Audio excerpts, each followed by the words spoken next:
Sir Robert Peel began by saying, "Sir, the honourable gentleman has stated here very emphatically what he has more than once stated at the conferences of the Anti-Corn Law League, that he holds me individually responsible for the distress and suffering of the country, that he holds me personally responsible."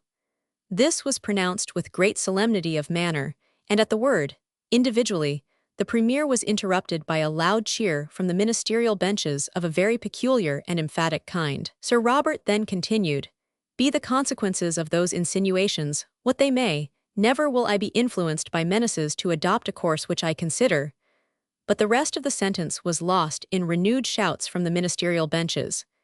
Mr. Cobden immediately rose and said, "I did not say that I held the right honourable gentleman personally responsible," but he was interrupted by shouts from the ministerial benches of, you did," mingled with cries of order. And chair, the further remark from Mr. Cobden, "I have said that I hold the right honourable gentleman responsible by virtue of his office," as the whole context of what I said was sufficient to explain, brought renewed shouts from the same quarter of "No, no," accompanied by great confusion. When Sir Robert, says a newspaper of the day, gave the signal for this new light, then, and not till then, the sense so obtained burst forth with a frantic yell, which would better have befitted a company of savages who first saw and scented their victim, than a grave and dignified assembly insulted by conduct deemed deserving of condemnation. Sir Robert afterwards so far recovered from his excitement as to say, "I will not overstate anything, therefore I will not say I am cert the honourable gentleman used the word personally." But the debate created a painful impression, which was increased by an article in the Times of the following day, deliberately attempting to connect Mr. Cobden with the doctrine of assassination. The friends of the anti-Corn Law movement, however, immediately held meetings throughout the country, at which they expressed their indignation at the attempt to fix a calumny upon the man whose arguments in favor of free trade in food were unanswered and unanswerable. Mr. Villiers's motion was again brought forward on the 9th of May. The debate lasted for 5 nights, and ended in a division which, though it showed a majority of 256 against inquiry, was encouraging as evidencing an increase in the number of the free traders. The minority numbered 125. The debate was chiefly remarkable for the violence of the monopolist party. Sir Robert Peel said that the subject was exhausted, and nothing new could be adduced. The motion of Mr. Villiers was fairly stated and proposed, there was no subterfuge involved in it, but he thought that the principle must be applied generally and universally to every article on which a duty was levied. They could not stand on the single article of corn. By the adoption of the motion, they would sound the knell of protection, and they must immediately proceed to apply the principle to practice. This would at once upset the commercial arrangements of the last year. The whole of our colonial system must be swept away without favor and without consideration. A contemporary writer describes the uproar which took place on this occasion as exceeding anything that had been witnessed since the night of the memorable division on the Corn Bill. The minority, it is said, were aware that the remaining speeches, even if delivered, could not be reported, and for that and other reasons were in their resolves so resolute, that although outvoted in some divisions, the question was just as often removed and seconded. At length Mr. Ross told Lord Dungannon that if he were contented to sit till 8 o'clock, he himself and those who acted with him would willingly sit till 9, and it was at this stage that Sir Charles Napier slyly suggested that they should divide themselves into 3 watches after the fashion of a ship's crew. This arrangement would afford ease to all, excepting the Speaker, to whom he was sorry he could not afford the slightest relief.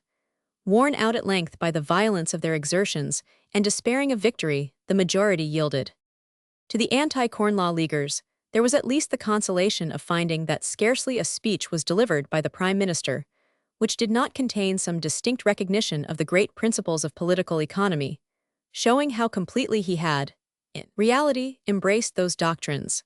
On one occasion he remarked, "We have reserved many articles from immediate reduction, in the hope that ere long we may attain that which we consider just and beneficial to all, namely, increased facilities for our exports in return. At the same time, I am bound to say 508 that it is for our interest to buy cheap, whether other countries will buy cheap or no. We have a right to exhaust all means to induce them to do justice, but if they persevere in refusing, the penalty is on us if we do not buy in the cheapest market." Several of the most conspicuous followers of Sir Robert Peel, also in their speeches, recognized the abstract principles of free trade in a way which was ominous for the continuance of the landlord's monopoly. Among the most interesting instances of this was that of Mr. Gladstone, the young statesman who was destined afterwards to play so great a part in carrying forward the reforms of his chief. The minister still claimed the character of the landowner's friend, and in the House of Commons, out of 658 members, 125 was the utmost number that could be considered as free traders. But the progress of the League agitation this year was immense. 5 years had elapsed since the Anti-Corn Law Association in Manchester had put forth its humble appeal for 5-shilling subscriptions, and now in one single year £50,000 had been given for the objects of the association, and it was resolved to raise a further fund of £100,000. Mr. Bright had been returned for Durham in July, and already his touching appeals for justice for the people had struck the ear of the House. Like his fellow labourers, Cobden, Colonel Thompson, George Wilson, W.J. Fox, MP, and others, he had been busy in all parts of England, addressing audiences sometimes of 10,000 persons. The League speakers had also visited Scotland and had been everywhere received enthusiastically. The great Free Trade Hall in Manchester was finished, and had been the scene of numerous gatherings and free trade banquets, at which 7,000 or 8,000 persons had sometimes sat down together.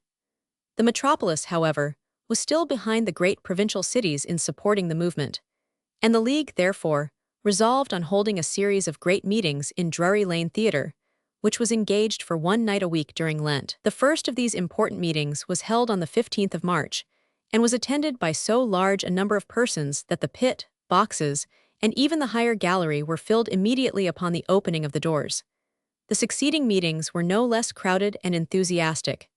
Attempts were made to obstruct these meetings, but without success. The use of Drury Lane Theatre had soon to be relinquished, the Earl of Glengall and the Committee of Shareholders having prohibited Mr. Macready, the lessee, from letting it for political purposes. The League were, in like manner, refused admittance to Exeter Hall, but they were soon enabled to obtain the use of Covent Garden Theatre, where they quickly prepared for a series of great meetings, which proved to be no less crowded and enthusiastic. In the report prepared by the League, it was stated that during a very considerable portion of the year, there were employed in the printing and making up of the electoral packets of tracts upwards of 300 persons, while more than 500 other persons were employed in distributing them from house to house among the constituencies. To the parliamentary electors alone of England and Scotland there had been distributed in this manner, of tracts and stamped publications, 5 millions.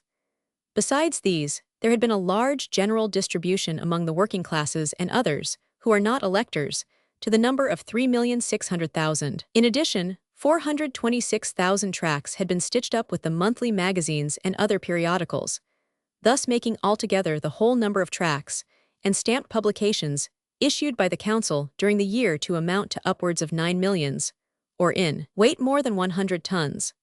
The distribution had been made in 24 counties, containing about 237,000 electors, and in 187 boroughs, containing 259,226 electors, making in boroughs and counties, together the whole number of electors, supplied 496,226. The labours of the lecturers employed during the year had been spread over 59 counties, in England, Wales, and Scotland, and they had delivered about 650 lectures during the year. A large number of meetings had been held during the year in the cities and boroughs, which had been attended by deputations of members of the Council, exclusive of the metropolis. 140 towns had been thus visited, many of them twice and 3 times, and the report further stated that such had been the feeling existing in all parts of the kingdom that there was scarcely a town which had not urged its claim to be visited by a deputation from the Council of the League. The Covent Garden meeting became thenceforth an annual feature in the political events of the metropolis, and the effects of this movement in the chief city of the kingdom were seen in the election of Mr. Pattison, the free trade candidate, for the City of London. Another sign of the times was the accession to the ranks of the Anti-Corn Law League of Mr. Samuel Jones Lloyd, the wealthy banker, a conspicuous city man, and a great 509 authority on financial matters. This gentleman addressed a letter to the Council of the League in October, 1844, in which, after mentioning his reluctance to join a public body, for whose acts he could not be responsible, he said, The time is now arrived when this must be overruled by other considerations of overwhelming importance. The great question of free trade is now fairly at issue, and the bold, manly, and effectual efforts which have been made by the League in its support command at once my admiration and my concurrence.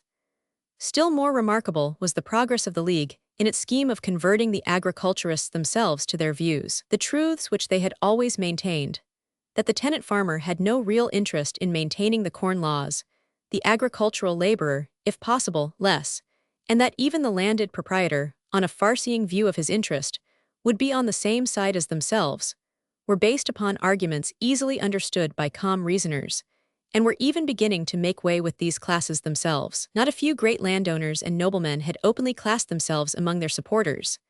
Foremost among these was Earl Fitzwilliam, who was one of the most effective speakers at anti-corn law meetings by the side of Mr. Cobden and Mr. Bright. Among the noblemen openly supporting their cause were the Marquis of Westminster, Lord Kinnaird, Earl Ducie, the Earl of Radnor, Lord Morpeth, and Earl Spencer. Capt. Thomas Drummond, Under-Secretary for Ireland. See larger version.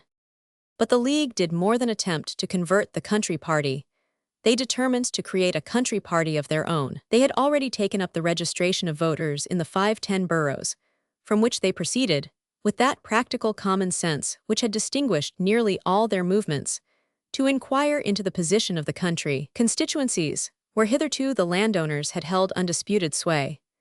The scheme which resulted from this incursion into the dominions of the enemy was developed by Mr. Cobden at a meeting in the Free Trade Hall, Manchester, on the 24th of October, 1844. The Chandos Clause in the Reform Act, giving the tenant farmers votes for county members, had so strengthened the landlord's influence in the county that opposition at most of the county elections was hopeless.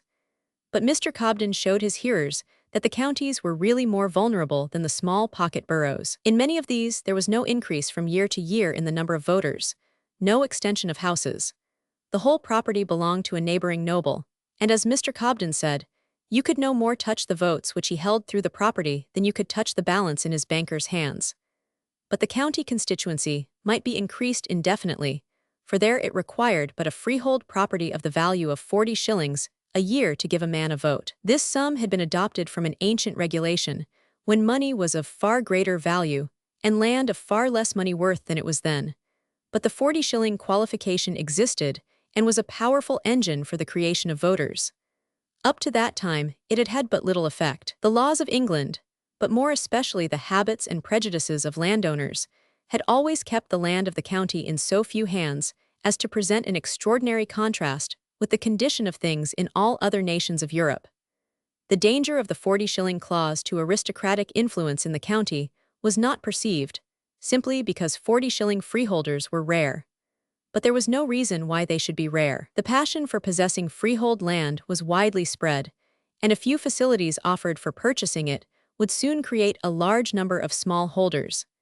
The chief difficulty in the way of this had hitherto been the great cost of transferring land. Owing to the complicated laws of real property, the land, unlike other articles, could only be bought and sold after a minute investigation into the owner's title, which necessitated an historical account of the ownership extending back over many years. All this, however, the League could easily obviate. They could buy land in the lump, register its title once for all, and part it into small pieces for small buyers. This, remarked Mr. Cobden, must be done, and it was done. The Conservative party sneered at the Manchester man's proposition of serving land over a counter, like calico, by the yard, but the movement soon began to tell upon elections and to alarm the great landed proprietors. The year 1844 brought little progress to the free traders in Parliament. The members of the House of Commons had been elected in 1841, in the teeth of the free trade cry raised by the Whigs, and before the League had made its power felt in the elections. Unless the minister were compelled to dissolve Parliament, they were irremovable for 4 years longer, and could safely wait. Parliament met on the 1st of February. The Queen's speech congratulated the country on the improved condition of the trade and manufactures of the country, and the increased demand for labor, from which it was easily prognosticated that no further concessions were intended that session.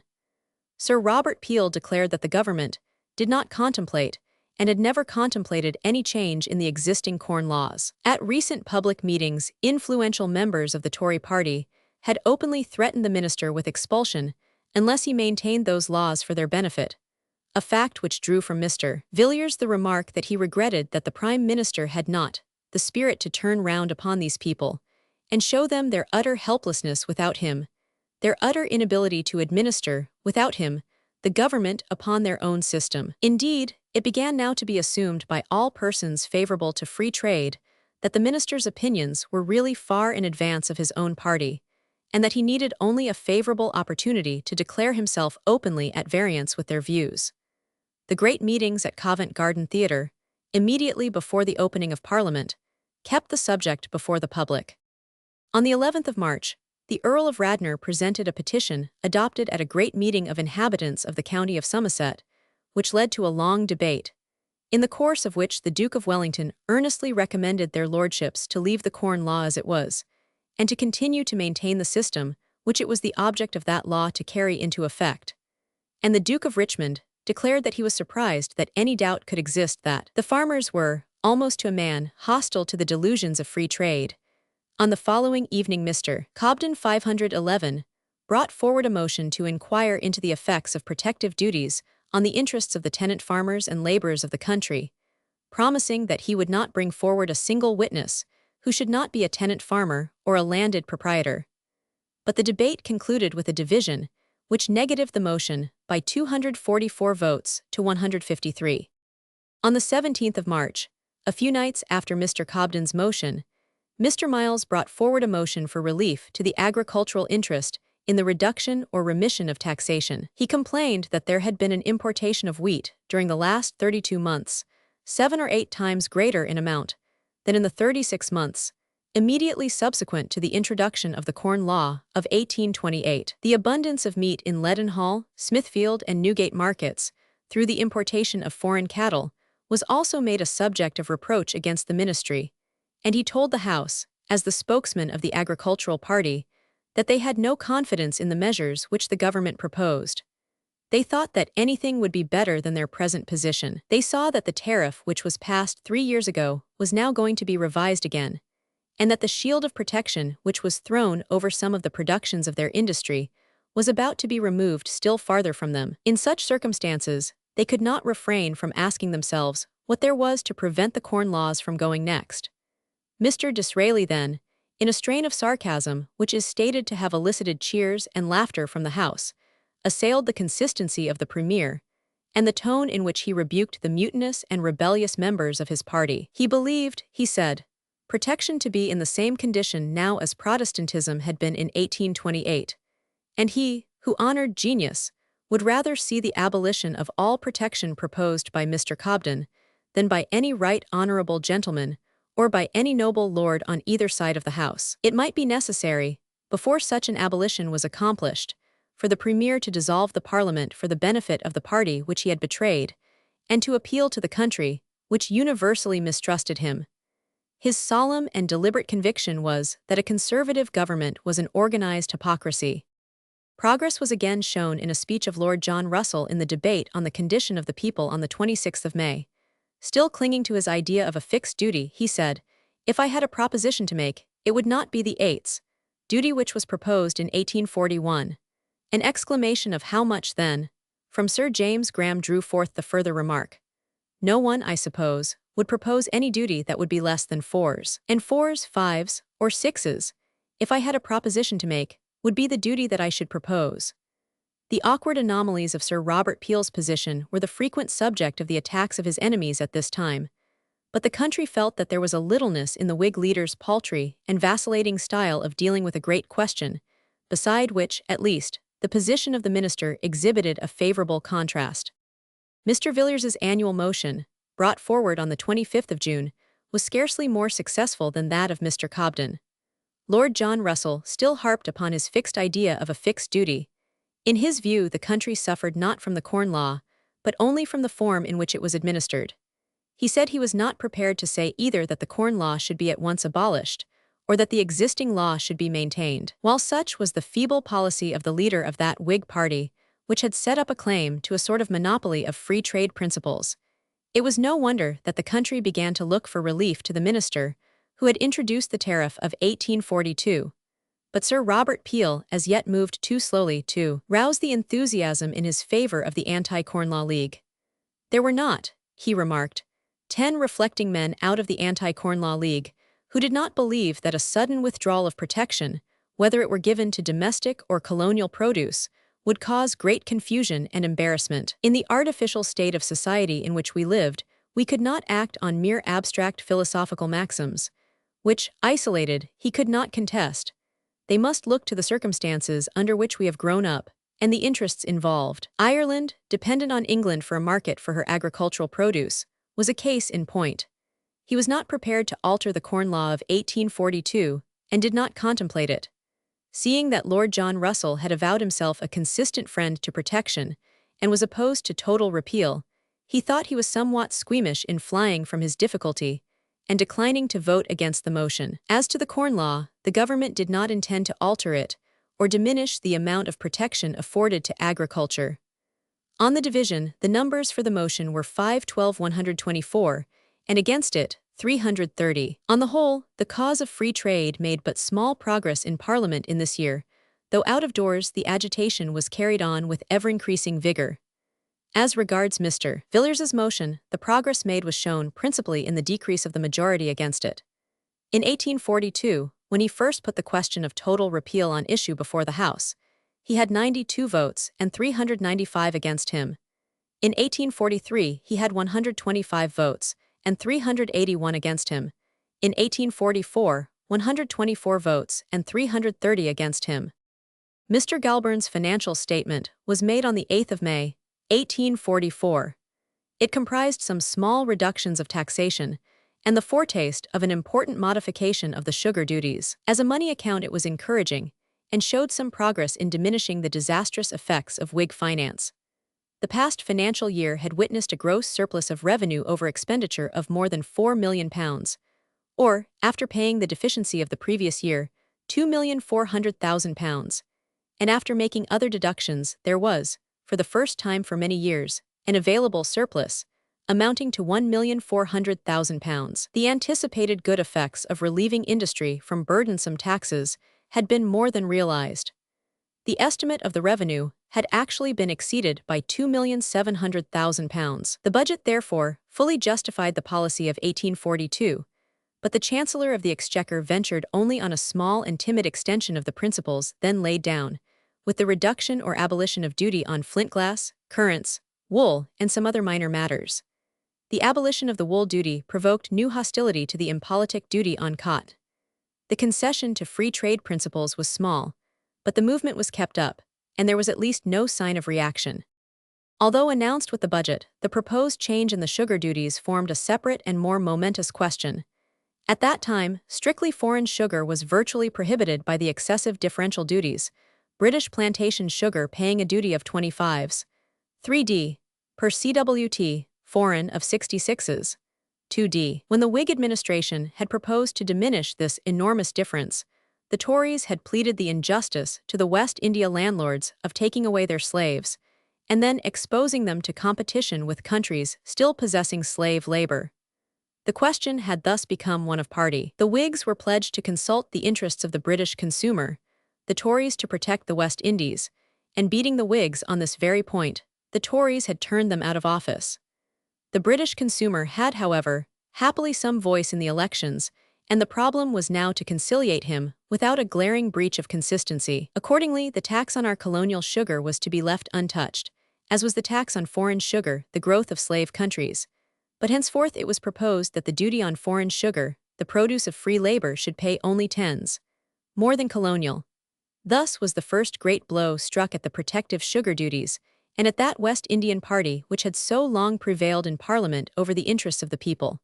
But the battle had yet to be fought. The West India interest in the city held great meetings and instructed their parliamentary representatives for the coming contest.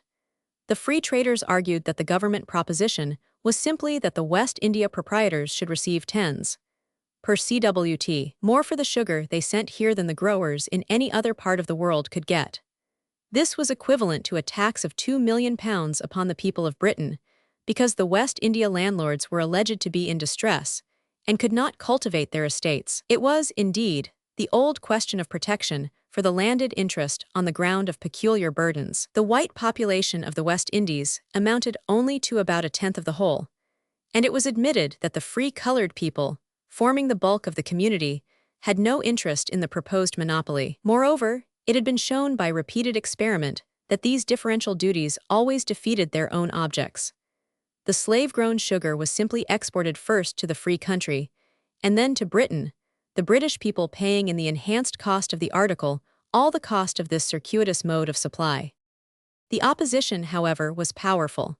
When Mr. Galburn brought forward his resolution by which sugar certified to be the growth of China, Manila, Java, or other countries where no slave labor was employed, should be admitted at a duty of 34s, the colonial duty being 24s, the danger of the position of the ministers was soon perceived. Lord John Russell proposed an amendment in favor of admitting all foreign sugars at 34s, a proposal which, though calculated to maintain the price of sugar at a higher point than the government proposition, was less distasteful to the free traders, as abolishing the differential principle.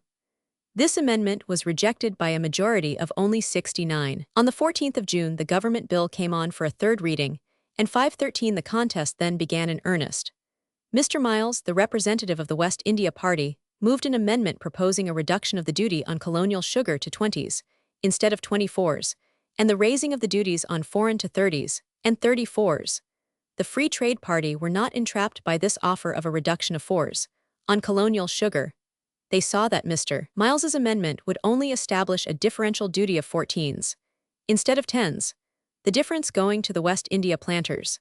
They now, moreover, at least hoped more from Sir Robert Peel than from any minister likely to succeed him.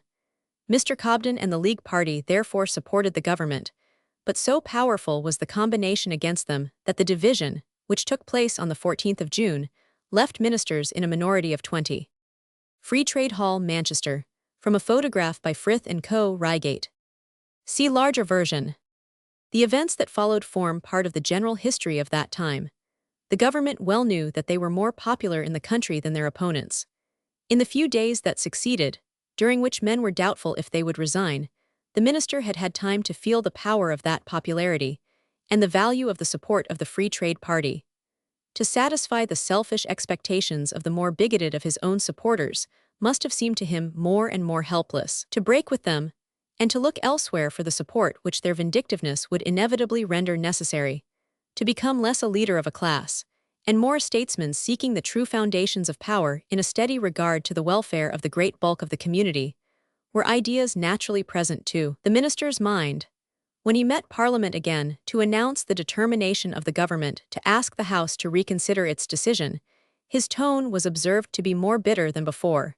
His allusions to the defections of his own followers were significant, but they plainly indicated that his course was taken. "We cannot conceal from ourselves," he said, "that in respect to some of the measures we have proposed, and which have been supported, they have not met with that cordial assent and agreement from those for whose character and opinions we entertain the 514 highest and sincerest respect. But I am bound to say, speaking here of them with perfect respect, that we cannot invite their cooperation and support upon the present occasion, by holding out expectations that we shall take a middle or other course with regard to those measures, which we believe to be best for the interests of the country, and consistent with justice." This modest but firm defiance of the ultra-protectionist party was not lost upon the free traders in the House, neither were the minister's further remarks. "We have thought it desirable to relax the system of protection and admit into competition with articles of the domestic produce of this country articles from foreign lands. We have attempted to counsel the enforcement of principles which we believe to be founded in truth, and with every regard for existing institutions, and with every precaution to prevent embarrassment and undue alarm." It was on this occasion that Mr. Disraeli, rising from the benches filled with the ordinary supporters of the government, delivered one of those bitter and sarcastic diatribes which thenceforward proved so effective in arousing the revengeful feelings of those of the party who believed their interests to have been betrayed in deference to the League. "I remember," he said, "in 1841, the Right Hon. Baronet used these words. He said, 'I have never joined in the anti-slavery cry, and now I will not join in the cry of cheap sugar.' 2 years have elapsed, and the Right Hon. gentleman has joined in the anti-slavery cry and has adopted the cry of cheap sugar. But he continued, appealing to the rebellious supporters of the government, whom the minister had just defied. It seems that the right Hun. Baronet's horror of slavery extends to every place except the benches behind him.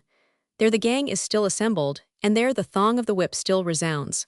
The right Hun. Gentleman, he added, came into power upon the strength of our votes, but he would rely for the permanence of his ministry upon his political opponents. He may be right.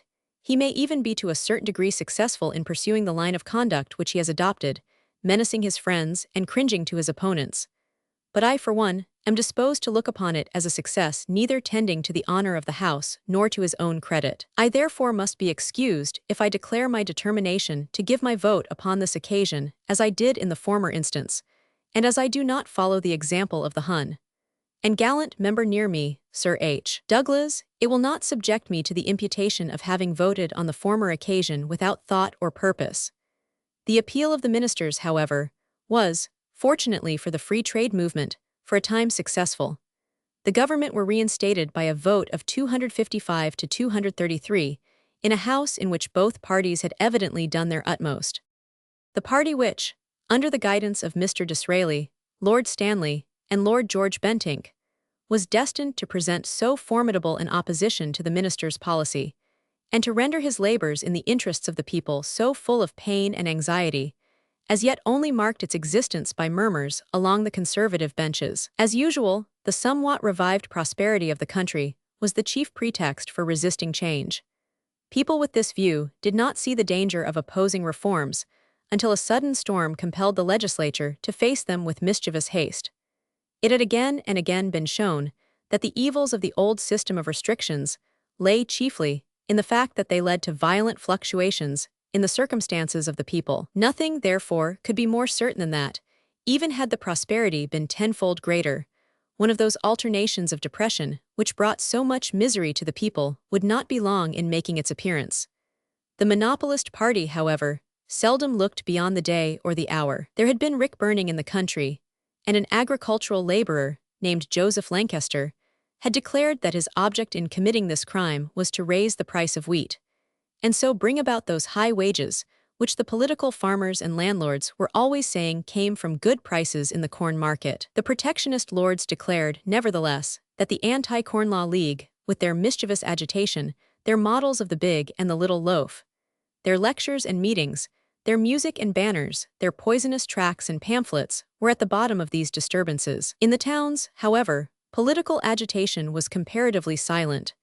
To some agriculturists, it appeared a fair compromise to maintain the protective laws in consideration of their being content to put up with the low prices of the day.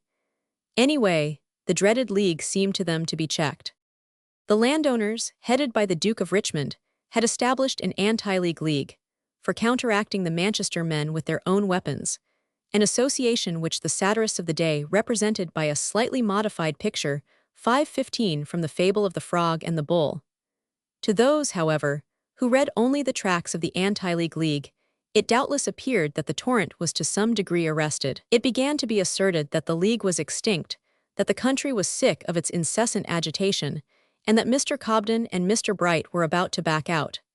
These, however, were not the views of the League men. The list of voters, the freehold land scheme, and the gathering in of that £100,000 fund which was now fast approaching completion, furnished them with abundant employment, and their campaign was carried on with a success which gave sure promise of the final capture of the stronghold of the enemy.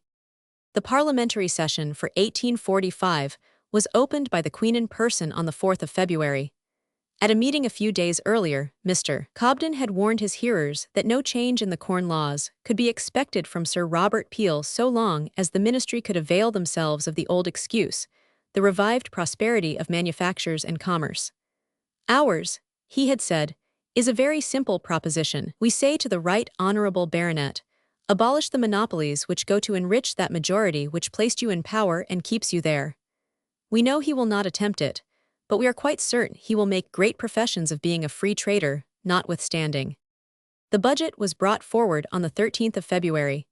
It proposed to continue the income tax, which experience had shown to afford a means of supplying the place of taxes repealed, until such time as the revenue should recover itself. The minister then unfolded his scheme, which formed no unworthy complement to his great budget of 1842. It proposed a reduction in the sugar duties, which could not be calculated at less than £1,300,000, and was expected to lower the price to the consumer by about 114d a pound. The minister then proceeded to refer to a list of articles, 430 in number, which yielded but trifling amounts of revenue, and many of which were raw materials used in the various manufactures of the country, including silk, hemp, flax, and yarn or thread, except worsted yarn, all woods used in cabinet making, animal and vegetable oils, iron and zinc in the first stages, ores and minerals, except copper ore, to which the last act was still to apply, dyestuffs of all kinds and all drugs, with very few exceptions. On the whole of these articles, he proposed to repeal the duties altogether, not even leaving a nominal rate for registration, but retaining the power of examination. The timber duties generally he proposed to continue as they were, with the one exception of staves, which, as the raw material of the extensive manufacture of casks, he proposed to include with the 430 articles, and to take off the duty altogether. On these articles, the loss amounted to £320,000. The next and most important relief in the whole proposition was the article of cotton wool, on which the minister proposed also to reduce the duty altogether, and on which he estimated the loss at £680,000, and these constituted the whole of the proposed reductions of the import duties, that is, sugar, cotton wool, and the numerous small articles in the tariff. The next items of reduction proposed were the few remaining duties on our exports, such as chinastone and other trifling things, but including the most important article of coals, on which the duty had been placed by the government, and at the result of which Sir Robert Peel candidly avowed his disappointment. The duties he estimated at £118,000. He then passed on to the excise duties, among which he had selected two items of great importance for entire repeal: the auction duty and the glass duties. By a repeal of the auction duty, he estimated a loss of £300,000, but as he proposed, at the same time, to increase the auctioneer's license uniformly from £5 to £15, making one license answer for all purposes, whereas, at that time, several licenses were often necessary to the same party, he expected from 4,000 auctioneers an increased income, so as to reduce this loss to £250,000. On the important article of glass, he gave up £642,000. These constituted the whole of his proposals, and the surplus of £2,409,000 was thus proposed to be disposed of. Estimated loss on sugar, £1,300,000. Duty on cotton repealed, £680,000. Ditto on 430 articles in tariff, £320,000. Export duty on coal, £118,000. Auction duty, £250,000. Glass, £642,000. Total, £3,310,000. The budget excited extraordinary interest throughout the country, but the proposed sugar duties were, in the eyes of the free traders, objectionable, as maintaining the differential rates in favor of the West Indian landlords. Though well received on the whole, it was impossible not to see in the budget traces of the anomalous position of the minister. One newspaper described his measures as combining the most glaring inconsistencies that ever disfigured the policy of any minister, and arranged in parallel columns illustrations of its assertion. Sir Robert Peel was charged with proposing at the same time a tariff whose 516 express object was declared to be to cheapen the necessaries of life and corn, and provision laws whose sole object was to make the chief necessaries of life dear, with professing great concern to relieve trade and commerce, for the sake of which a property tax was proposed, combined with a still greater concern to uphold the rent of land, for the sake of which trade and commerce were loaded with a bread tax, with devising taxes for the mere purpose of revenue, with levying taxes for the mere purpose of protection, with repealing the duty on slave-grown cotton, while imposing prohibitory duties on slave-grown sugar, with encouraging Brazilian coffee and cotton, while refusing Brazilian sugar, and with admitting cheap, slave-grown sugar to be refined in Britain and sold to continental nations, while forbidding the self-same cheap sugar to our own working people. Still, there was progress. The Corn Law was untouched, but statesmen of all parties had spoken despairingly of its continuance. The gulf between the minister and the landowners was widening. The debates on the budget, and on Mr. Cobden's motion for inquiry into the alleged agricultural distress, had drawn out more bitter speeches from Mr. Disraeli, and served still further to mark the distinction between the minister and a large section of his old followers. But one of the most significant signs of the time was the increasing tendency to recognize the talents and singleness of purpose of the anti-Corn Law Leaguers. It became almost fashionable to compliment the ability of Mr. Cobden. It was almost forgotten that the minister had once carried with him the whole House in making an excited charge against that gentleman of marking him out for assassination. The bitterness of the ultra-protectionists was certainly unabated, but neither the Quarterly nor any other review now classed the Manchester men with rick burners and assassins, or called upon the government to indict them for sedition.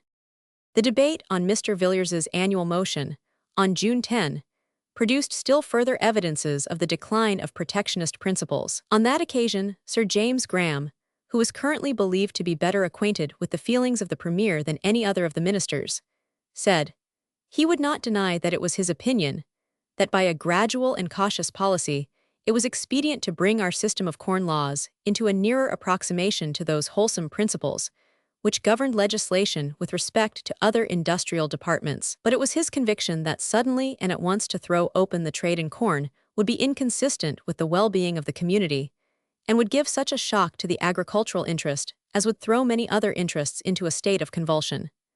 The object of every government, without distinction of party, for the last 20 years, had been to substitute protecting duties for prohibitory duties, and to reduce gradually protecting duties where it had them to deal with. He approved of this as a safe principle, and showed that it was the keystone of the policy of Sir Robert Peel.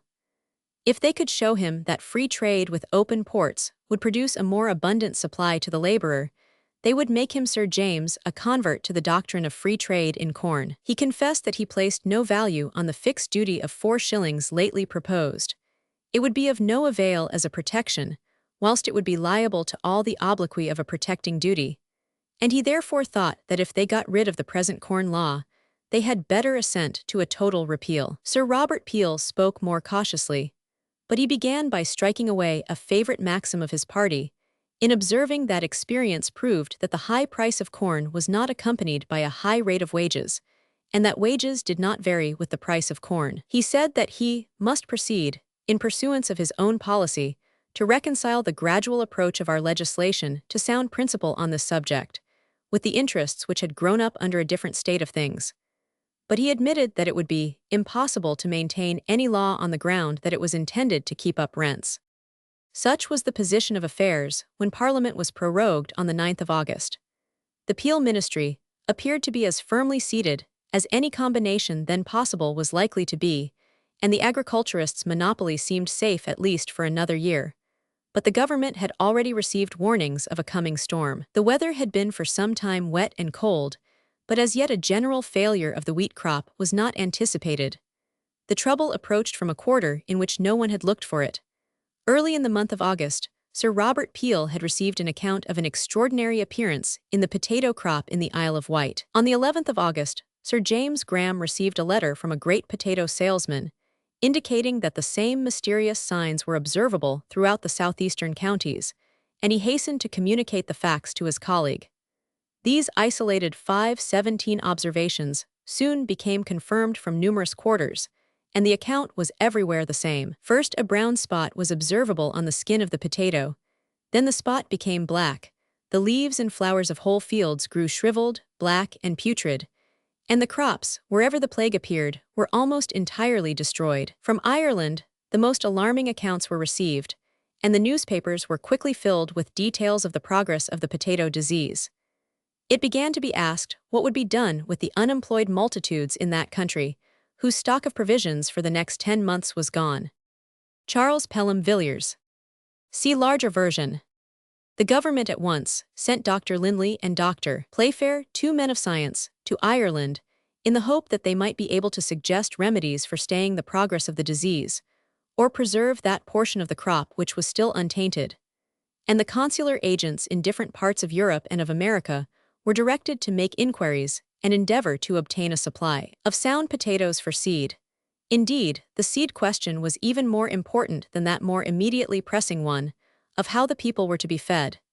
In addition to this, early in October, they secretly gave orders for the purchase abroad of £100,000 worth of Indian corn to be conveyed to Irish ports for distribution among the people. These measures, however, proved of little avail, and meanwhile it grew evident that in a great portion of the United Kingdom a famine was inevitable, which could not fail to influence the price of provisions of all kinds elsewhere.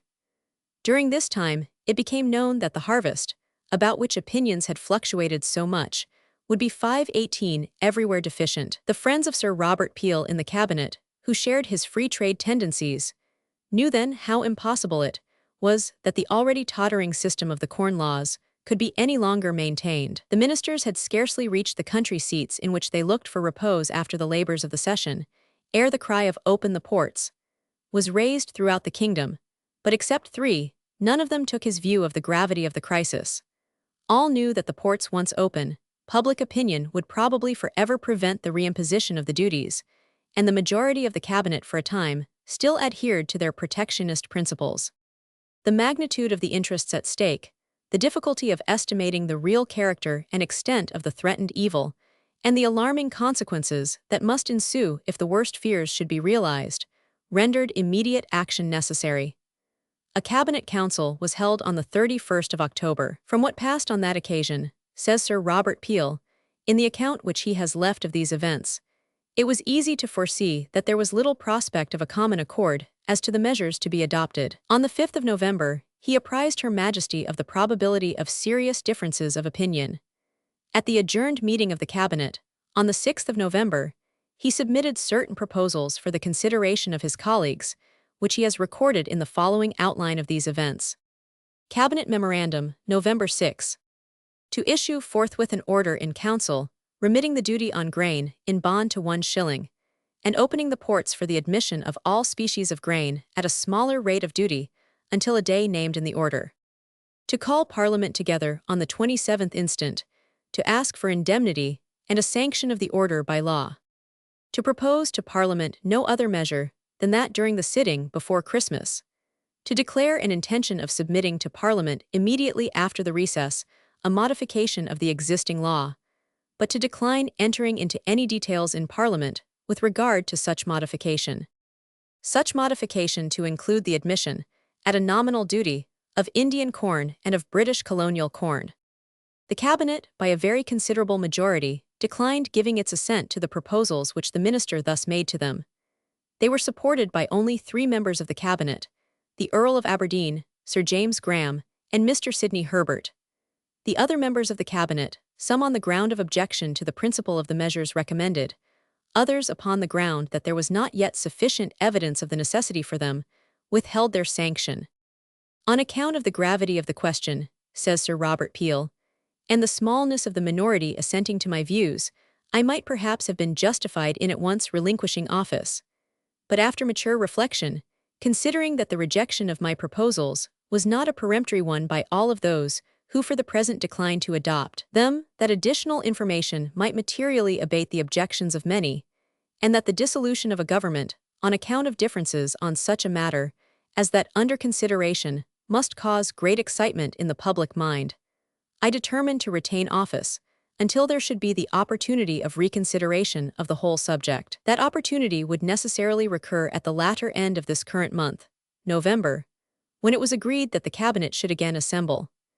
In determining to retain office for the present, I determined also not to recede from the position which I had taken, and ultimately to resign office if I should find on the reassembling of the Cabinet that the opinions I had expressed did not meet with general concurrence. I determined also, in order to guard against the mischievous consequences of failure in such an undertaking, not to attempt the adjustment of the question at issue unless there should be a moral assurance of ultimate success. It was most painful to me to differ from colleagues with whom I had hitherto acted in uninterrupted harmony, for whom I had sincere personal regard, and cordial esteem and respect, founded on an intimate knowledge of their motives, and conduct in the discharge of their respective duties. On the 2nd of November, the following letter was addressed to the Minister by Lord Stanley, containing an exposition of the grounds on which he dissented from the proposals submitted to the Cabinet. Secret, Colonial Office, November 2, 1845. My dear Peel, I find it difficult to express to you the regret with which I see how widely I differ in opinion with Graham and yourself as to the necessity for proposing to Parliament a repeal of the Corn Laws. Since the Cabinet on Saturday, I have reflected much and anxiously upon it. 519. But I cannot bring my mind to any other conclusion than that at which I had then arrived. I have thought it best to put down in writing the view of the case which presents itself to me, and when you have read it, I will thank you to send it on to Graham, with whom I have had no conversation upon it. I foresee that this question, if you persevere in your present opinion, must break up the government one way or the other. But I shall greatly regret indeed if it should be broken up, not in consequence of our feeling that we had proposed measures which it properly belonged to others to carry, but in consequence of differences of opinion among ourselves.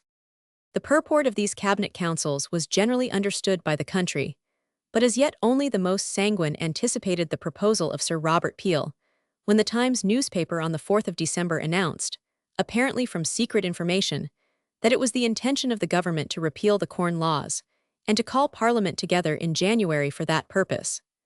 The assertion was received with incredulity, not only by the opposition, but by the ministerial journals. One organ of the Tory party placarded its office with a bill, headed "Atrocious Fabrication of the Times," but the latter journal, on the following day, declared that it adhered to its original announcement. Day by day the controversy raged in the newspapers, but the news was too probable not to gain credence. The result was a conviction throughout the country that the Times had really obtained information of the government's intentions, but as a matter of fact its information was incorrect, as the Cabinet, far from intending to repeal the Corn Laws, had made up its mind to retire. Meanwhile Lord Ashley, a staunch upholder of the Corn Laws, in a letter to his constituents of Dorsetshire declared his opinion that the destiny of the Corn Laws was fixed, and that it would be wise to consider how best to break the force of an inevitable blow. Mr. Bickham and Captain Escott, also strong defenders of the landlord's monopoly, published their conviction that the Corn Laws were no longer tenable.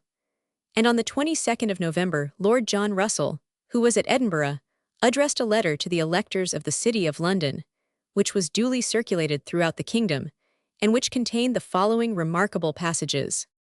I confess that, on the general subject, my views have, in the course of 20 years, undergone a great alteration. I used to be of opinion that corn was an exception to the general rules of political economy, but observation and experience have convinced me that we ought to abstain from all interference with the supply of food. Neither a government nor a legislature can ever regulate the corn markets with the beneficial effects which the entire freedom of sale and purchase are sure of themselves to produce. I have for several years endeavored to obtain a compromise on this subject.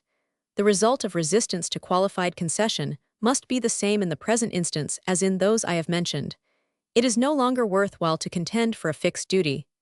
In 1841, the Free Trade Party would have agreed to a duty of 8s, a quarter on wheat, and after a lapse of years, this duty might have been further reduced and ultimately abolished. But the imposition of any duty, at present, without a provision for its extinction within a short period, would but prolong a contest already sufficiently fruitful of animosity and discontent. The struggle to make bread scarce and dear, when it is clear that part, at least, of the additional price goes to increase rent, is a struggle deeply injurious to an aristocracy which, this quarrel once removed, is strong in property, strong in the construction of our legislature, strong in opinion, strong in ancient associations and the memory of immortal services. The Cabinet met again on the 25th, when Sir Robert Peel informed his colleagues that, in the position of affairs, he could not abstain from advising the immediate suspension, by order in council, of the restrictive law of importation, or the early assembling of Parliament for the purpose of proposing a permanent change. Lord Aberdeen, Mr. Sidney Herbert, and Sir James Graham supported him. The Duke of Wellington gave a reluctant adhesion. It then became known that Lord Stanley had withdrawn from the ministry, and it was believed that the Duke of Buccleuch intended to follow his example. The majority of the Cabinet had decided in favor of a permanent reduction in the sliding scale, but the position of the minister was now too uncertain for him to attempt to carry through his measures. A resignation was the only step which could show the true strength of parties, and determine who would and who would not follow the minister in that course which, if he was to return to power, he had finally resolved to take. On the 5th of December, he announced his determination to Her Majesty, and the public learned that the Peel administration was at an end. Lord John Russell was immediately summoned from Scotland, and on the 11th arrived at Osborne, where he received Her Majesty's commands to form a government. On the ground that his party were in a minority in the House of Commons, Lord John Russell at first declined the honour presented to him, but on a paper being placed in his hands by the Queen, in which Sir Robert Peel promised, in his private capacity, to aid and give every support to the new ministry in settling the question of the Corn Laws, he undertook the task. There was no amicable feeling between the new and the retiring minister. Lord John Russell's letter, published a few days before, had excited as much attention for its bitter sarcasm against Sir Robert Peel as for the important change in the Whig policy which it announced. Lord John Russell held communication with the late government, but through Sir James Graham. It was of importance to him to know more clearly the nature of that support which Sir Robert Peel's memorandum seemed to promise, and he was, therefore, anxious to know what the latter would consider a satisfactory settlement. This proposal, however, to the late minister to become responsible for the measures of his successors was declined. Sir James Graham communicated to Lord John Russell the information as to the state of the country on which they acted, but Sir Robert Peel, through his colleague, declined to state the details of the measures which had lately been contemplated. Lord John Russell then gave, in writing, an outline of the measures which the new cabinet would propose, and invited the opinion of the late minister. Sir Robert Peel, however, still declined to take part in the plans of his opponents, and in a letter to the Queen, on the 17th of December, he stated the constitutional grounds on which he considered it improper that anyone, not an adviser of the Crown, should take a part in the preparation of ministerial measures. Lord John Russell thereupon immediately proceeded with his negotiations with his own party. It soon, however, appeared that the task he had proposed to himself was beyond his power. Earl Grey, who had agreed to take the secretaryship of the colonies in the new ministry, suddenly declared that he would not join any administration in which Lord Palmerston should hold the office of Secretary for Foreign Affairs. This unexpected accident was regarded by Lord John Russell as decisive. On the 20th of December, he communicated the facts to the Queen, and begged to be relieved from the task he had undertaken. On the day before Her Majesty had desired to see Sir Robert Peel, to bid him farewell, but before he had set out for Windsor, he had learnt the circumstances of the failure of the Whig leader to form a cabinet, and as the result of his interview with the Queen, he returned to London to resume the reins of government. His position was greatly strengthened. Of his late cabinet, Lord Stanley alone insisted on retiring, his place at the Board of Trade being filled by Mr. Gladstone. The baffled Whigs and the discontented monopolist party threatened a formidable combination, but as regarded the ministry itself, the change of policy was effected with far less sacrifice than might have been expected, considering all the circumstances of the case. Parliament reassembled, according to the minister's plan, at the unusually early date of the 22nd of January, 1846. The Queen's speech, read by Her Majesty in person, thus alluded to the topic most prominent in the public mind. I have to lament that, in consequence of the failure of the potato crop in several parts of the United Kingdom, there will be a deficient supply of an article of food, which forms the chief subsistence of great numbers of my people. The disease by which the plant has been affected has prevailed to the greatest extent in Ireland. I have adopted all such precautions, as it was in my power to adopt for the purpose of alleviating the sufferings which may be caused by this calamity, and I shall confidently rely on your cooperation in devising such other means for effecting the same benevolent purpose as may require the sanction of the legislature. On the subject of the free trade measures generally, the speech continued. I have had great satisfaction in giving my assent to the measures which you have presented to me from time to time, calculated to extend commerce, and to stimulate domestic skill and industry, by the repeal of prohibitory and the relaxation of protective duties. The prosperous state of the revenue, the increased demand for labor, and the general improvement which has taken place in the internal condition of the country are strong testimonies in favor of the course you have pursued. I recommend you to take into your early consideration whether the principles on which you have acted may not with advantage be yet more extensively applied, and whether it may not be in your power, after a careful review of the existing 521 duties upon many articles, the the produce or manufacture of other countries, to make such further reductions and remissions as may tend to ensure the continuance of the great benefits to which I have adverted, and by enlarging our commercial intercourse, to strengthen the bonds of amity with foreign powers. Maynooth College, from a photograph by Lawrence Dublin. See larger version. In the House of Lords, the comments on the ministerial measures were characterized by much bitterness, both against the government and the League, and the Duke of Richmond asked why Mr. Cobden was not created a peer and placed on the Treasury bench in the House of Lords. In the Commons, the excitement among the protectionist party was no less manifest, but the crowded House waited impatiently for the minister's explanations. Lord Francis Egerton moved the address, giving the keynote of the ministerial plans by declaring that his own opinions on the Corn Laws had undergone a complete alteration, and imploring the House to come to a full, satisfactory, and final settlement of the question. Mr. Becket Denison, who seconded the motion, declared that experience had driven him to the same conclusion. Sir Robert Peel then rose. He said that the immediate cause which had led to the dissolution of the government was that great and mysterious calamity which caused a lamentable failure in an article of food on which great numbers of the people in this part of the United Kingdom and still larger numbers in the sister kingdom depended mainly for their subsistence. But he added, "I will not assign to that cause too much weight. I will not withhold the homage which is due to the progress of reason and to truth by denying that my opinions on the subject of protection have undergone a change." This announcement was received in profound silence from the ministerial benches, but with triumphant cheering from the opposition. Protection, he said, was not a laborer's question. High prices did not produce high wages, nor vice versa. In the last 3 years, with low prices and abundance of food, wages were comparatively high, and labor was in demand. In the 3 years preceding, with high 522 prices and scarcity, wages were low and employment was scarce. Experience thus proved that wages were ruled by abundance of capital and demand for labor, and did not vary with the price of provisions. Again, increased freedom of trade was favorable to the prosperity of our commerce.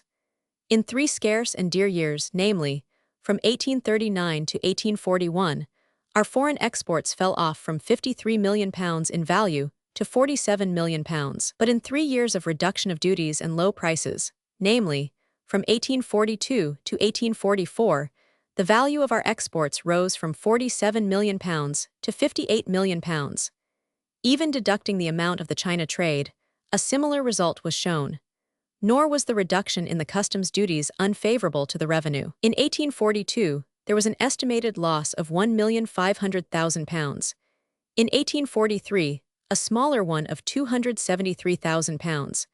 But in 1845, there was a reduction at an estimated loss to the revenue of no less than £2,500,000. The total amount of the various reductions effected in 3 years exceeded £4 million, and many of the duties were totally abolished, the loss, therefore, not being compensated by any increased consumption. Had £4 million been lost to the revenue, he believed that on the 5th of April next the revenue would be found to be more buoyant than ever. Sir Robert Peel referred to other proofs of prosperity resulting from reduced import duties, and then adverted to his own position, and declared that he would not hold office on a servile tenure. The evening of the 27th of January was fixed for the minister's general statement upon the commercial policy of the government. Sir Robert proposed the reduction of the duty on Russian tallow from 3s, 2d, to 1s, 6d, the abolition of duty on the coarser fabrics of linen, cotton, and woolen, and the reduction on the finer from 20 to 10%. On French brandy and Geneva, a reduction from 22s, 10d, to 15s.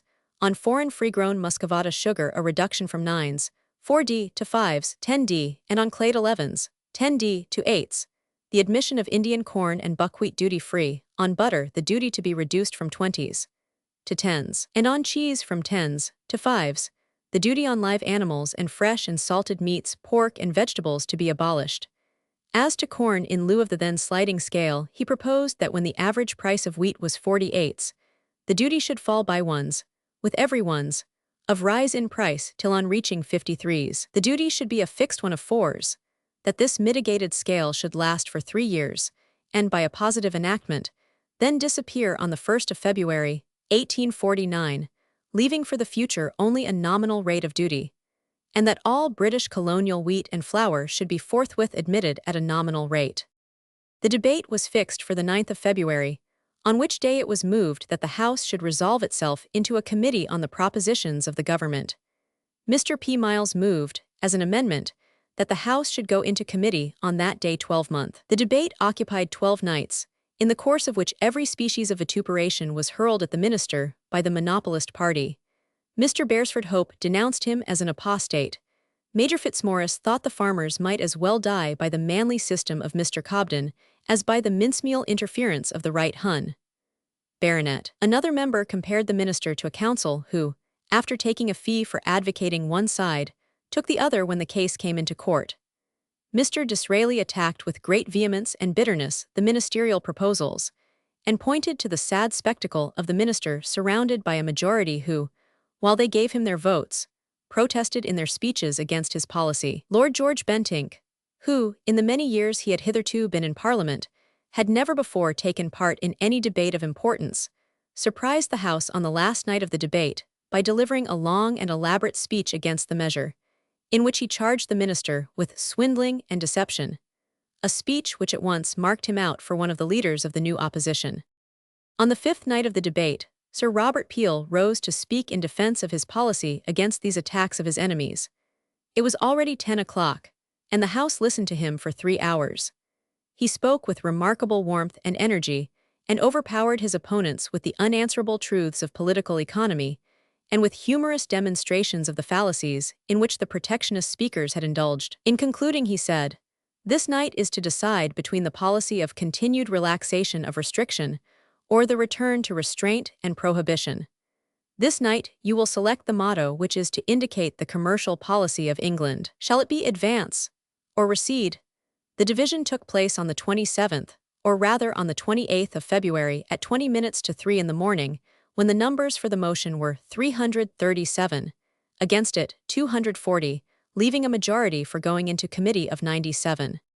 This great debate was interrupted by a motion 523 brought on by Mr. O'Connell, on the impending famine in Ireland, which is chiefly memorable for a speech of Mr. Bright, in which, alluding to Sir Robert Peel's last address to the House, he said, "I watched the right honourable baronet go home last night, and I confess I envied him the ennobling feelings which must have filled his breast after delivering that speech.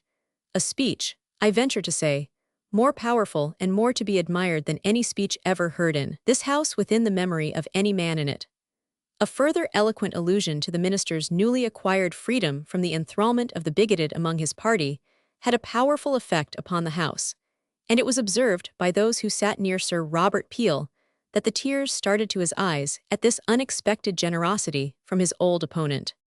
On the 1st of March Mr. Villiers, adhering to his principle, brought forward the last of those annual motions for immediate repeal which had contributed so powerfully to undermine the Corn Laws. After a spirited debate of 2 evenings, in the course of which Mr. Cobden warned the monopolist party that a protracted resistance would compel the Anti-Corn Law League to maintain its agitation and concentrate its energies, the House rejected the motion by a majority of 267 to 78. On the 27th of March, after a powerful address from Sir Robert Peel, the Corn Importation Bill was read a second time. The House, on division, showing a majority for the second reading of 302 to 214. 3 nights' debate took place on the third reading, in the course of which the protectionists contended with undiminished obstinacy for the maintenance of the landlord's monopoly. The third reading was finally carried at 4 o'clock in the morning of Saturday, May 16th, the numbers being 327 for the bill, against it 229, leaving a majority for the government of 98. In the House of Lords, the second reading was carried on the 28th of May by a majority of 47, and the bill was finally passed on the 25th of June. The attitude of the House was due entirely to the Duke of Wellington, and his conduct constitutes his best claim to the title of statesman. But the downfall of the Peel ministry was inevitable. In a letter to the Duke of the 18th of February, Lord Stanley had said that, whatever might be the result of the Corn Bill, the days of the existing government were numbered, and that the confidence of his party in Sir Robert Peel had been so shaken that, in spite of his preeminent abilities and great services, he could never reunite it under his guidance. the protectionist party found its opportunity in the Irish Coercion Bill, which, introduced by Earl St. Germans into the House of Lords, had slowly passed through its various stages and appeared in the Commons in March. At first the bill was obstructed in order to delay the Corn Bill, but when that measure became law, Whigs and protectionists, who had voted for the second reading of the Protection of Life Bill, resolved to use it as an instrument for the overthrow of Peel. They combined, therefore, with the Radicals and Irish members, and on the very night on which free trade was passed by the Lords, the minister was finally defeated in the Commons. He might have dissolved, but his preference was for retirement. The concluding words of his speech will long be remembered. He said, "With reference to honorable gentlemen opposite, I must say, as I say with reference to ourselves, neither of us is the party which is justly entitled to the credit of those measures. There has been a combination of parties, and that combination and the influence of government have led to their ultimate success. But the name which ought to be, and will be, associated with the success of those measures, is the name of the man who, acting, I believe, from pure and disinterested motives, has, with untiring energy, by appeals to reason, enforced their necessity with an eloquence the more to be admired, because it was unaffected and unadorned. The name which ought to be associated with the success of those measures is the name of Richard Cobden. Sir, I now close the address which it has been my duty to make to the House, thanking them sincerely for the favor with which they have listened to me in performing the last act of my official career. Within a few hours, probably, that favor which I have held for the period of 5 years will be surrendered into the hands of another.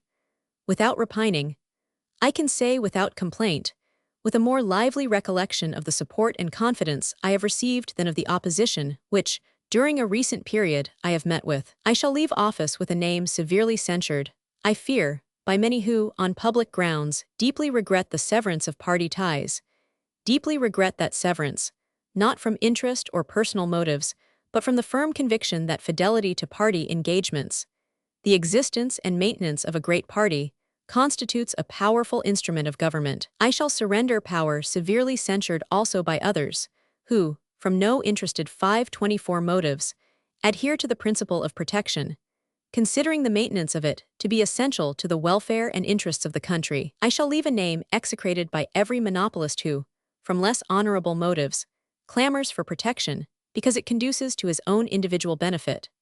But it may be that I shall leave a name sometimes remembered with expressions of goodwill in the abodes of those whose lot it is to labor, and to earn their daily bread by the sweat of their brow, when they shall recruit their exhausted strength with abundant and untaxed food, the sweeter because it is no longer leavened by the sense of injustice. Before passing to the momentous history of the Irish famine, we must notice some isolated facts connected with the Peel administration, which our connected view of the triumph of free trade has prevented our mentioning under their proper dates. Among the many measures of the time which were fiercely discussed, the most complicated were the Bank Charter Act of 1844 and the Act dealing with the Irish and Scottish banks of 1845, whereby the Premier placed the whole banking system of the kingdom upon an entirely new basis, in particular by the separation of the issue and banking business of the Bank of England, and by the determination of the issues by the amount of bullion in reserve. Under the Act, the bank was at liberty to issue £14 million of notes on the security of exchequer bills and the debt due to it from the government, but all issues above this amount were to be based on bullion. Still hotter were the passions roused by the Maynooth Bill, by which £30,000 were devoted to the improvement of the college, founded at Maynooth, for the education of Roman Catholic priests. The language used during the debates by the Protestant party has few parallels in the history of the British Parliament, and Sir Robert Peel's difficulties were increased by the resignation of Mr. Gladstone, who found his present support of the bill incompatible with the opinions expressed in his famous essay on Church and State. Lord Aberdeen's foreign policy was completely the reverse of the bold, if hazardous, line adopted by Lord Palmerston. We have seen how the Ashburton mission composed the critical questions at issue with the United States, and in similar fashion, a dispute about the Oregon boundary, which had been pending for 30 years, was terminated on sound principles of give and take by fixing the line at the 49th parallel, while Vancouver Island was reserved for Britain, and the commerce of the Columbia was made free. With France our relations were of the most pacific character. So close, indeed, was the entente cordiale that it was a commonplace of Tory oratory that M. Gizat was Foreign Minister of England. This was certainly not the case. On the contrary, when the Society Islands, over which Palmer was queen, were forcibly annexed by a roving French admiral, Lord Aberdeen behaved with very proper spirit and obtained an indemnity for the missionary Pritchard, who had been forcibly placed under arrest. In other respects, the friendship of Great Britain with France continued unimpaired, and there was an interchange of visits between the Queen and King Louis Philippe. It was a sign of a harmony of views between the two nations. Unfortunately, owing to a variety of causes, it was not to be of long continuance. Reception of Louis Philippe at Windsor Castle, Oct. 8, 1844. From the painting by F. X. Winterhalter, in the Royal Collection. See larger version. The Great Seal of Victoria. Chapter 17. The Reign of Victoria, continued.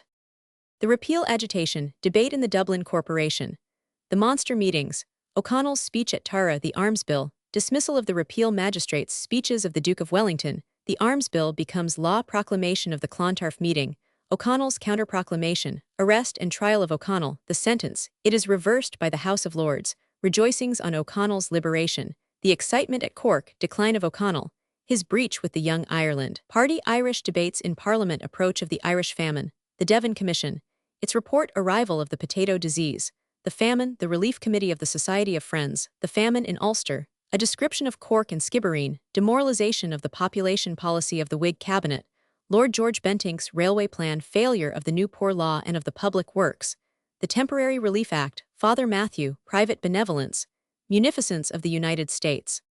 The repeal agitation in Ireland, which had been thoroughly organized in 1842 by repeal missionaries, who had visited every parish in the country, reached its culminating point in 1843. Early in February that year, Mr. O'Connell, who had filled the civic chair the previous year and was then an alderman of the Dublin Corporation, gave notice that, on the 21st of that month, he would move a resolution affirming the right of Ireland to a resident parliament and the necessity of repealing the Union.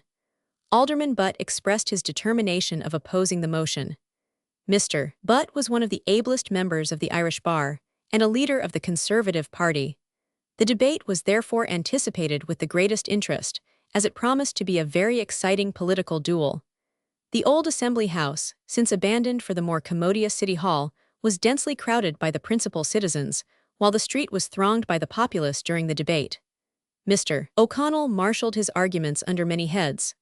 Ireland's capacity for independence, her right to have a parliament of her own, the establishment of that right in 1782, the prosperity that followed, the incompetence of the Irish Parliament to destroy the Constitution, the corrupt means by which the Union was carried, its disastrous results, and the national benefits that would follow its repeal. The speech, which lasted 4 hours, was mainly argumentative and statistical. It was accepted by his followers as an elaborate and masterly statement of the case. Mr. Butt replied with equal ability and more fervid eloquence. The debate was adjourned. Next day other members took part in it. It was again adjourned, and as the contest proceeded the public excitement rose to fever heat. At 2 o'clock on the third day Mr. O'Connell rose to reply.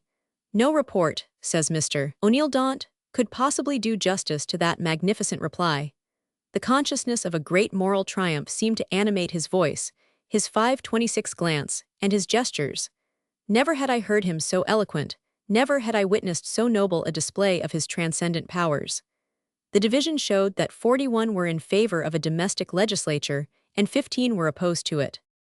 It has been remarked that the monster meetings could never have been conducted in the orderly manner for which they were distinguished, but for the temperance reform which had been effected by Father Matthew, a benevolent, tolerant, and single-minded friar from Cork, who was known as the Apostle of Temperance, and who had induced vast numbers from all parts of the country to take the pledge, which the majority religiously kept for some years.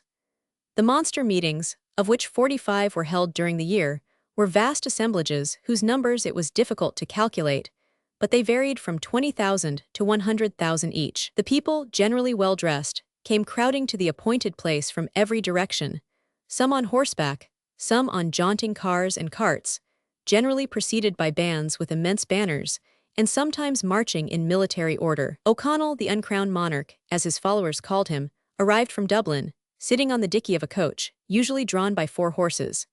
He was always accompanied by his devoted friend Tom Steele, the head pacificator, one of the most ardent of hero worshippers, who looked up to his chief as a sort of demigod. The first of the monster meetings was held at Trim in the County Meath on the 19th of March, and was said to have been attended by about 30,000 persons. A dinner took place in the evening, at which Mr. O'Connell delivered an exciting speech. Referring to the bright eyes and hearty look of the multitudes that surrounded him that day, he asked, would they be everlasting slaves? They would answer no, and he would join in the response, and say, I shall be either in my grave or be a free man. Idle sentiments will not do. It will not do to say you like to be free. The man who thinks and does not act upon his thoughts is a scoundrel who does not deserve to be free. The monster meeting held at Mullingar on the 14th of May, Sunday, was attended by Dr. Cantwell and Dr. Higgins, 2 Roman Catholic bishops, and a great number of priests. This was one of the largest of the meetings, and was remarkable for the declaration made by Dr. Higgins, to the effect that every Roman Catholic bishop in Ireland, without exception, was a repealer. He defied all the ministers of England to put down the agitation. If they prevented them from assembling in the open fields, they would retire to their chapels, and suspend all other instruction, in order to devote all their time to teaching the people to be repealers. They were even ready to go to the scaffold for the cause of their country, and bequeath its wrongs to their successors. This outburst excited tumultuous applause, the whole assembly rising and cheering for a considerable time. During the summer, meetings of a similar character were held at Cork, Longford, Drogheda, Kilkenny, Mallow, Dundalk, Baltinglass, Tara, and other places. At Tara, in the County Meath, on the 15th of August, an immense multitude was assembled, 250,000 at the lowest estimate, but represented by the repeal journals as 4 times that number. The place was selected because of its association with the old nationality of the country, where its ancient kings were elected and crowned. O'Connell's speech on this occasion was defiant in tone, and in the highest degree inflammatory. Referring to a speech of the Duke of Wellington, he said, "The Duke of Wellington is now talking of attacking us, and I am glad of it. The Queen's army is the bravest army in the world, but I feel it to be a fact that Ireland, roused as she is at the present moment, would, if they made war upon us, furnish women enough to beat the whole of the Queen's forces." The Lord Chancellor Sugden having recently deprived of the Commission of the Peace all magistrates who were members of the Repeal Association, Mr. O'Connell announced that the dismissed magistrates would be appointed by the Repeal Association as arbitrators to settle all disputes among the people, who were not again to go to the petty sessions.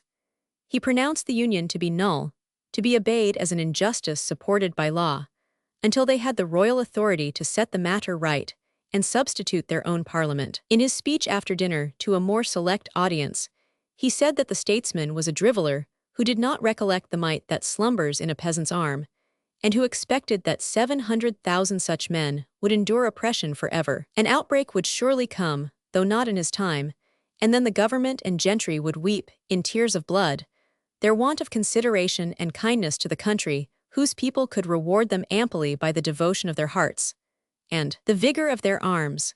What were the gentry afraid of? It could not be of the people, for they were under the strictest discipline.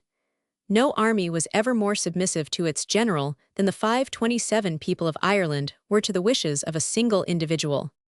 While the agitation was going forward in this manner in Ireland, the state of that country was the subject of repeated and animated debates in Parliament. One of the remedies proposed by the government was an arms bill, which was opposed with great vehemence by the Irish Liberal members. Mr. Shaw, the Recorder of Dublin, in his speech on the second reading, described the condition of Ireland from the Conservative point of view. He considered that the country was in an alarming state, the lower classes extensively agitated, and the higher unusually dejected and depressed. Even the great benefit of the temperance movement had brought with it the evil of an organization now turned to the most dangerous purposes. The real object of the repeal agitation was to array the people and the priesthood against the property of the country. There was no class more alarmed at the progress of the movement than the respectable portion of the Roman Catholics, who dreaded lest they should be swept away by the tide. If the law did not put down the agitation would put down the Constitution. Mr. C. Buller's remedy was to Canadianize Ireland, which meant to make Mr. O'Connell Attorney General and substitute the titulars for the clergy of the establishment. Mr. Roebuck thought there was no great difference between the late and the present government. Neither of them had put down the giant evil of Ireland, her rampant church. He would take away her revenue and give it, if to any church at all, to the Church of the Roman Catholics. The grand evil and sore of Ireland was the domination of the Church of the minority. In the House of Lords, several discussions took place on the dismissal of the repeal magistrates.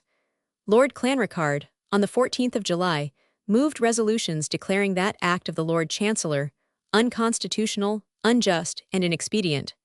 The Duke of Wellington met the motion by a direct negative. These meetings, he said, consisting of 10,000, 20,000, or 100,000 men, no matter the number of thousands, having been continued, I wish to know with what object they were continued.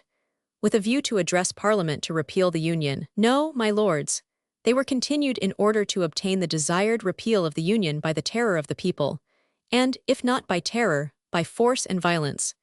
And the persons calling these meetings were magistrates, the very men who must have been employed by the government to resist such terror and violence, and to arrest those who were guilty of such breaches of the peace.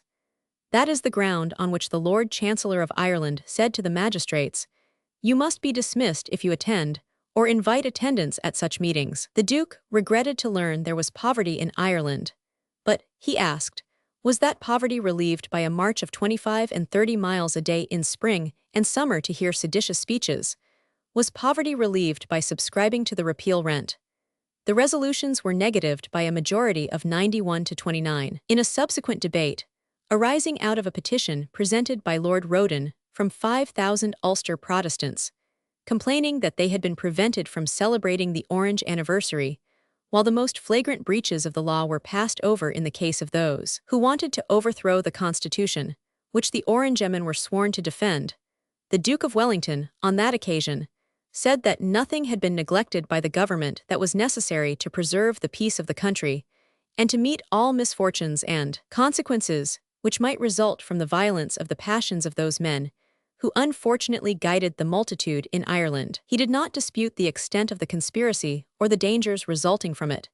He did not deny the assistance received from foreigners of nearly all nations, disturbed and disturbing spirits, who were anxious to have an opportunity of injuring and deteriorating the great prosperity of this country. But he felt confident that the measures adopted by the government would enable it to resist all and preserve the peace. O'Connell at the meeting at Trim, CP 526. See larger version. Mr. Smith O'Brien, early in July, gave occasion for another great debate on the state of Ireland, by moving that the House resolve itself into a committee for the purpose of taking into consideration the causes of the discontent prevailing there, with a view to the redress of grievances, and the establishment of a system of just and impartial government in that part of the United Kingdom. The honorable gentleman reviewed the history of the country since the Union, discussed the questions of the national debt and taxation, the church establishment, the position of the Roman Catholic hierarchy, government appointments, coercive acts, and land tenure. Lord Eliot, then Chief Secretary of Ireland, answered his arguments at length. A great number of speakers followed, continuing the debate for 5 nights. At length the House divided, when the numbers were, against the motion for a committee, 243, for it, 164. The whole of these vexed questions again came up on the 9th of August, when the Irish Arms Bill was set down for the 3rd reading. On this occasion Sir Robert Peel made some remarks, expressing the feeling of his government with regard to Ireland, declaring that he viewed the state of things there with deep anxiety and pain. He had hoped that there was a gradual abatement of animosity on account of religious differences, that he saw the gradual influence of those laws, which removed the political disabilities of Catholics and established civil equality. He thought he saw, in some respects, a great moral and social improvement, that there was a hope of increasing tranquility, which would cause the redundant and superfluous capital of England, then seeking vent in foreign and precarious speculations, to flow into Ireland. But the agitation had, in his opinion, blasted all those hopes. Sir James Graham. See larger version. The 3rd reading of the Arms Bill passed by a majority of 66, and soon received the royal assent. In the Queen's speech at the close of the session, there was a very pointed reference made to the state of Ireland. Her Majesty said that she had observed with the deepest concern the persevering efforts made to stir up discontent and disaffection among her subjects in Ireland, and to excite them to demand the repeal of the Union, and from her deep conviction that the Union was not less essential to the attainment of good government in Ireland than to the strength and stability of the Empire, it was her firm determination, with the support of Parliament, and under the blessing of divine providence, to maintain inviolate that great bond of connection between the two countries.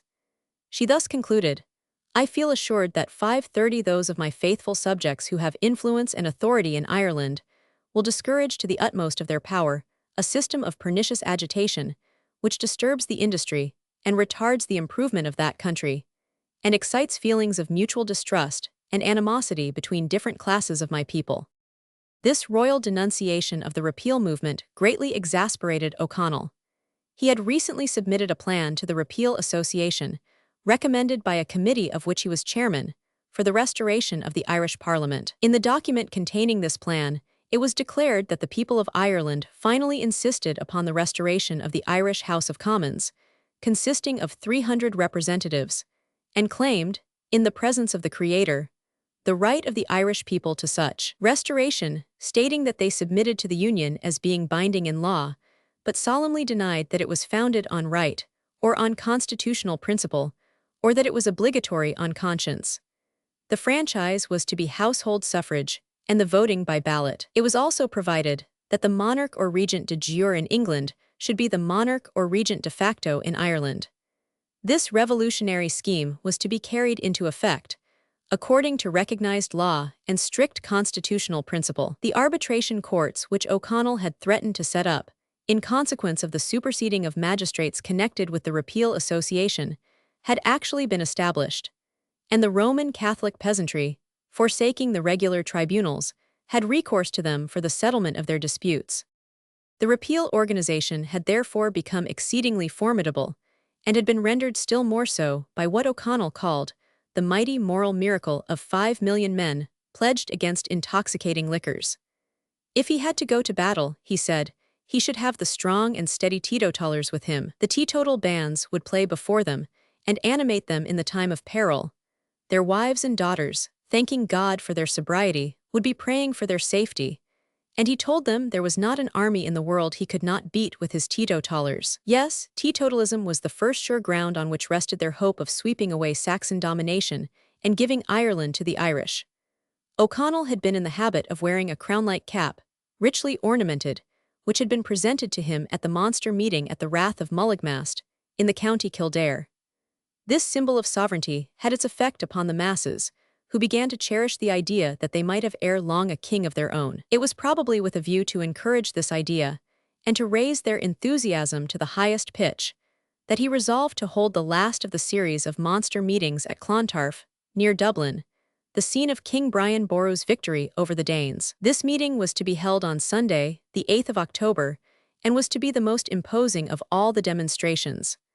But the government was at last roused to action, and on the previous day a proclamation was issued by the Lord Lieutenant in Council, prohibiting the assembly. The proclamation declared that whereas advertisements and placards had been printed and extensively circulated, calling on those who proposed to attend the meeting to come on horseback, to meet and form in procession, and to march in military order and array, and whereas the object of the meeting was to excite discontent and disaffection, hatred and contempt of the government of the country, and to accomplish alterations in the laws and constitution of the realm, by intimidation and the demonstration of physical force, tending also to serve the ends of factious and seditious persons, and violate the peace, the meeting was strictly prohibited. It was stated that those attending it should be prosecuted, and that effectual measures should be taken for its dispersion. This was no idle threat. The guards at Dublin Castle and at the several barracks were doubled. Alborough House, commanding the road to Clontarf, was garrisoned. The streets on the north side of the city were patrolled by parties of soldiers during the night.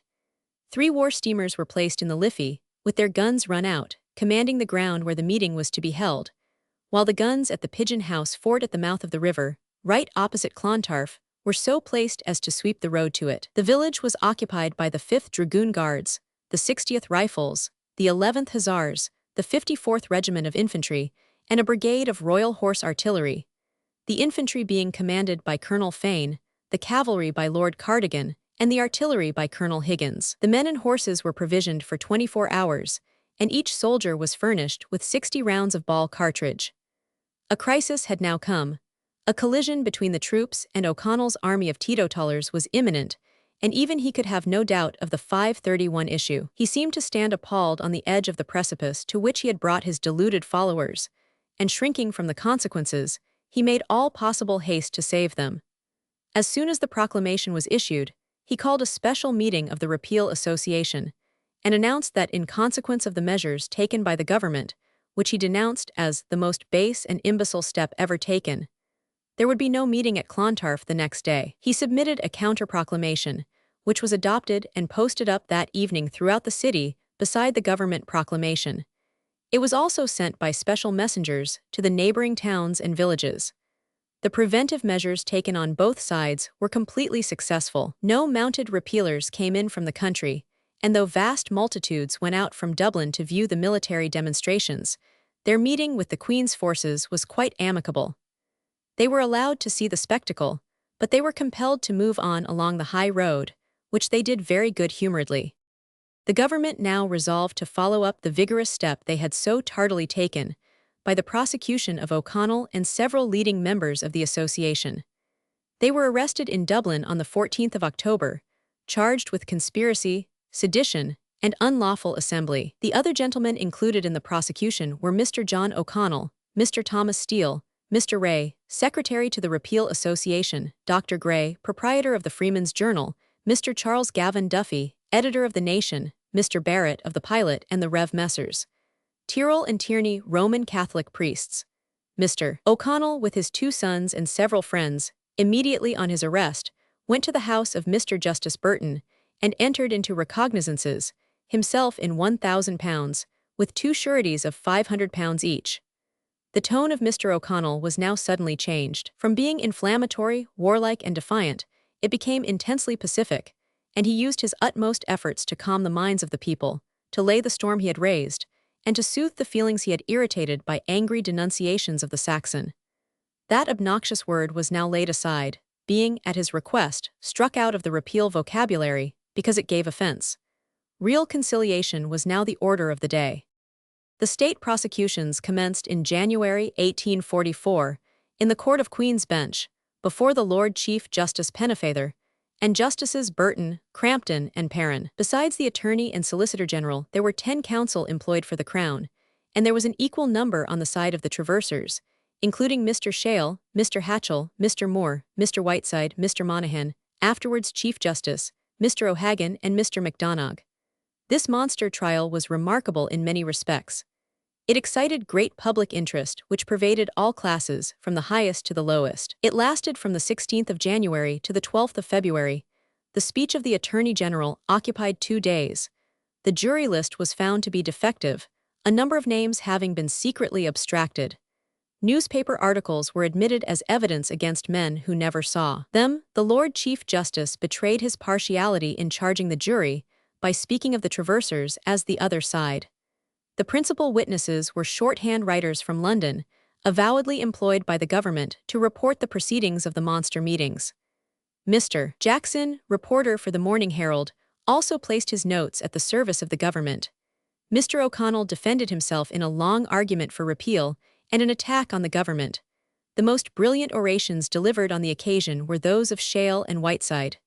Mr. Fitzgibbon, one of the counsel for the traversers, made a remark offensive to the Attorney General, Mr. T.C.B. Smith, who immediately handed him a challenge in the presence of his wife, while the judges had retired for refreshment.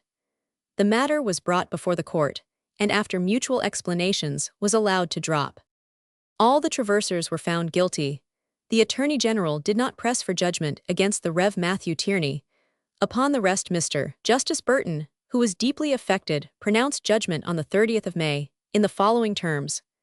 With respect to the principal traverser, the court is of opinion that he must be sentenced to be imprisoned for the space of 12 calendar months, and that he is further to be fined in the sum of £2,000, and bound in his own recognizances in the sum of £5,000, and 2 sureties, in £2,500, to keep the peace for 7 years.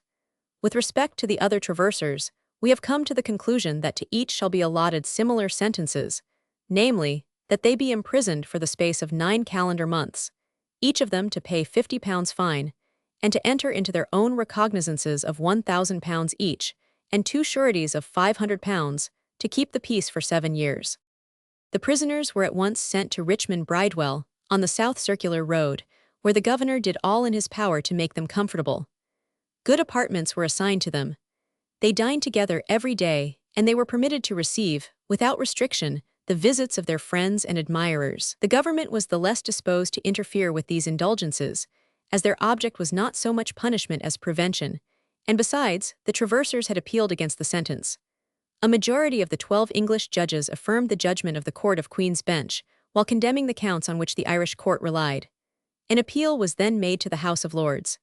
The decision was left to the 5 law lords, Lyndhurst, Brougham, Cottenham, Denman, and Campbell. The first 2 were for a confirmation of the judgment, the last 3 for reversal. Lord Denman, in pronouncing judgment, said, referring to the tampering with the panel, "If such practices as had taken place in the present instance in Ireland should continue, the trial by jury would become a mockery, a delusion, and a snare," a sentence which was hackneyed by repetition for years afterwards. The news of the reversal reached Dublin on the afternoon of the 5th of September. Great crowds had assembled on the pier at Kingstown, and tremendous cheers broke forth from the multitude when the Holyhead packet approached, and they saw held up a white flag, with the inscription, "Judgment reversed by the House of Lords. O'Connell is free." The news was everywhere received by the Roman Catholics with wild excitement. Orders soon came from the government for the liberation of the prisoners. After some consultation with their friends, it was resolved that there should be a public procession from the prison in the morning. Mr. O'Connell, however, left that evening, and proceeded on foot to his house in Merrion Square. Before he had reached the square, the tidings spread abroad that he was out, and crowds rapidly assembled from all directions. The people leaped and danced about him, while their acclamations rent the air. When he placed his foot upon the step to ascend to his own door, the exulting shouts of some 10,000 or 15,000 people were almost deafening. Appearing on the balcony of his house, where he had often stood before, to address his followers, they could scarcely be got to keep silence while he spoke. The procession next day was, in point of magnitude, quite in keeping with the other monster proceedings. 12 o'clock was the time appointed to start from the prison, and at that hour the first part of the procession arrived. Its length may be inferred from the fact that it was not until 2 o'clock that the triumphal car reached the prison gate. During those 2 hours thousands upon thousands defiled before it in one unbroken line of men, perfect order being kept, without the aid of a single policeman, and the marching mass being broken into sections only by the bands of music, preceding the flags or carriages of the different trades, which numbered about 30. The bands were all dressed in fancy uniforms, bearing bright colors, blue, pink, and green, with banners of the most gorgeous description. There was such a demand for carriages and vehicles of all sorts that Dublin alone could not meet it, and carriages were obtained from Bray and various other places around the metropolis. The procession was composed of repeal wardens, members of the Repeal Association, the Lord Mayor, aldermen, and town council, personal friends and political admirers of O'Connell. The news of his liberation was carried that night by the mail coaches over all parts of the country, and produced extraordinary excitement throughout the south and west, particularly in Cork, which Mr. O'Connell then represented. There the whole population seems to have turned out, some of the streets being so packed that it was impossible to get along. Processions were soon formed, with bands of music and green boughs. Even the little children were furnished with the emblems of victory. Along the country roads, too, as well as in the towns and villages, every little cabin had its green boughs stuck up, and its group of inhabitants shouting for the liberator. At night, in the towns, every house was illuminated, while bonfires blazed on the mountains, and the horizon seemed on fire in every direction. On the following Sunday, the liberation of the prisoners was celebrated in the Metropolitan Church, Dublin. Archbishop Murray sat with his mitre on, and in his grandest robes, on an elevated throne with crimson canopy. On the opposite side, beneath the pulpit, were chairs of state, on which sat O'Connell and the rest of the repeal martyrs. A Te Deum was sung for the deliverance of the liberator of his country. A sermon was preached by O'Connell's devoted friend and chaplain, the Rev. Dr. Miley, who ascribed the liberation, not to the law lords but to the Virgin Mary. O'Connell returning home from prison. CP 532. See larger version. Notwithstanding these rejoicings, however, there is no doubt that the imprisonment completely broke the spirit of O'Connell. During 1843, He had been urged forward by the impetuosity and warlike spirit of the Young Ireland party, and the excitement of the monster meetings seems to have filled his mind with the notion that he could really wield the physical power of the country in an actual contest with the Queen's forces. His prison reflections dissipated all such illusions. The enforced inactivity, at his time of life, of one accustomed to so much labor and to such constant speaking, no doubt affected his health. Probably the softening of the brain, of which he died, commenced about this time. At all events, he was thenceforward an altered man, excessively cautious and timid, with a morbid horror of war and blood, and a rooted dislike of the Young Ireland leaders, which the Old Ireland party did all they could to strengthen. Mr. Smith O'Brien had been the Conservative member for the county of Limerick, and had been opposed to the repeal agitation. But the moment O'Connell was arrested, he joined the association, taking the vacant position of leader, and adopting the policy of the Young Ireland party, which avowedly tended to war and revolution. Boasting of a lineal descent from the conqueror of the Danes at Clontarf, and hailed by some of his admirers as one who had a right to wear his crown, the new convert to repeal seemed determined to go all lengths for the liberation of 530 for his country from the Saxon yoke. O'Connell at first seemed to rejoice in the accession of strength to the cause, but signs of jealousy and dislike were soon manifested. In private there was a marked coolness between the two leaders, and when, at the meetings of the association, any of the Young Ireland orators gave utterance to martial sentiments, they were promptly called to order by O'Connell. But they revenged themselves by frequently outvoting him in committee, which was a grievous mortification to one so long accustomed to almost absolute rule among his followers. He attended Parliament during the session of 1845-46, diligently performing his duties as a representative, sitting in committees, and taking part in the debates of the House. During his absence, the Young Ireland party gained a complete ascendancy in the Repeal Association. Mr. Smith O'Brien, who refused to sit on any committee in the House of Commons not connected with Irish business, and was imprisoned in the cellar for his contumacy, made himself an idol with the revolutionary party at home by his refractory spirit and the perversity of his conduct. The other leaders of that party who exerted the greatest influence were Thomas Davis, Charles Gavin Duffy, Darcy M.G. and Thomas Meeker, all men of superior ability, whose organ, the nation, exerted great influence throughout the country. Ultimately, a series of peace resolutions, which were proposed in the Repeal Association, pledging its members to abjure the sword as an instrument for redressing the grievances of Ireland, caused an open rupture between the two parties. The Young Irelanders seceded in a body from Conciliation Hall and established an organization of their own, the Irish Confederation. From this time the repeal rent rapidly fell off, and when O'Connell again returned to Dublin, he found that the spell of his enchantment, once so potent, was broken, and the famine came soon after, to consummate his affliction and break his heart. Before the sad close of his public career had arrived, and pending the issue of the state trial, O'Connell had a proof of the magnanimity of the English people, of those Saxons whose national character he had so often assailed and maligned. When he appeared at one of the anti-Corn Law meetings in Covent Garden Theatre, his reception by the assembled multitude is described as one of the most magnificent displays of popular enthusiasm ever witnessed. They remembered only that his jury was packed, that his judges were prejudiced, and that he had been for 30 years the able and consistent opponent of the Corn Laws. He declared himself that he was not prepared for such a demonstration, even by the experience of the monster meetings. This great triumph on English ground seemed to infuse new life into the veteran agitator, for his speech on that occasion was one of the finest and most effective he ever delivered. In the meantime, the Irish state trial, and the affairs of Ireland generally, were the subject of frequent discussions in both Houses of Parliament. On the 13th of February, the Marquis of Normanby moved a resolution condemnatory of the policy of the government, contrasting it with his own administration, with the treatment of Canada, and with the liberal policy by which, he said, Austria had conquered disaffection in Lombardy. He was answered by Lord Roden and others, and on a division his motion was rejected by a majority of 175 to 78.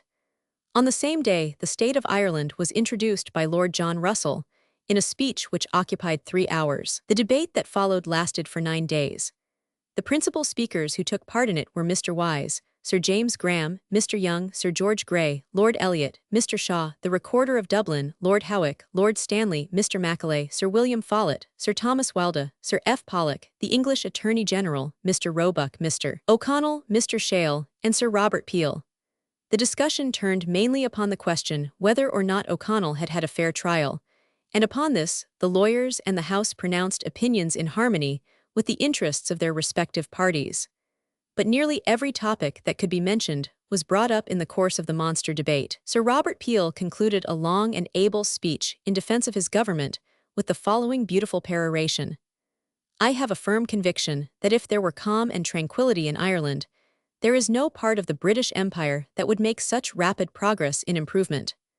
There are facilities for improvement and opportunities for it, which will make the advance of Ireland more rapid than the advance of any other country. I will conclude, then, by expressing my sincere and earnest hope that this agitation, and all the evil consequences of it, may be permitted to subside.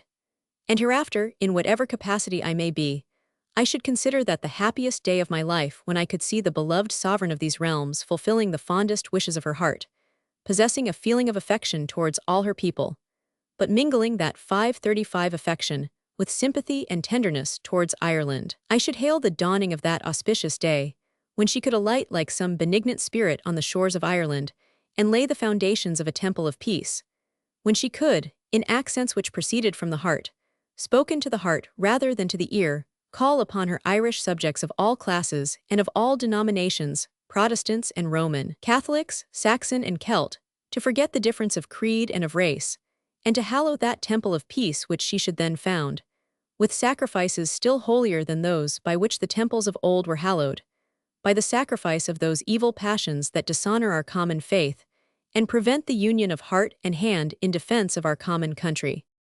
We now arrive at the Irish crisis, the famine of 1846 and 1847, one of the greatest calamities that ever afflicted the human race. In order to understand fully the events connected with this visitation, it is necessary to notice the social condition of the country, which rendered its effects so destructive. Ireland had long been in a chronic state of misery, which has been ascribed by the most competent judges to the peculiar state of the land tenure in that country. It had often been predicted by writers on the state of Ireland that, owing to this rottenness at the foundation of the social fabric, it would come down with a crash some day. The facts reported by the census commissioners of 1841 showed that this consummation could not be far off. Out of a population of 8 million, there were 3,700,000 above the age of 5 years who could neither read nor write, while nearly 3.5 millions lived in mud cabins, badly thatched with straw, having each but one room, and often without either a window or a chimney. These figures indicate a mass of ignorance and poverty which could not be contemplated without alarm, and the subject was, therefore, constantly pressed upon the attention of Parliament. As usual in cases of difficulty, the government, feeling that something should be done, and not knowing what to do, appointed, in 1845, a commission to inquire into the relations between landlord and tenant and the condition of the working classes. At the head of this commission was the Earl of Devon, a benevolent nobleman whose sympathies were on the side of the people. Captain Kennedy, the secretary to the commissioners, published a digest of the report of the evidence, which presented the facts in a readable form and was the means of diffusing a large amount of authentic information on the state of Ireland. The commissioners traveled through the country, held courts of inquiry, and examined witnesses of all classes. As the result of their extensive intercourse with the farming classes and their own observations, they were enabled to state that in almost every part of Ireland unequivocal symptoms of improvement, in spite of many embarrassing and counteracting circumstances, continually presented themselves to the view, and that there existed a very general and increasing spirit and desire for the promotion of such improvement, from which the most beneficial results might fairly be expected. Indeed, speaking of the country generally, they add, with some exceptions which are unfortunately too notorious, we believe that at no former period did so active a spirit of improvement prevail, nor could well-directed measures for the attainment of that object have been proposed with a better prospect of success than at the present moment. But this improvement produced no sensible effect upon the mass of laboring people. However brightly the sun of prosperity might gild the eminences of society, the darkness of misery and despair settled upon the masses below. The commissioners proceed, A reference to the evidence of most of the witnesses will show that the agricultural labor of Ireland continues to suffer the greatest privations and hardships, that he continues to depend upon casual and precarious employment for subsistence, that he is still badly housed, badly fed, badly clothed, and badly paid for his labor. Our personal experience and observation during our inquiry have afforded us a melancholy confirmation of these statements, and we cannot forbear expressing our strong sense of the patient endurance which the laboring classes have generally exhibited under sufferings greater, we believe, than the people of any other country in Europe have to sustain. It was found that the potato was almost the only food of the Irish millions, and that it formed their chief means of obtaining the other necessaries of life. A large portion of this crop was grown under the knacker system, to which the poorest of the peasantry were obliged to have recourse, notwithstanding the minute subdivision of land. In 1841, there were 691,000 farms in Ireland, exceeding 1 acre in extent. Nearly one half of these were under 5 acres each. The number of proprietors in fee was estimated at 8,000, a smaller number in proportion to the extent of territory than in any other country of Western 536 Europe except Spain. In Connaught, several proprietors had 100,000 acres each, the proportion of small farms being greater there than in the rest of Ireland. The total number of farms in the province was 155,842, and of these 100,254 consisted of from 1 to 5 acres. If all the proprietors had resided among their tenantry, and been in a position to encourage their industry and care for their welfare, matters would not have been so bad. But most of the large landowners were absentees. It frequently happened that the large estates were held in strict limitation, and they were nearly all heavily encumbered.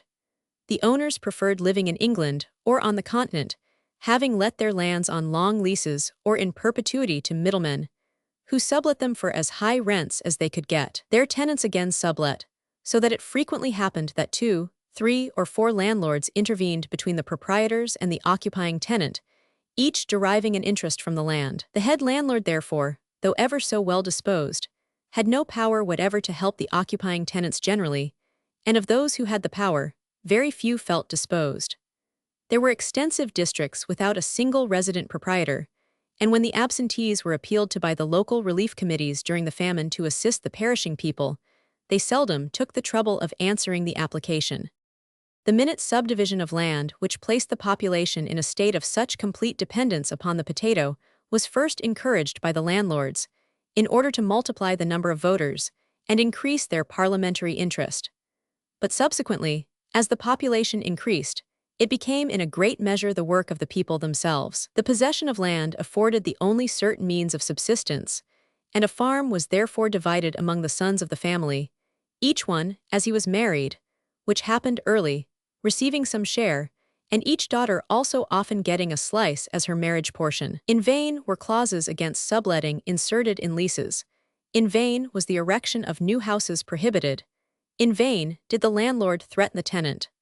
The latter relied upon the sympathy of his class to prevent ejectment, and on his own ingenuity to defeat the other impediments to his favorite mode of providing for his family. This process was at length carried to an extreme that became perfectly ludicrous. Instead of each subtenant or assignee of a portion of the farm receiving his holding in one compact lot, he obtained a part of each particular quality of land, so that his tenement consisted of a number of scattered patches, each too small to be separately fenced, and exposed to the constant depredations of his neighbor's cattle, thus affording a fruitful source of quarrels, and utterly preventing the possibility of any improved system of husbandry. These small patches, however, were not numerous enough to afford potato gardens for the still increasing population, and hence arose the knacker system, by which those who occupied no land were enabled to grow potatoes for themselves.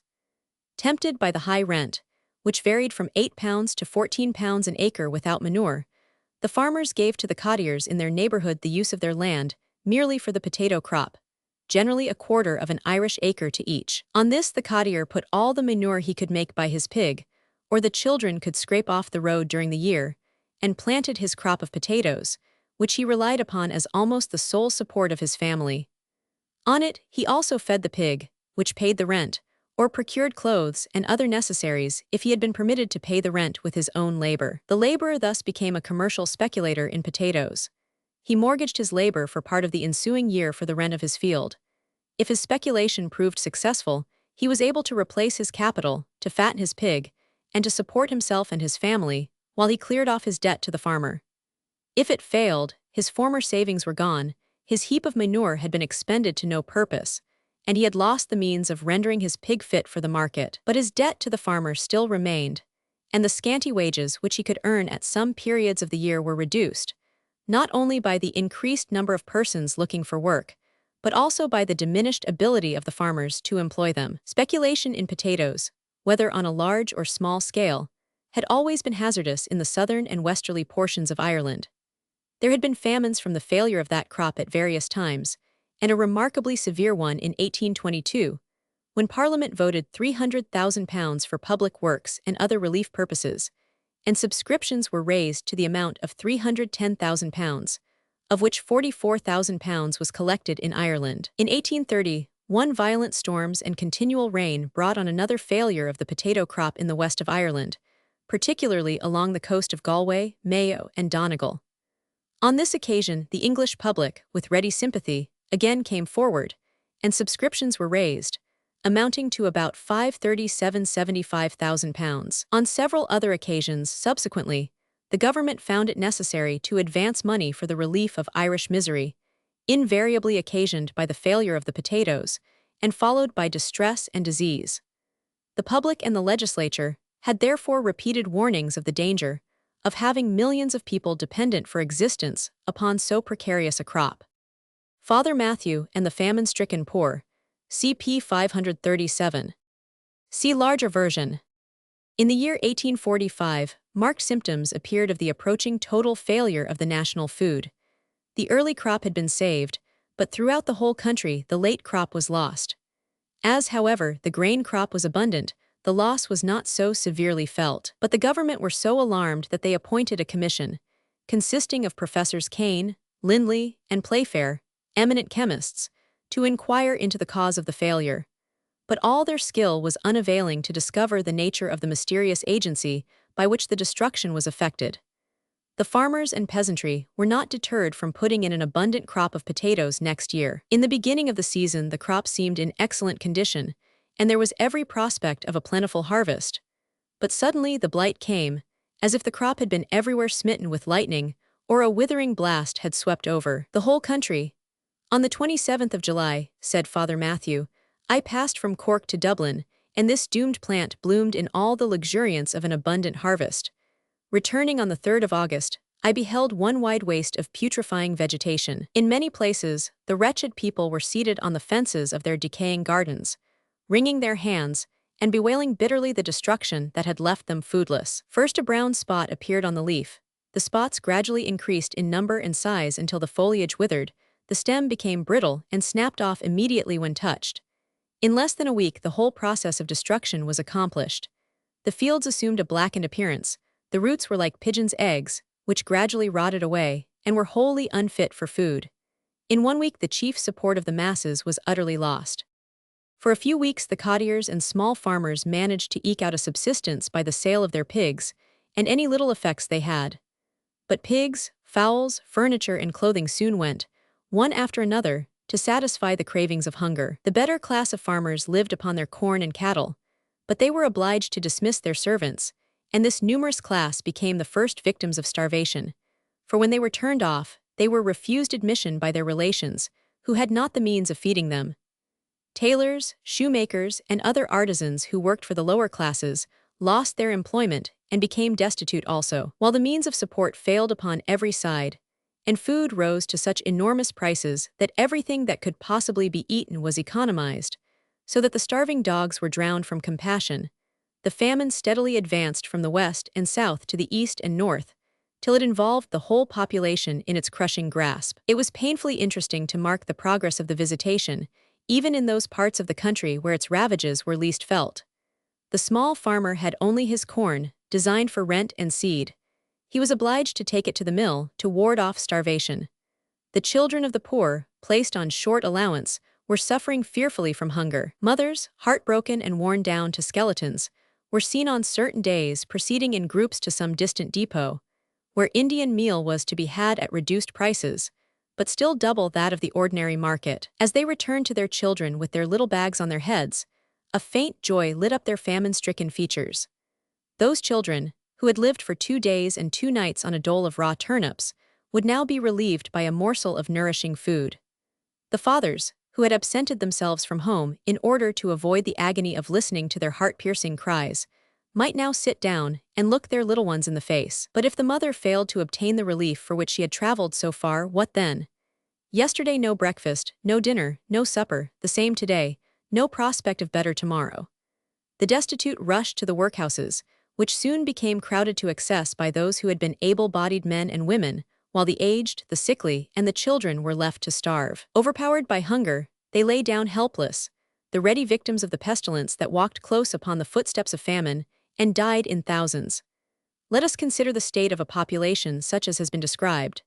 Scattered over remote districts, with no gentry resident within many miles, none to whom a complaint could be made but the clergyman, whose energies were overtaxed, how utterly helpless must have been the condition of those doomed people.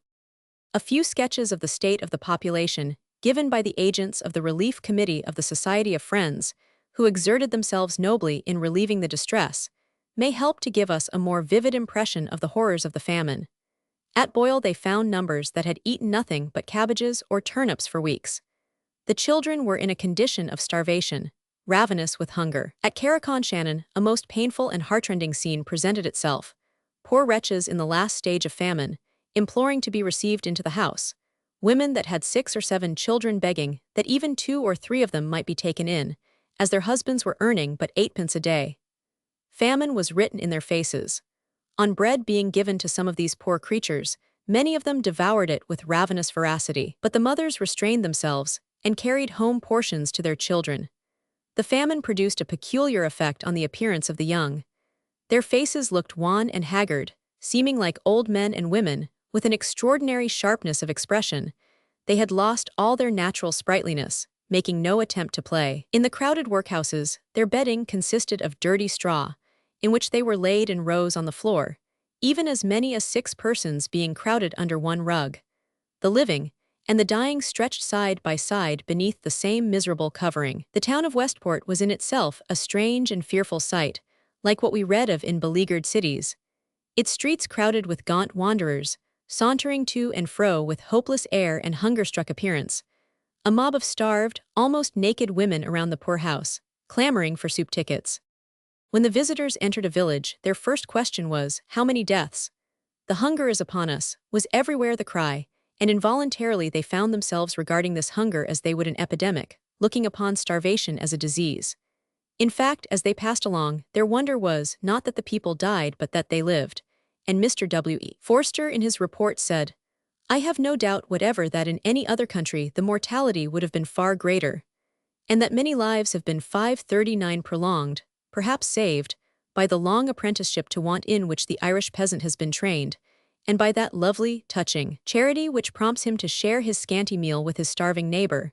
But the springs of this charity must be rapidly dried up. Like a scourge of locusts, the hunger daily sweeps over fresh districts, eating up all before it. One class after another is falling into the same abyss of ruin." One of the most appalling of the narratives sent to the Central Committee of the Society of Friends was Mr. William Bennett's account of his journey in Ireland. He left Dublin on the 12th of January, and proceeded by coach to Longford, and thence to Ballina, from which he penetrated into remote districts of the County Mayo. In the neighbourhood of Belmallet, he and his companion visited a district which may serve as a representation of the condition of the labouring class, generally in the mountainous and boggy districts, where they burrowed and multiplied, more like a race of inferior animals than human beings. "Many of the cabins," wrote Mr. Bennett, "were holes in the bog, covered with a layer of turf, and not distinguishable as human habitations from the surrounding moors, until close down upon them. The bare sod was about the best material of which any of them were constructed. Doorways, not doors, were provided at both sides of the ladder, mostly back and front, to take advantage of the way of the wind. Windows and chimneys, I think, had no existence. A second apartment or partition of any kind was exceedingly rare. Furniture properly so called, I believe, may be stated at nil. I cannot speak with certainty, and wish not to speak with exaggeration, we were too much overcome to note specifically, but as far as memory serves, we saw neither bed, chair, nor table at all. A chest, a few iron or earthen vessels, a stool or two, the dirty rags and night coverings, formed about the sum total of the best furnished. Outside, many were all but unapproachable from the mud and filth surrounding them.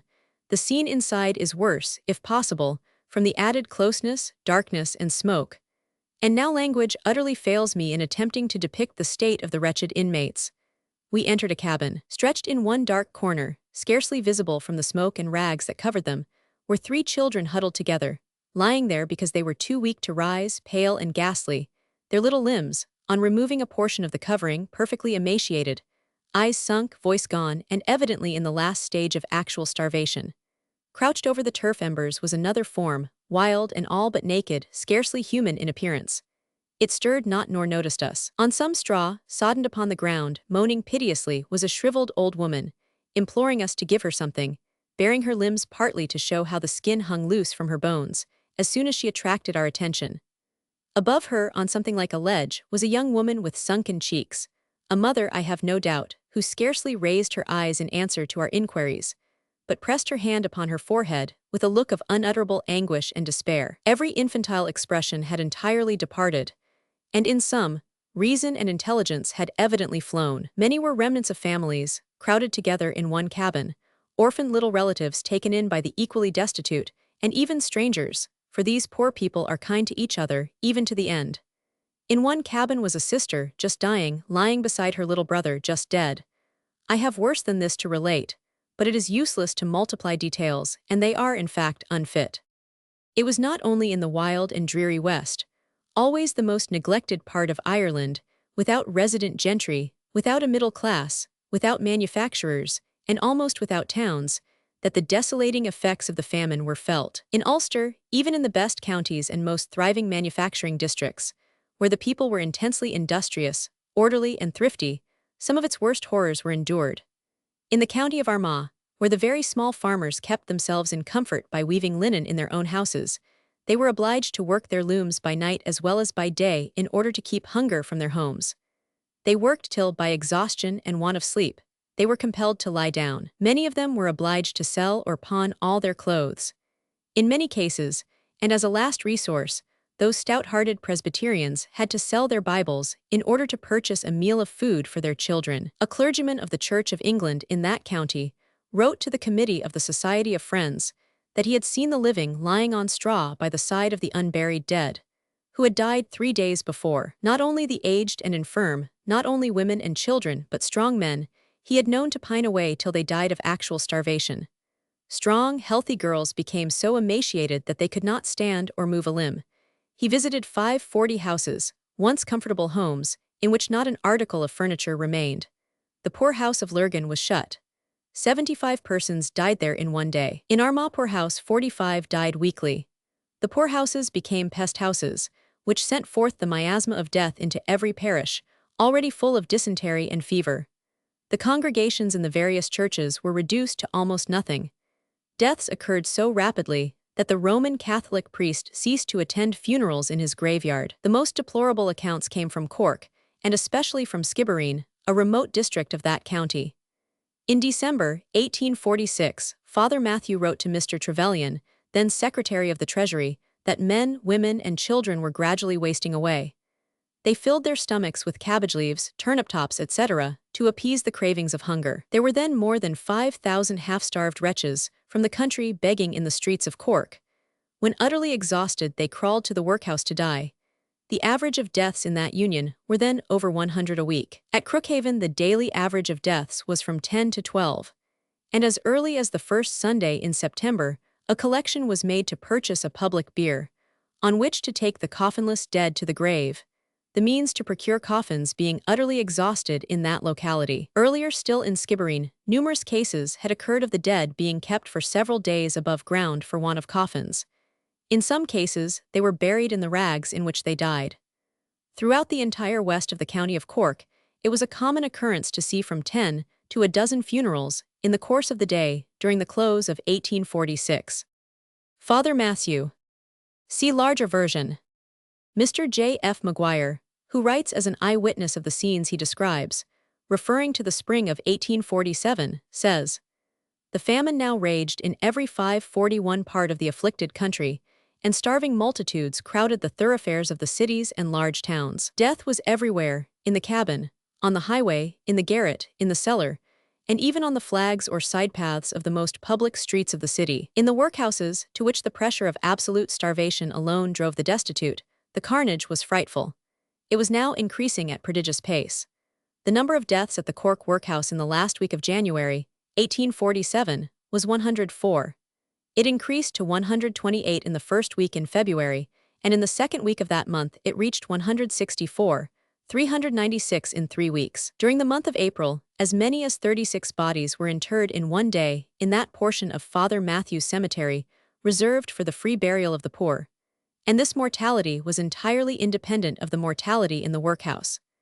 During the same month, there were 300 coffins sold in a single street in the course of a fortnight, and these were chiefly required for the supply of a single parish. From the 27th of December in 1846 to the middle of April in 1847, the number of human beings that died in the Cork workhouse was 2,130, and in the third week of the following month, the free interments in the Matthew Cemetery had risen to 277, as many as 67 having been buried in one day. The destruction of human life in other workhouses of Ireland kept pace with the appalling mortality in the Cork workhouse. According to official returns, it had reached in April the weekly average of 25 per 1,000 inmates, the actual number of deaths being 2,706 for the week ending the 3rd of April, and 2,613 in the following week. Yet the number of inmates in the Irish workhouses was but 104,455 on the 10th of April, the entire of the houses not having then been completed. On board an emigrant ship at the time of the Irish famine, CP 542. See larger version. More than 100 workhouse officers fell victims to the famine fever during this fatal year, which also decimated the ranks of the Catholic clergy of the country.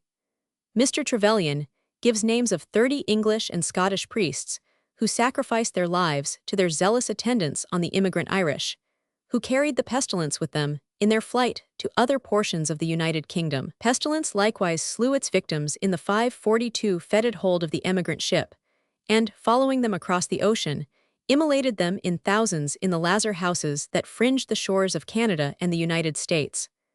The principal business of the time was in meal, and coffins, and passenger ships. A fact may be mentioned which renders further description of the state of the country needless. The Cork patent sawmills had been at full work from December 1846 to May 1847 with 20 pairs of saws, constantly going from morning till night, cutting planks for coffins, and planks and scantlings for fever sheds, and for the framework of berths for emigrant ships. At the church of St. Anne, Shandon, under a kind of shed attached to a guard house, lay huddled up in their filthy fetid rags about 40 human creatures. Men, women, children, and infants of the tenderest age, starving and fever-stricken, most of them in a dying state, some dead, and all gaunt, yellow, hideous from the combined effects of famine and disease. Under this open shed they had remained during the night, and until that hour, about 10 in the morning, when the funeral procession was passing by, and their indescribable misery was beheld by the leading citizens of Cork, including the mayor and several members of the Board of Guardians. The odor which proceeded from that huddled-up heap of human beings was of itself enough to generate a plague. Skibbereen was described as one mass of famine, disease, and death, the poor rapidly sinking under fever, dysentery, and starvation. There, as early as the first week in February 1847, there was constant use for a coffin with movable sides, in which the dead were borne to the grave, and there dropped into their last resting place. On the whole, the resignation of this stricken people was something wonderful. Outrage was rare, and the violations of the rights of property were not at all so numerous as might have been expected from persons rendered desperate by hunger. And where such things occurred, the depredators were not those who suffered the severest distress. But as the famine proceeded in its desolating course, and people became familiar with its horrors, the demoralizing effects of which we have read in such visitations were exhibited in Ireland also. Next to the French, the Irish have been remarkable for their attention to the dead, as well as for the strength of their domestic affections. They had a decent pride in having a respectable wake and funeral when they lost any member of the family, and however great their privations were, they made an effort to spare something for the last sad tokens of respect for those they loved. But now there was no mourning for the dead, and but little attention paid to the dying. The ancient and deep-rooted custom with regard to funerals was swept away like chaff before the wind. The funerals were rarely attended by more than 3 or 4 relatives or friends. Sometimes the work of burial was left entirely to persons hired to do it, and in many cases, it was not done at all for 5 or 6 days after death, and then it was only by threats and rewards that any persons could be got to perform the dangerous duty. The demoralization appeared further in the abuses connected with the distribution of relief. The reports of the commissioners have stated that, in those districts where the relief committees worked together with zeal and in good faith, the administration was excellent, checking fraud and imposture, while it relieved the really distressed. But in some districts this was unhappily not the case. Abuses existed, varying from apathy and neglect to connivance at frauds and misappropriation of the funds. Gross impositions were daily practiced by the poor. The dead or absent were personated. Children were lent for a few days in order to give the appearance of large families, and thus entitle the borrowers to a greater number of rations. Almost the whole population, in many cases, alleged poverty and looked for relief. And then, conceiving the receipt of cooked food a degradation, they endeavored to compel the issue of raw meal. One universal spirit of mendicancy pervaded the people, to which in several places the committees offered no opposition. Yielding to intimidation, or seeking for popularity, they were willing to place the whole population indiscriminately on the lists to be supported by public charity. The Marquis of Lansdowne, the president of the council in the Whig ministry which had replaced that of Sir Robert Peel, in a speech delivered in the House of Lords on the 25th of January, 1847, gave an estimate, as accurate as the best calculation could make it, of the loss in money value that had been occasioned by the failure of the crops in Ireland. Taking a valuation of £10 per acre for potatoes, and £3 for oats, the deficiency on the potato crop alone amounted to £11,350,000, while on the crop of oats it amounted to £4,660,000, or to a total value of £16,010,000 for the whole of a country which, if it could not be said to be the poorest, was certainly not one of the richest in the world. In 543, weight the loss was 9 million or 10 million tons of potatoes. The whole loss had been equivalent to the absolute destruction of 1,500,000 arable acres. On the same day, Lord John Russell, who had succeeded Peel as Prime Minister, gave a statement of what the government had done during the recess for the relief of the Irish population, in pursuance of acts passed in the previous session. He stated that an immense staff of servants had been employed by the Board of Public Works, upwards of 11,000 persons, giving employment to 500,000 of labourers, representing 2 million of souls, the expense for the month of January being estimated at from £700,000 to £800,000.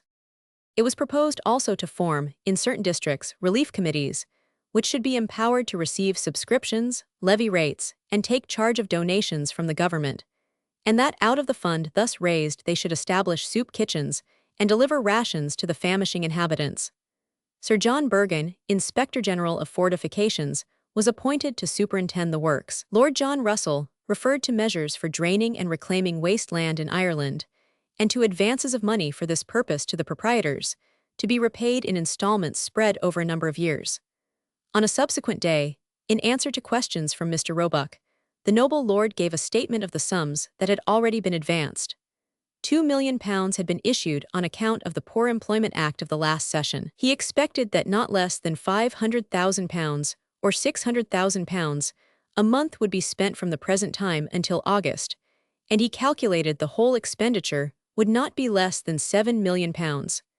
There was great difference of opinion on the subject of the government plans. A counter-scheme for the establishment of reproductive works deserves to be noticed for the interest it excited and the attention it occupied for years afterwards. Namely, the railway plan of Lord George Bentinck. Acts of Parliament, he said, had been passed for 1,582 miles of railway in Ireland, of which only 123 miles had then been completed, while 2,600 miles had been completed in England.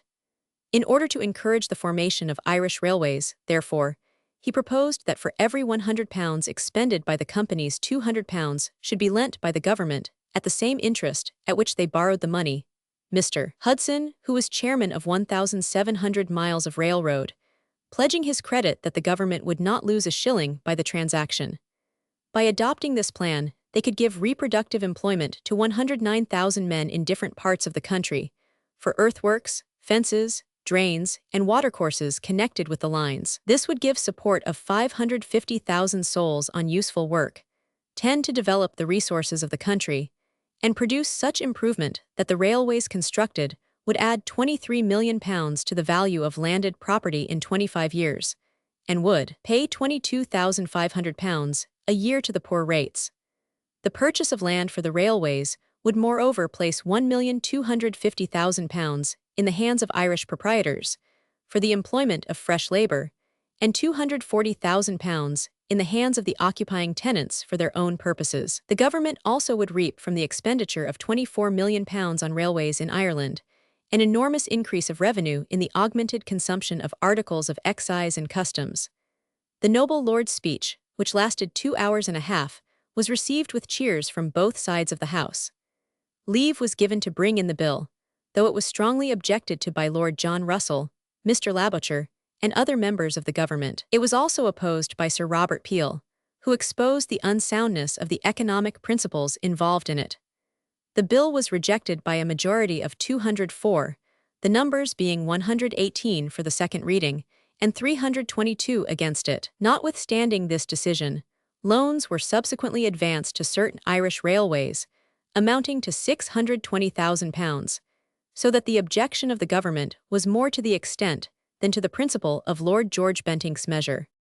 As in the whole history of the world, perhaps, so great a calamity as the Irish famine never called for sympathy and relief, so never was a more generous response elicited by any appeal to humanity. The government and the legislature did all that was possible with the means at their disposal, and the machinery that already existed, or could be hastily constructed, to meet the overwhelming emergency. The newly established poor law system, though useful as far as it went, was quite inadequate to meet such great distress. It had been passed while the country was comparatively prosperous, and contained no provision for such a social disorganization as this famine. By the Acts of 1 and 2 Victoria, c. 56, no outdoor relief whatever could be given in any circumstances. The size of the unions was also a great impediment to the working of the poor law. They were 3 times the extent of the corresponding divisions in England. In Munster and 544 Connaught, where there was the greatest amount of destitution and the least amount of local agency available for its relief, the unions were much larger than in the more favoured provinces of Ulster and Leinster. The Union of Ballina comprised a region of upwards of 500,000 acres, and within its desert tracts, the famine assumed its most appalling form, the workhouse being more than 40 miles distant from some of the sufferers. As a measure of precaution, the government had secretly imported and stored a large quantity of Indian corn, as a cheap substitute for the potato, which would have served the purpose much better had the people been instructed in the best modes of cooking it. It was placed in commissariat depots along the western coast of the island, where the people were not likely to be supplied on reasonable terms through the ordinary channels of trade. The public works consisted principally of roads, on which the people were employed as a sort of supplement to the poor law. Half the cost was a free grant from the treasury, and the other half was charged upon the barony in which the works were undertaken. The expense incurred under the Labour Rate Act, 9 and 10 Victoria, c. 107, amounted to £4,766,789. It was almost universally admitted, when the pressure was over, that the system of public works adopted was a great mistake, and it seems wonderful that such grievous blunders could have been made with so many able statesmen and political economists at the head of affairs and in the service of the government. The public works undertaken consisted in the breaking up of good roads to level hills and fill hollows, and the opening of new roads in places where they were not required, work which the people felt to be useless, and which they performed only under strong compulsion, being obliged to walk to them in all weathers for miles, in order to earn the price of a breakfast of Indian meal. Had the labor thus comparatively wasted been devoted to the draining,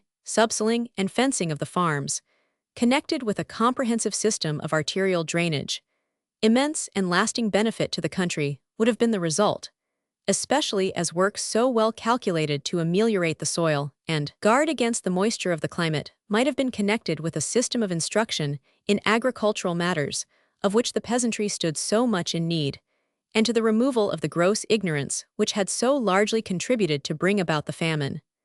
As it was, enormous sums were wasted. Much needless hardship was inflicted on the starving people, in compelling them to work in frost and rain when they were scarcely able to walk.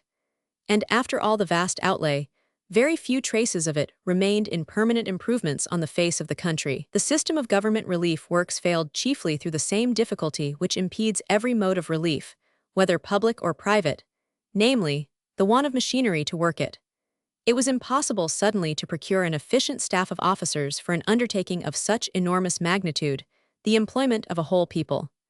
The overseers were necessarily selected in haste, many of them were corrupt, and encouraged the misconduct of the laborers. In many cases, the relief committees, unable to prevent maladministration, yielded to the torrent of corruption, and individual members only sought to benefit their own dependents. The people everywhere flocked to the public works. Laborers, cottiers, artisans, fishermen, farmers, men, women, and children, all, whether destitute or not, sought for a share of the public money.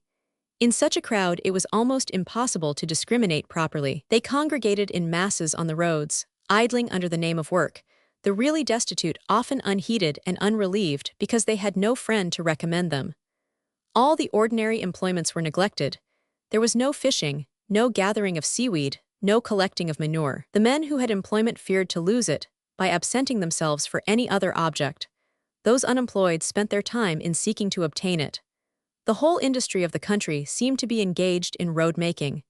It became absolutely necessary to put an end to it, or the cultivation of the land would be neglected. Works undertaken on the spur of the moment, not because they were needful, but merely to employ the people, were in many cases ill-chosen, and the execution equally defective. The workers, desirous to protect their employment, were only anxious to give as little labor as possible, in which their overlookers or gangers in many cases heartily agreed.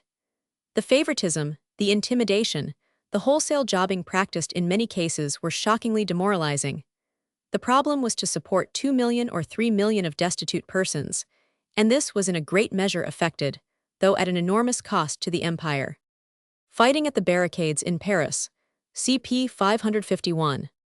See larger version. The following statement of the numbers receiving rations, and the total expenditure under the Act in each of the 4 provinces, compared with the amount of population, and the annual value assessed for per rate, may serve to illustrate the 546 comparative means and destitution of each province. Population, valuation, greatest number of rations. Given out, total. Expenditure. Ulster 2,380,6,373, 3,320,130, 346,517 pounds, 170,598 pounds. Leinster 1,973,730, 4,624,542, 450,606, 308,068. Munster 2,390,6,161, 3,777,103, 1,013,820, 671,554. Connaught 1,418,859, 1,465,640, 3,745,650, 2, 526,048. 8,175,124, 13,187,421, 2,556,601 pounds, 1,676,268 pounds. In order to induce the people to attend to their ordinary spring work and put in the crops, it was found necessary to adopt the plan of distributing free rations. On the 20th of March, therefore, a reduction of 20% of the numbers employed on the works took place, and the process of reduction went on until the new system of gratuitous relief was brought into full operation. The authority under which this was administered was called the Temporary Relief Act, which came into full operation in the month of July, when the destitution was at its height, and 3 million of people received their daily rations. Sir John Bergen truly described this as the grandest attempt ever made to grapple with famine over a whole country. Never in the history of the world were so many persons fed in such a manner by the public bounty. It was a most anxious time, a time of tremendous labor and responsibility to those who had the direction of this vast machinery. This great multitude was, however, rapidly lessened at the approach of harvest, which happily was not affected by the disease. Food became comparatively abundant, and labor in demand. By the middle of August, relief was discontinued in nearly one half of the unions, and ceased altogether on September 12th. It was limited by the Act to the 1st of October.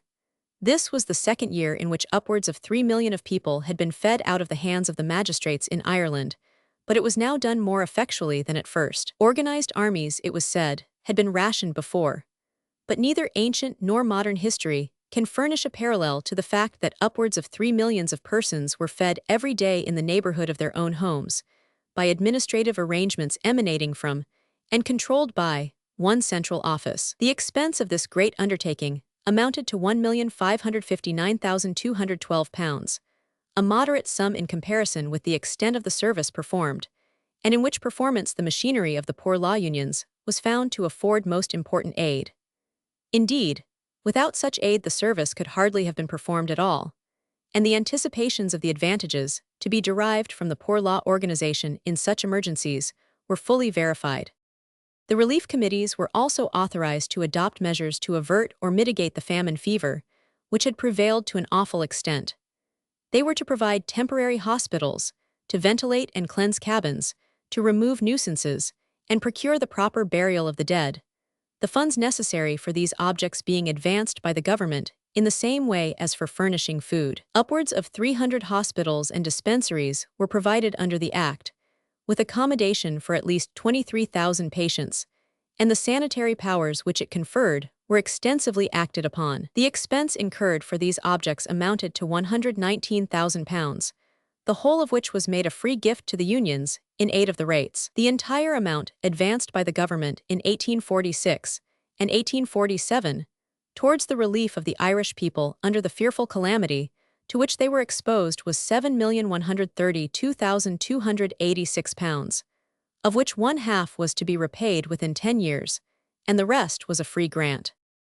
The clergy, Protestant and Roman Catholic, almost the only resident gentry in several of the destitute districts, worked together on the committees with commendable zeal, diligence, and unanimity. Among the Roman Catholic clergy, Father Matthew was at that time by far the most influential and popular. The masses of the peasantry regarded him as almost an inspired apostle. During the famine months, he exerted himself with wonderful energy and prudence. First, in his correspondence with different members of the government, earnestly recommending and urging the speedy adoption of measures of relief, and next in commending those measures to the people, dissuading the hungry from acts of violence, and preaching submission and resignation under the heavy dispensation of Providence. If the temperance organization established by Father Matthew had been perverted to political purposes by the repeal agitation, there is no doubt that it contributed in a very large degree to the preservation of life and property during the 2 awfully trying years of famine. It is a fact, said Father Matthew, and you are not to attribute my alluding to it to vanity, that the late provision riots have occurred in the districts where the temperance movement has not been encouraged. Our people are as harmless in their meetings as flocks of sheep, unless when inflamed and maddened by intoxicating drink. Were it not for the temperate 547 habits of the greater portion of the people of Ireland, our unhappy country would be before now one wide scene of tumult and bloodshed. The consumption of Indian corn during the famine caused a great deal of wild speculation in the corn trade. Splendid fortunes were rapidly made, and as rapidly lost. The price of Indian corn in the middle of February, 1847, was £19 per ton. At the end of March it was £13, and by the end of August it had fallen to £7.10. The quantity of corn imported into Ireland in the first 6 months was 2,849,508 tons. The action of private benevolence was on a scale proportioned to the vast exertions of the government. It is quite impossible to estimate the amount of money contributed by the public for the relief of Irish distress. We know what sums were received by associations and committees, but great numbers sent their money directly, in answer to appeals from clergymen and others, to meet demands for relief in their respective localities. In this way, we may easily suppose that abuses were committed, and that much of the money received was misappropriated, although the greater portion of it was honestly dispensed. Among the organizations established for raising contributions, the greatest was the British Relief Association, which had for its chairman and vice-chairman two of our merchant princes, Mr. Jones Lloyd, afterwards Lord Overstone, and Mr. Thomas Baring. The amount of subscriptions collected by this association for the relief of extreme distress in Ireland and Scotland was £269,302. The Queen's letters were issued for collections in the churches throughout England and Wales, and these produced £200,738, which was also entrusted to the British Relief Association. These sums made together no less than £470,040, which was dispensed in relief by one central committee. 1/6 of the amount was apportioned to the Highlands of Scotland, where there was extensive destitution, and the rest to Ireland. In fact, the amount applied to these objects by the association exceeded £500,000, for upwards of £130,000 had been obtained by the sale of provisions and seed corn in Ireland, and by interest accruing on the money contributed.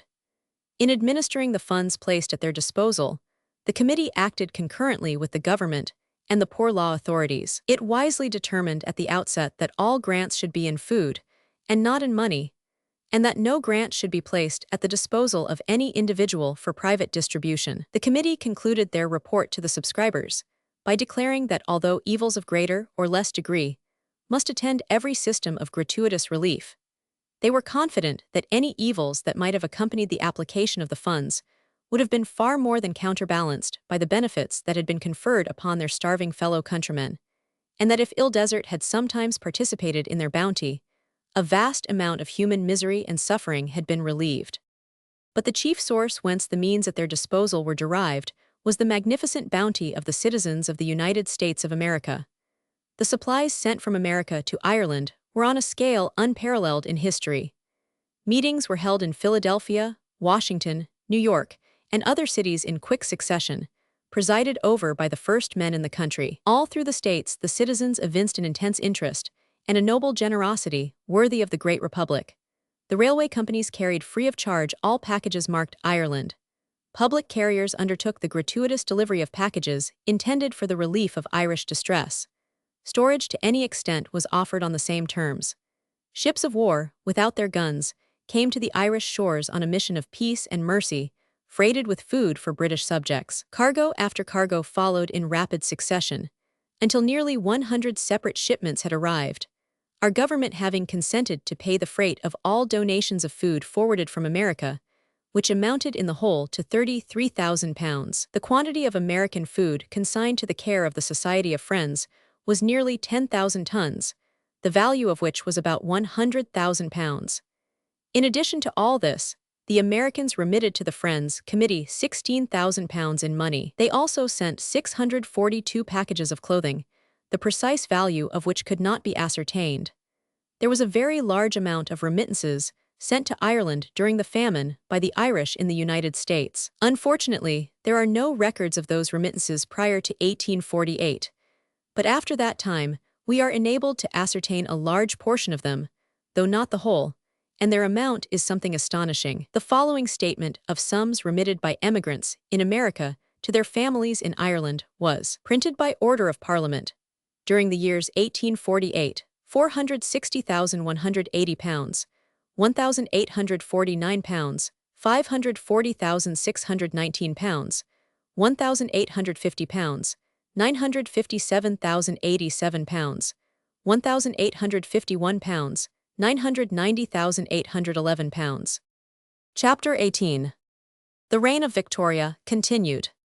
Insecurity of the Orleanist monarchy, the Spanish marriages, Lord Palmerston's foreign policy, meeting of the French chambers, prohibition of the Reform banquet, the multitude in arms, vacillation of Louis Philippe, he abdicates in favor of his grandson, flight of the royal family, proclamation of the provisional government, Lamartine quells the populace, the unemployed invasion of the Assembly, Prince Louis Napoleon, the Ateliers Nationaux Paris in a state of siege, the rebellion quelled by Cavaignac, a new constitution, Louis Napoleon elected President of the French Republic, effect of the French Revolution in England, the Chartists' outbreak at Glasgow, the monster petition, notice by the police commissioners, the 10th of April, the special constables, the Duke of Wellington's preparations, the Convention on Kennington Common, Feargus O'Connor and Commissioner Mayne, collapse of the demonstration, incendiary placards at Glasgow, history of the Chartist petition, renewed gatherings of Chartists,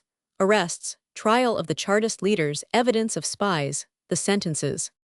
Louis Philippe, King of the French, had been the subject of constant eulogy for the consummate ability and exquisite tact with which he had governed France for 17 years.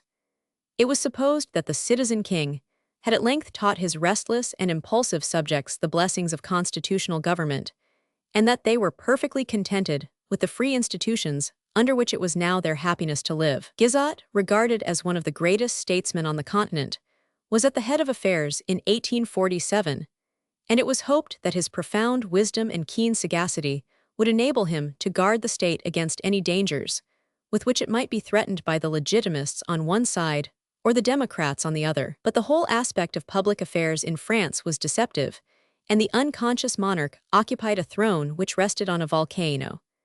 The representative government of which he boasted was nothing but a sham, a gross fraud upon the nation.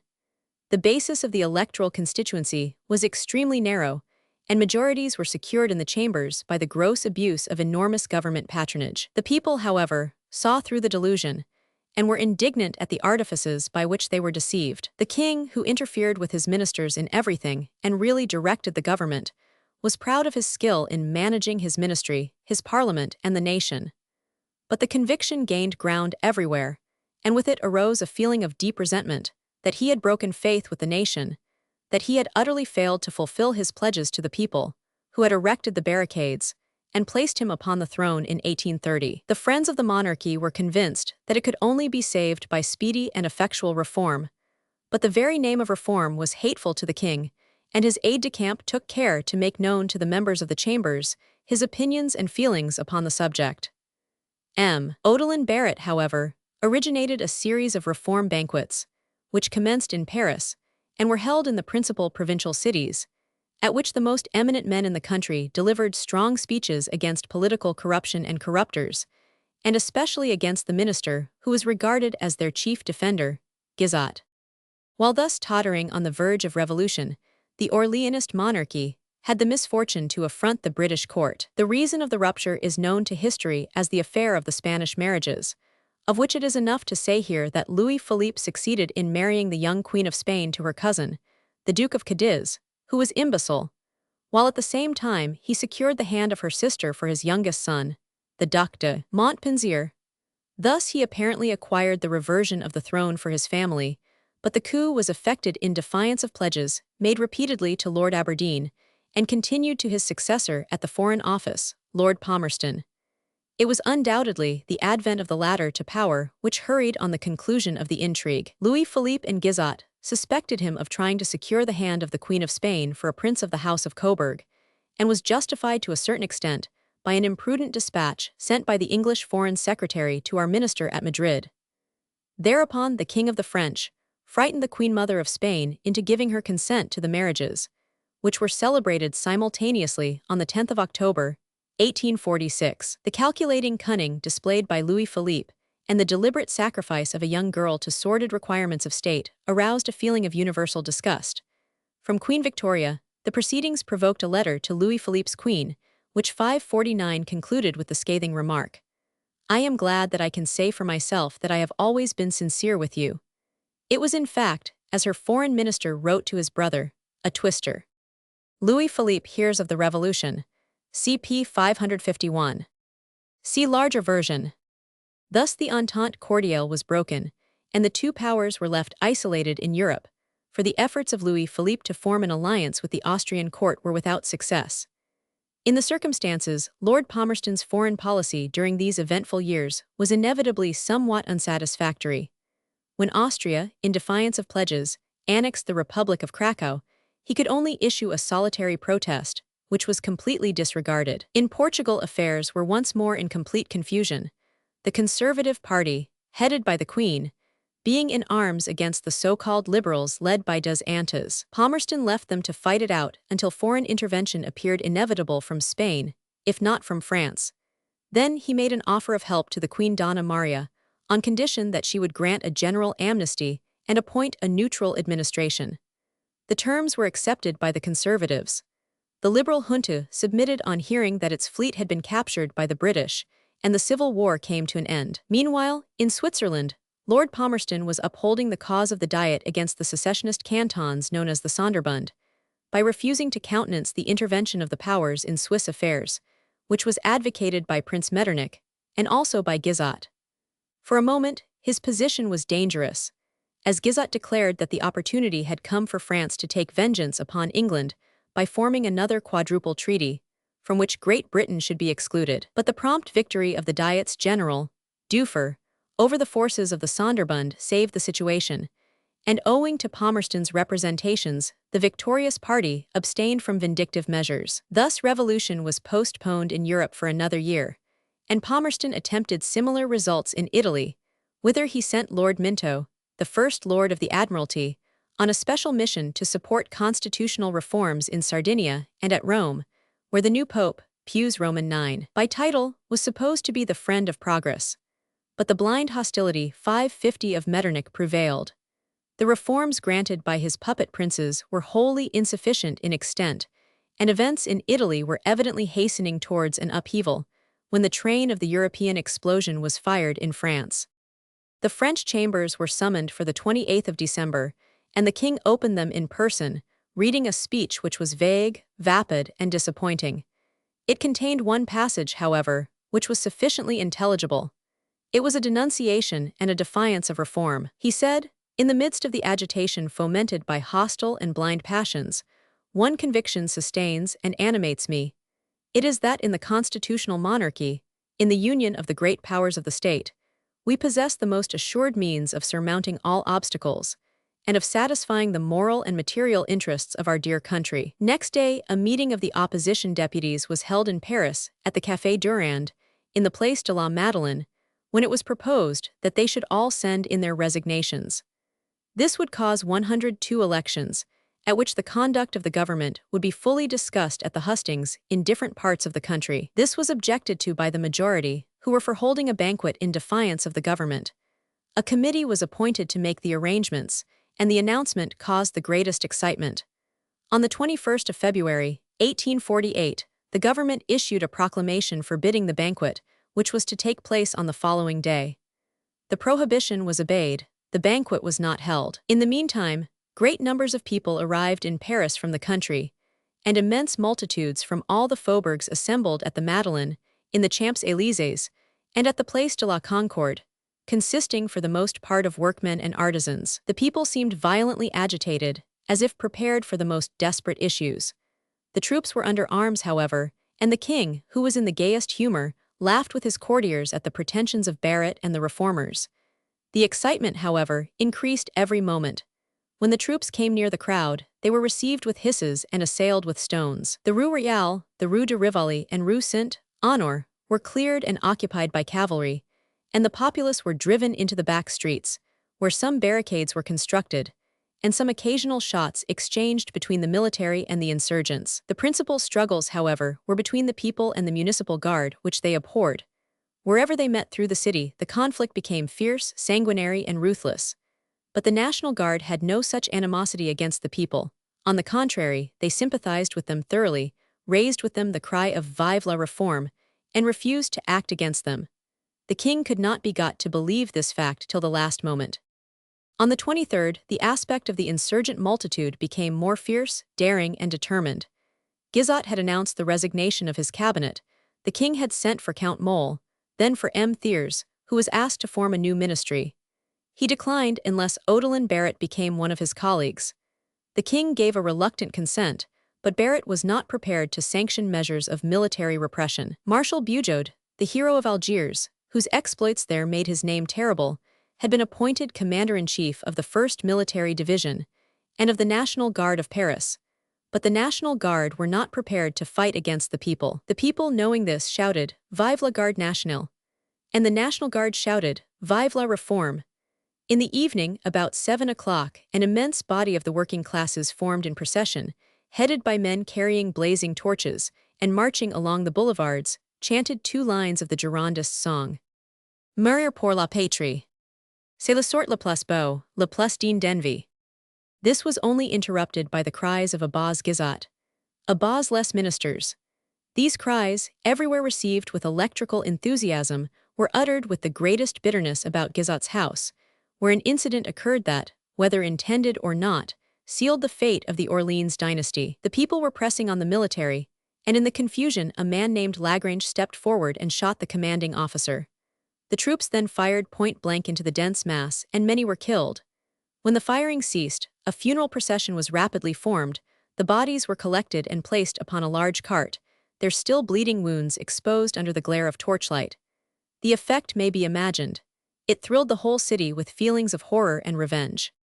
New barricades were now raised at the end of almost every street, and the astonished army, who had received no orders either to attack or retreat, remained passive spectators of the insurrection, a prey to emotions of terror and grief. At daybreak 5:51, on the 23rd, Paris was a vast battlefield. On the barricades, hastily constructed of overturned omnibuses, carts, furniture, and large paving stones, were seen glistening weapons of every size and form. Vengeance, vengeance for the murders committed under the windows of Guizot, was the only cry. The people did not for a moment doubt that the deed was done by the order of that minister. Their feelings were still more inflamed by the appointment of Bugeaud. Even at this moment, however, the king could with difficulty be brought to see his position. However, his eyes were opened at last, when too late, and a proclamation was issued announcing that Barrett and Thiers were charged by the king with the formation of a ministry, that the chamber would be dissolved, that General Lamoricière was commander-in-chief of the National Guard of Paris, instead of Bugeaud, whose appointment was cancelled, and concluding with the words, "Libert, order, union, reform." Barrett himself rode along the boulevards to explain the nature of the changes, but without effect. The people had lost all faith in the king, they would trust him no more, nothing would satisfy them but his dethronement. On the morning of the 24th of February, the royal family were assembled in the Gallery of Maria, where breakfast was about to be served. At this moment, it was announced to the king that the troops were quitting their ranks and delivering up their arms to the people. The Tuileries were now filled with deputies and functionaries of all parties and ranks, all bringing the same tidings, that the city was in possession of the insurgents, that the army had fraternized with the people, that the École Polytechnique were behind the barricades, that the troops had delivered up their muskets and cartouches, and the revolution was everywhere triumphant. The fatal word, abdication, was pronounced. The king faltered, but the heroic queen energetically resisted.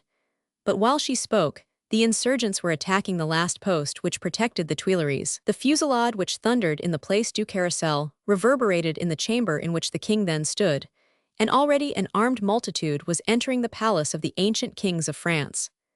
Thereupon the king abdicated in favor of his young grandson, the Count of Paris, whom his mother, the Duchess of Orleans, presented to the Chamber of Deputies. It was, however, too late. The revolution had got the upper hand.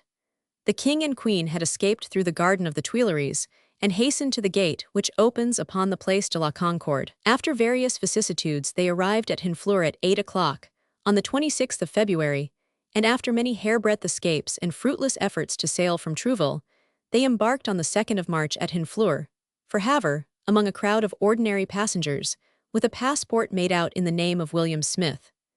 There he was received by the English consul. He embarked in the express, which arrived at Newhaven on the 3rd of March. The royal party reached Claremont, and remained there, under the protection of Queen Victoria, whom he had not long since visited in regal pomp, and whom he had welcomed with parental affection at the Château d'Eu. Such are the vicissitudes of human life. He died at Claremont on the 26th of August, 1850, in the 76th year of his age. The first proclamation issued by the Provisional Government was the following: "A retrograde government has been overturned by the heroism of the people of Paris. This government has fled, leaving behind it traces of blood, which will forever forbid its return. The blood of the people has flowed, as in July, but happily it has not been shed in vain. It has secured a national and popular government, in accordance with the rights, the progress, and the will of this great and generous people. A provisional government, at the call of the people, and some deputies, in the sitting of the 24th of February, is for the moment invested with the care of organizing and securing the national victory. It is composed of Dupont de Eljura, Lamartine, Cremia, Arago, Ledru Rollin, and Garnier pages. The secretaries to this government are Armand Marest, Louis Blanc, and Ferdinand Flocon. Scarcely had the ex-king found a resting place on British soil than every vestige of royalty was obliterated in France. The 25th was a day of extreme agitation among the surging masses of the Paris population. The Communistic Party were struggling for ascendancy and for the establishment of the Republic.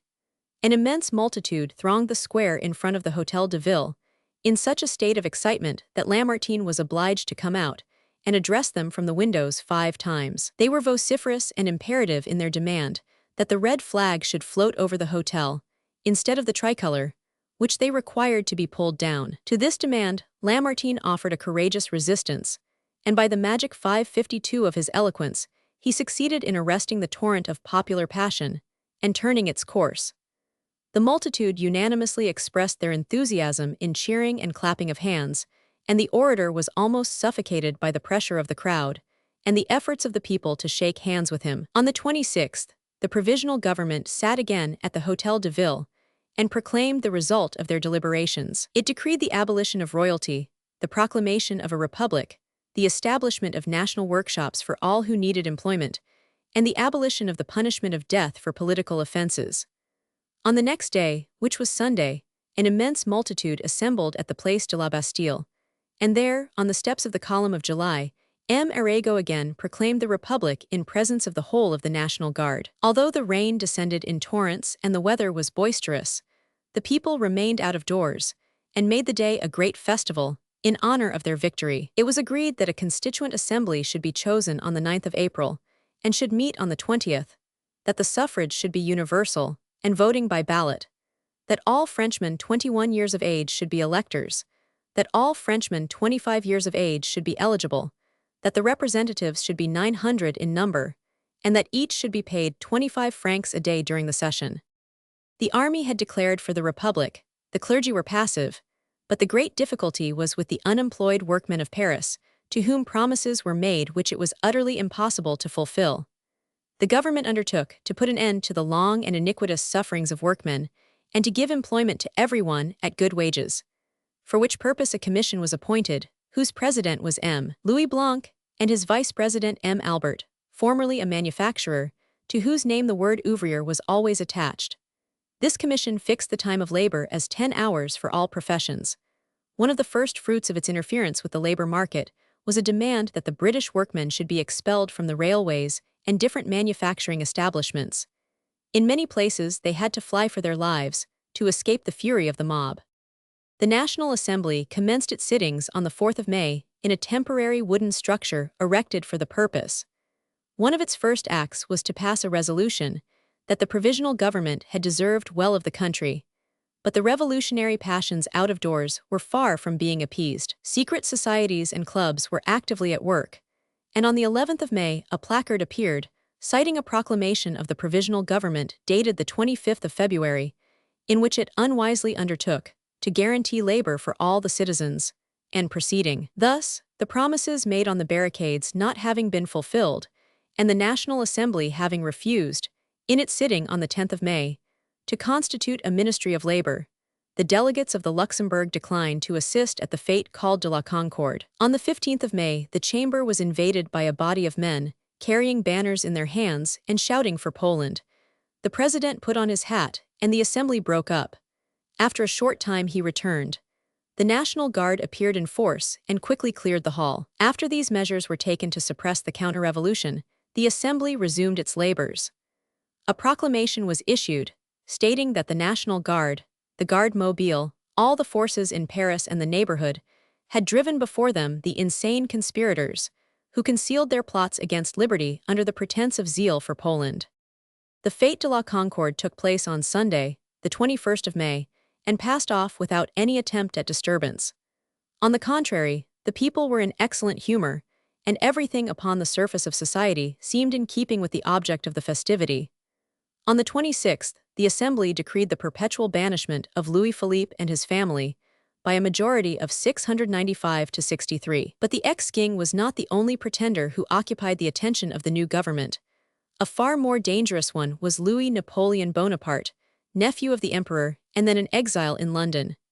He had gone over to Paris when the Republic was proclaimed, but acting on the advice of the government, he quietly retired from the country. So potent, however, was still the charm that attached to the name of Napoleon, that his heir was elected a member of the National Assembly by no less than 4 constituencies. It was moreover discovered that money had been distributed in Paris by his partisans, that placards in his favor were posted upon the walls, and cries of "Vive Napoleon" resounded through the city. Within 4 days, 3 journals had been established in Paris, preparing the way for the candidature of Louis 553 Napoleon as president. After a violent debate, it was resolved by a large majority that he should be permitted to take his seat as a representative. On the Monday following, Paris was excited by a rumor that Louis Napoleon had arrived, and while Lamartine was speaking in the Assembly, several shots were fired, one at the commandant of the National Guard, another at an officer of the army, and this was done to the cry of "Vive l'Empereur Napoleon." "This," said Lamartine, "is the first drop of blood that has stained our revolution, and if blood has now been shed, it has not been for liberty but by military fanaticism, and in the name of an ambition sadly, if not voluntarily, mixed up with guilty maneuvers. When conspiracy is taken in flagrante delicto, with its hand dyed in French blood, the law should be voted by acclamation." He then proposed a decree, causing the law of banishment of 1832 against Louis Napoleon to be executed. It was voted by acclamation, the Assembly rising in a body and shouting, "Vive la République!" Louis Blanc. See larger version. In the meantime, the ateliers nationaux, or government workshops, had, as might have been expected, miserably failed to answer their object, and the working classes were now in a state of great destitution and dangerous discontent. The number of persons employed in the national workshops had increased to 120,000. Misery was extending to all classes of society. One half of Paris was said to be feeding the other half, and it was expected that in a short time there would not be a single manufacture in operation in Paris. It was therefore determined to reduce the number of workmen employed by the government, and the 554 reduction was begun by sending back 3,000 who had come from the provinces. But having passed the barrier, 400 returned and sent a deputation to the Executive Committee at the Palace of the Luxembourg. The interview was unsatisfactory, and the deputation marched through the streets shouting, "Down with the Executive Commission! Down with the Assembly!" They were joined by great numbers, and it was soon discovered that an insurrection had been fully organized. And although next morning the National Guard appeared in great force in the streets, the people began to erect barricades at the Porte Saint-Denis, the Porte Saint-Martin, in the Faubourg Saint-Antoine, and in various other places. The government had, however, made effectual arrangements for putting down the riots, but the army, the National Guard, and the Garde Mobile had to encounter the most desperate resistance. Paris was declared by the Assembly to be in a state of siege, and all the executive powers were delegated to General Cavaignac. Next day, he was reinforced by large numbers of National Guards from the provinces. Sunday came, and the dreadful conflict still continued. In the evening of that day, the President of the Assembly announced that the troops of the Republic were in possession of a great number of the strongholds of the insurgents, but at an immense loss of blood. Never had anything like it been seen in Paris. He hoped that all would that night be finished. This day, June 25th, was signalized by the murder of the Archbishop of Paris. On the morning of the 26th, the conflict was confined chiefly to the Faubourg Saint-Antoine and the greatest stronghold of the insurgents, the Clos Saint-Lazare. The barriers were built of paving stones of large size and blocks of building stone. All the houses commanding them were occupied by the insurgents. The city wall was perforated for a mile in length with loopholes, and from behind it, a deadly fire upon the troops was kept up for 2 days by invisible enemies, who ran from loophole to loophole with the agility of monkeys. General Lamoricière commanded here, and having ordered cannon and mortars, he made breaches in the barricades and reduced many of the fortified houses to heaps of ruins. The Faubourg Saint-Antoine was surrounded by troops on all sides. The insurgents were summoned to surrender, and after some parleying, a flag of truce was sent forward, and they finally submitted, permitting the troops to take quiet possession of the district. General Cavaignac at once announced the result to the President of the Assembly, stating that the revolt was suppressed, that the struggle had completely ceased, and that he was ready to resign his dictatorship the moment the powers confided to him were found to be no longer necessary for the salvation of the public. He resigned accordingly, but he was placed at the head of the ministry, as president of the council. During this tremendous conflict between the Red Republicans and the Guardians of Society, more than 300 barricades had been erected, 16,000 persons were killed and wounded, 8,000 prisoners were taken, and the loss to the nation by the insurrection was estimated at 30 million francs. The plan of a very liberal constitution was discussed for several days and ultimately adopted. It is unnecessary here to describe in detail the principles of a constitution so short-lived. One of those principles led to its speedy destruction. It was that the President of the Republic should be chosen, not by the Assembly, but by the nation at large. This was a very extraordinary course for the Assembly to take, because they must have known that Louis Napoleon would be elected by universal suffrage, whereas their own choice would have fallen upon Cavaignac. The following was the result of the voting. Louis Napoleon, 5,434,226. Cavaignac, 1,448,107. Ledru Rollin, 370,119. Raspel, 36,900. Lamartine, 17,910. Changarnier, 4,790. Votes lost, 12,600. On the 20th of December, Prince Napoleon was proclaimed President of the French Republic in the National Assembly by the President, M. Marest, and took the oath required by the Constitution. All Europe was astonished by the news of the French Revolution.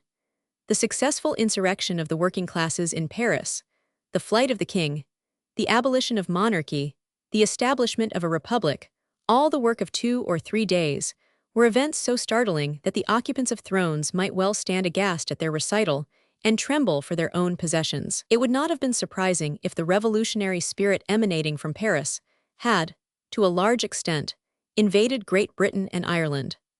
The country had just passed through a fearful crisis. Heavy sacrifices had been made by all classes to save the people from starvation. Many families had been utterly ruined by gigantic failures, and there was still very general privation prevailing in all parts of the United Kingdom. In such circumstances, the masses are peculiarly liable to be excited against the government by ignorant or unprincipled agitators, who could easily persuade 555 them that their sufferings arose from misgovernment, and that matters could never go right till the people established their own sovereignty, till they abolished monarchy and aristocracy, and proclaimed a republic. The Chartist agitation, though not formally proposing any such issue of the movement, had nevertheless familiarized the minds of the working classes with the idea of such a revolution. The points of their charter comprised vote by ballot, universal suffrage, annual parliaments, payment of the members, and the abolition of the property qualification. Besides, the Chartist leaders had been in the habit of holding what was called a national convention, which was a kind of parliament of their own, in which the leaders practiced the art of government. The train was thus laid, and it seemed to require only a spark to ignite it, but a thick shower of sparks came from Paris, as if a furnace had been emptied by a hurricane. It would have been almost miraculous if there had been no explosions of disaffection in Great Britain in such circumstances as these. The first place that reeled under the electric shock of the French Revolution was Glasgow. On the 5th of March in the afternoon, a body of 5,000 men suddenly assembled on the green in that city, tore up the iron railings for weapons, and thus formidably armed, they commenced an attack on the principal shops, chiefly those of gunsmiths and jewelers. The police, apprehending no outbreak of the kind, were scattered on their beats, and could afford no protection until 40 shops had been pillaged and gutted, and property to the value of £10,000 carried off or destroyed. Next morning about 10,000 persons assembled on the green, armed with muskets, swords, crowbars, and iron rails, and unanimously resolved to march immediately to the neighboring suburb of Calton, and turn out all the workers in the mills there, who it was expected would join them, to go from thence to the gas manufactory, and cut the pipes, so as to lay the city at night in darkness, to march next to the jails and liberate all the prisoners, and to break open the shops, set fire to and plunder the city. They immediately set out for the Calton mills, meeting on their way 14 pensioners in charge of a prisoner. These they attempted to disarm, but the veterans fired, and 2 men fell dead. Instantly the rioters raised the cry, "Blood for blood," and were wresting the muskets from the soldiers, when a squadron of cavalry galloped up with drawn swords. The people fell back, and the riot was suppressed. It afterwards transpired that the Chartists in all the manufacturing towns of the west of Scotland only awaited the signal of success from Glasgow to break out in rebellion. The prompt suppression of the movement was therefore a matter of great importance. For some time, a monster petition to the House of Commons was being signed by the Chartists in all the towns throughout the United Kingdom, and the signatures were said to have amounted to 5 millions. It was to be presented on the 10th of April. 200,000 men were to assemble on Kennington Common, and thence they were to march to Westminster to back up their petition. Possibly they might force their way into the House of Commons, overpower the members, and put Mr. Feargus O'Connor in the Speaker's chair. Why might they not in this way effect a great revolution, like that which the working classes of Paris had just accomplished?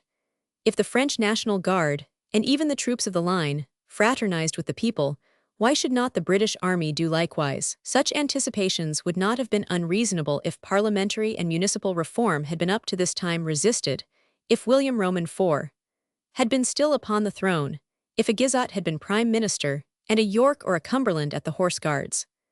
The Chartists, when they laid their revolutionary plans, must have forgotten the loyalty of the English people and the popularity of the young Queen. They could not have reflected that the Duke of Wellington had the command of the army, that he had a horror of riots, and that there was no man who knew better how to deal with them.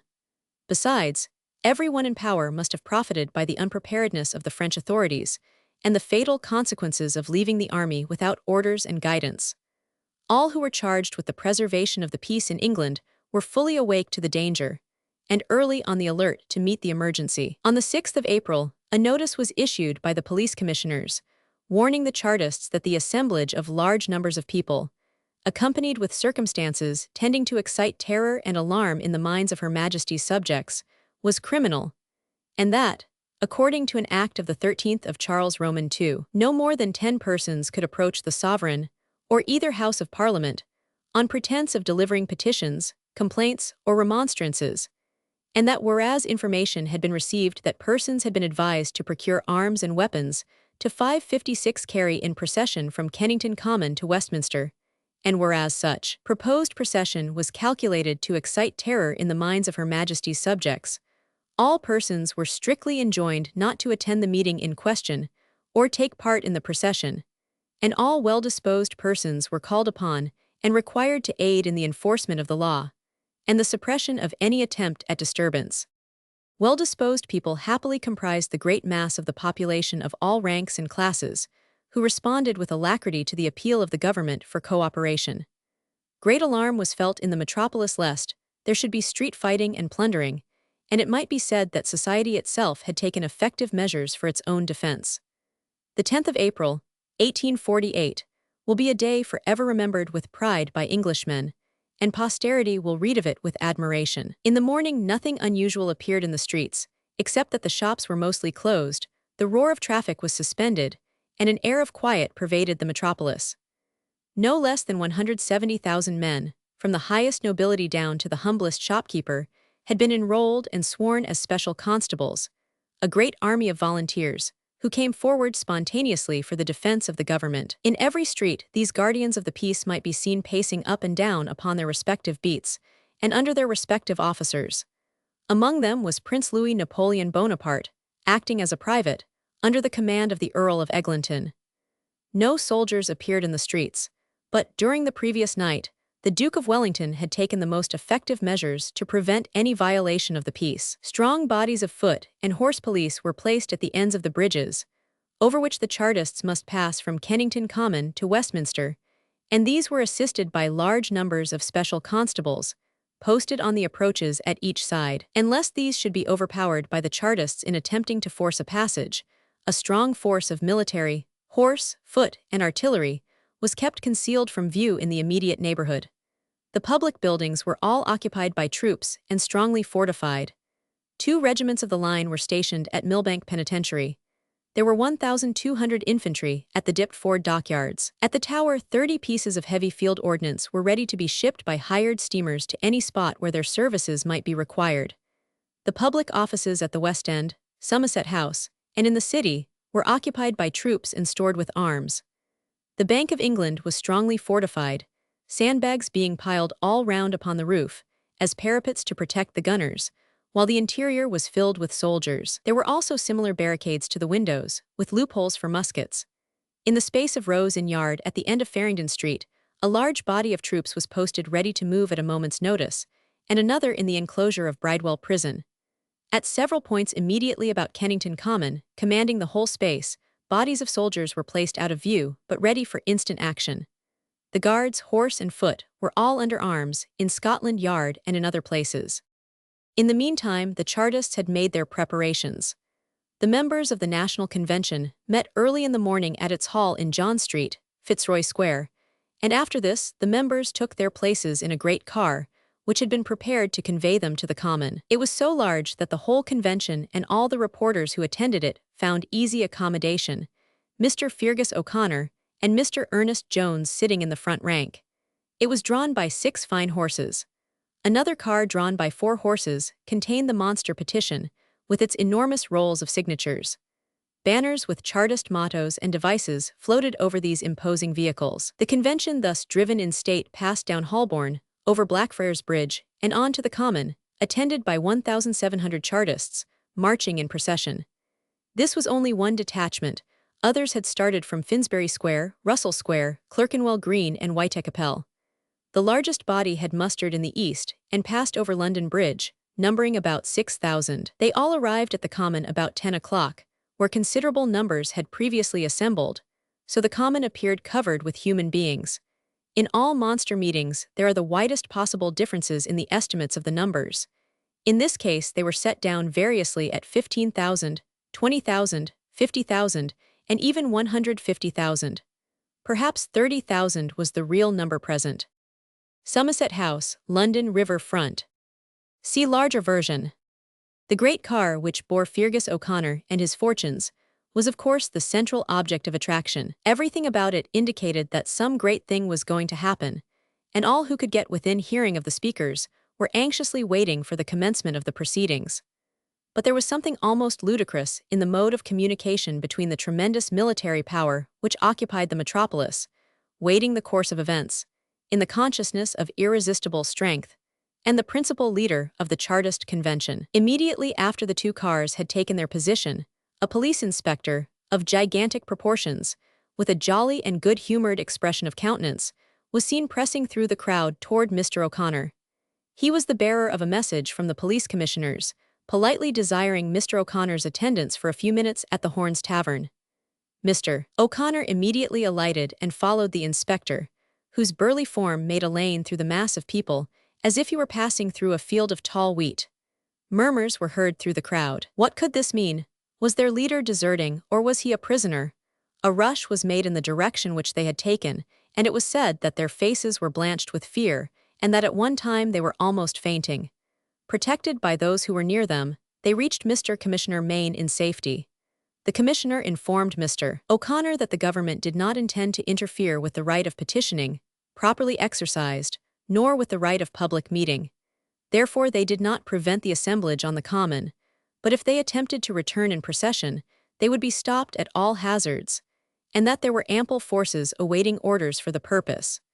The meeting would be allowed to proceed, if Mr. O'Connor pledged himself that it would be conducted peaceably. He gave the pledge, shook hands with the commissioner, and returned to his place on the car. He immediately announced to his colleagues the result of his interview, and the whole demonstration collapsed as suddenly as a pierced balloon. Some brief, fiery harangues were delivered to knots of puzzled listeners, but the meeting soon broke up in confusion. Banners and flags were pulled down, and the monster petition was taken from the triumphal car and packed up in 3 cabs, which were to convey it quietly to the House of Commons. The masses then rolled back towards the Thames, by no means pleased with the turn things had taken. At every bridge 558, they were stopped by the serried ranks of the police and the special constables.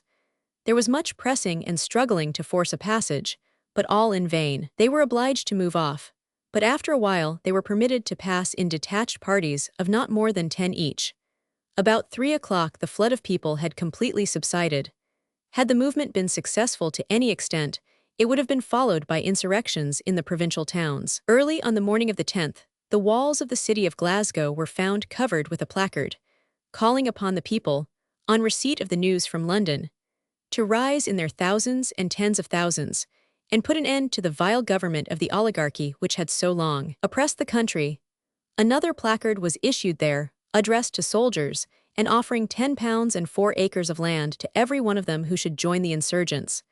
Strange to say, the printers' names were attached to both these treasonable proclamations. They were arrested, but not punished. The history of the Chartist petition was the most extraordinary part of this whole business. It was presented on the 10th of April by Mr. Fergus O'Connor, who stated that it was signed by 5,706,000 persons. It lay upon the floor of the House in 5 large divisions. The first sheet being detached, the prayer was read, and the messengers of the House rolled the enormous mass of parchment to the table. A day was appointed to take its prayer into consideration, but in the meantime it was subjected to investigation, and on the 13th of April Mr. Thornley brought up a special report from the Select Committee on Public Petitions, which contained the most astounding revelations. Instead of weighing 5 tons, as Mr. O'Connor alleged, it weighed 534 cwt.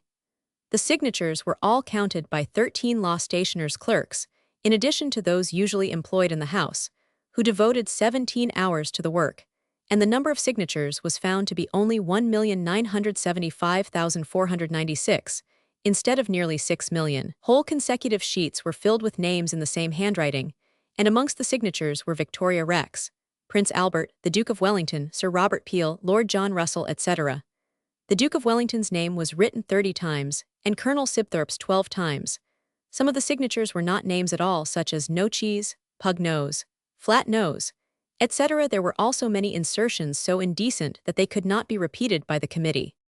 The London Chartists contrived to hold their meetings and to march in procession, and as this sometimes occurred at night, accompanied by the firing of shots, it was a source of alarm to the public. There were Confederate clubs established, consisting chiefly of Irishmen, who fraternized with the English Chartists. On the 31st of May they held a great meeting on Clerkenwell Green.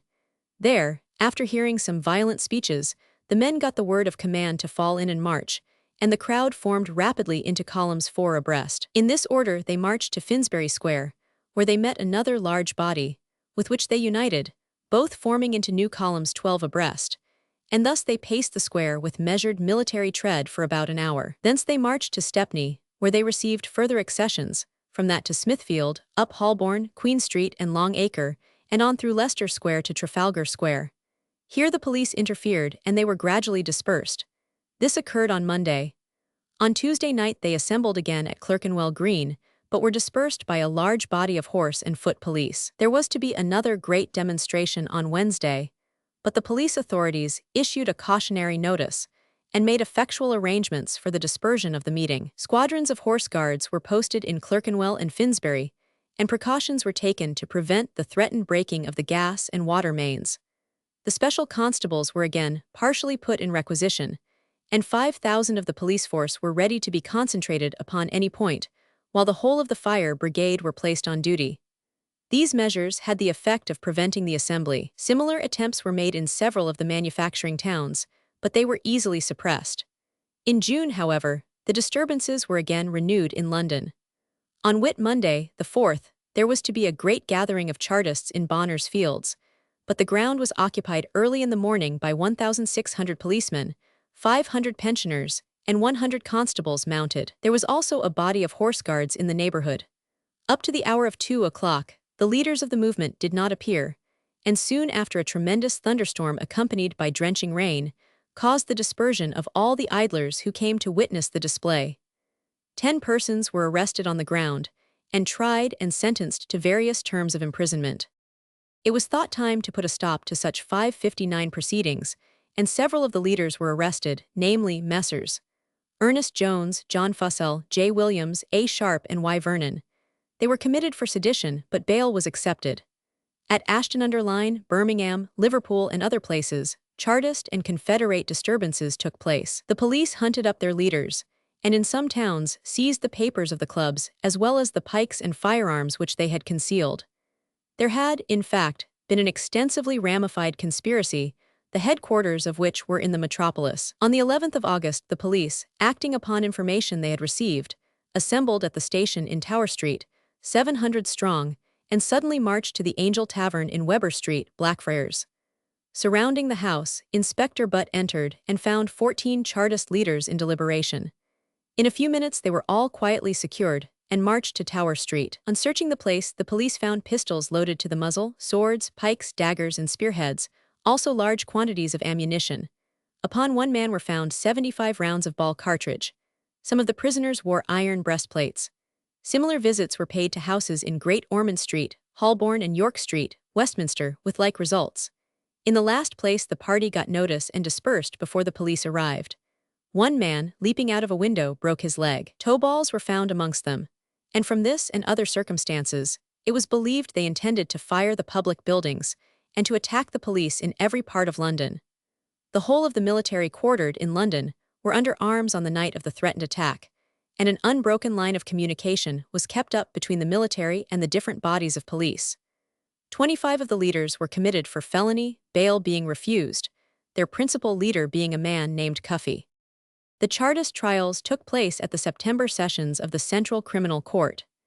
The facts disclosed on the trial revealed, to a larger extent than is usual in such cases, how completely the men who are betrayed into such conspiracies are at the mercy of miscreants who incite them to crime for their own base purposes. The witnesses against Cuffy and others of the Chartists were all voluntary spies, the chief of whom was a person named Powell, who joined the Confederacy, aided in its organization, and had themselves appointed presidents and generals, with the sole purpose of betraying their dupes, in order that they might be rewarded as informers, or, at all events, well paid as witnesses. It was probably by those double traitors that the simultaneous meetings of the clubs were arranged, so that the police might seize them all at the same time. The trial lasted the entire week. On Saturday, the jury returned a verdict of guilty against all the prisoners. The sentence was transportation for life. Others were indicted for misdemeanor only and were sentenced to various terms of imprisonment, with fines. About a score of the minor offenders were allowed to plead not guilty and let out on their own recognizances. And so ended Chartism. Chapter 19. The reign of Victoria continued. The general election, crime in Ireland. Increased powers granted to the executive. Ireland on the verge of rebellion, death of O'Connell. Viceroyalty of Lord Clarendon. Special Commission in Clare, Limerick and Tipperary. The Commission at Clonmel, rise of the Young Ireland Party. The nation, Meagher and Smith O'Brien. They tried to dispense with the Church, the Irish Confederation. The United Irishmen, news of the French Revolution. Panic in Dublin, Lord Clarendon and Mr. Birch the deputation to Paris. Smith O'Brien in Parliament. Preparations for civil war, Young and Old Ireland at blows. Arrest and trial of Mitchell, Smith O'Brien and Meagher. Transportation of Mitchell, Lord Clarendon's extraordinary powers. Smith O'Brien in the South, commencement of the insurrection, Battle of Ballingarry, arrest of Smith O'Brien, collapse of the rebellion, trial of the conspirators, trials and sentences. The rate in aid, the Encumbered Estates Act, the Queen's visit to Ireland. Cove becomes Queenstown, a visit to Cork, Kingstown and Dublin, departure from Dublin, an affecting incident, Belfast. The disorganized state of Ireland, occasioned by the famine and the enormous system of public relief, which fostered idleness and destroyed the customary social restraints that kept the people in order, naturally led to much outrage and crime in that country. At the close of the ordinary session of 1847, the Parliament, which had existed 6 years, was dissolved. The general election excited very little political interest, the minds of all parties being concentrated upon the terrible famine in Ireland and the means necessary to mitigate its effects. The first session of the new Parliament commenced on the 18th of November. Mr. Shaw Lefevre was re-elected Speaker without opposition, some leading Conservatives expressing their admiration of the impartiality and dignity with which he had presided over the deliberations of the House. The royal speech was delivered by commission.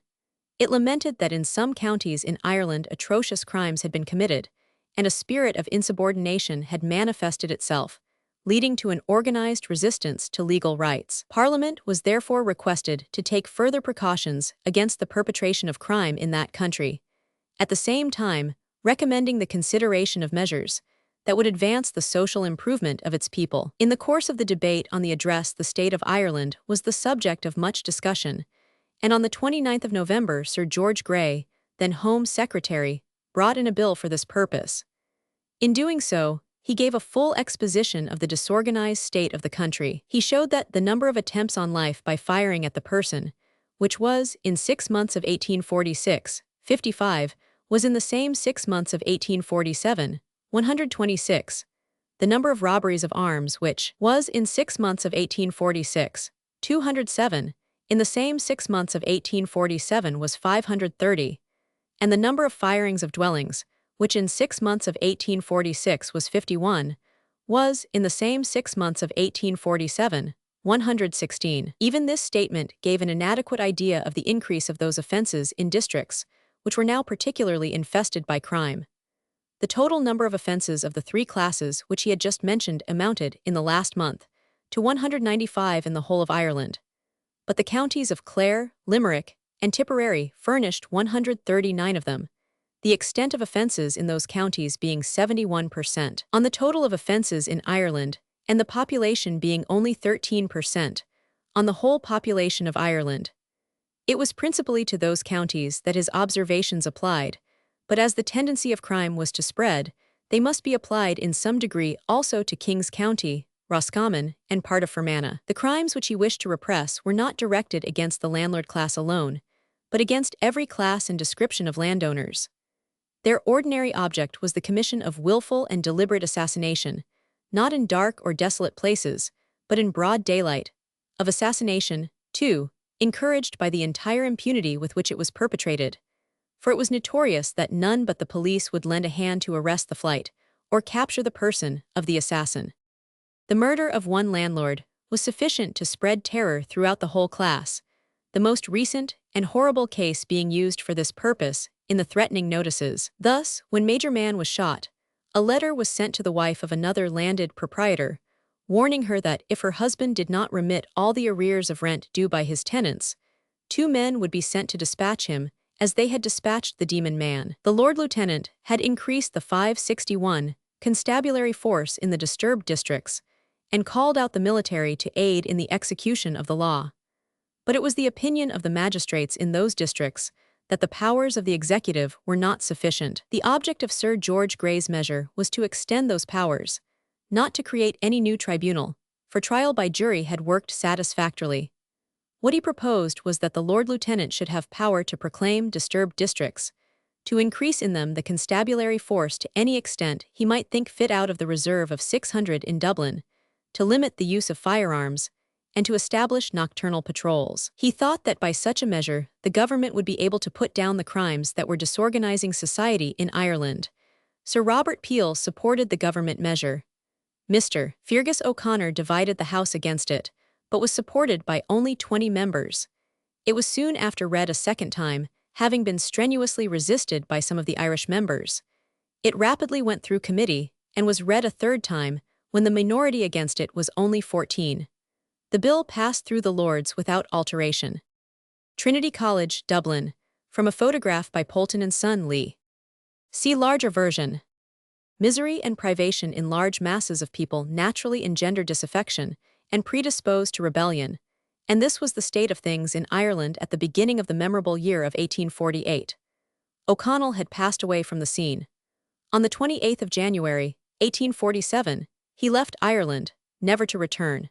He went to London for the purpose of attending his parliamentary duties, but shortly after his arrival there he went for benefit of his health to Hastings. But a still greater change of scene and climate was found necessary, and he embarked for France, and proceeding to Paris, he was received with great consideration by the Marquis of Normanby and other distinguished persons. In reply to a complimentary address from the Electoral Committee, of which Montalembert was chairman, O'Connell said, "Sickness and emotion close my mouth.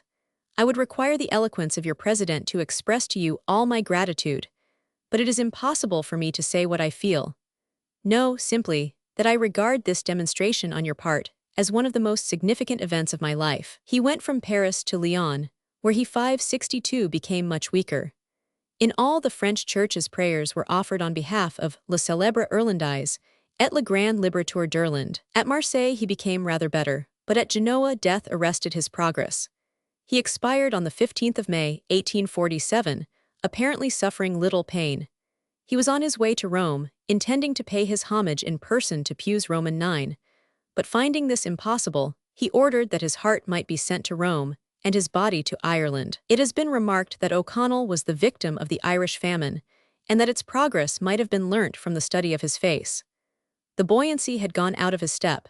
He had become a stooping and a broken-down man, shuffling along with difficulty, his features betraying despondency and misery. His memory was respected by Englishmen because of the devotion of his life to the service of his country.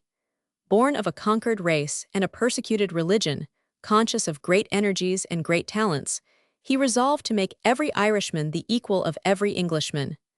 After the labors of a quarter of a century, he obtained Catholic emancipation. It was the lot of the Earl of Clarendon to govern Ireland during the most trying period of her history.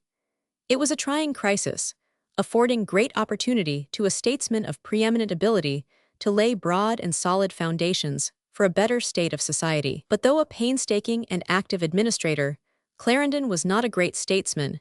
He had no originating power to organize a new state of things, nor prescience to forecast the future. But he left no means untried by which he could overcome present difficulties. The population had been thinned with fearful rapidity. Large numbers of the gentry had been reduced from affluence to destitution. Property was changing hands on all sides. The government had immense funds placed at its command. A vast machinery, and an enormous host of officials operating upon society when it was in the most plastic and unresisting state. A high order of statesmanship could have made an impress upon it that would have endured for ages. But Lord Clarendon's government, instead of putting forth the power that should have guided those mighty resources to beneficial and permanent results, allowed them to be agencies of deterioration. The truth is, he was frightened by a contemptible organization, existing openly under his eyes in Dublin, for the avowed purpose of exciting rebellion and effecting revolution. The conspirators might have been promptly dealt with and extinguished in a summary way.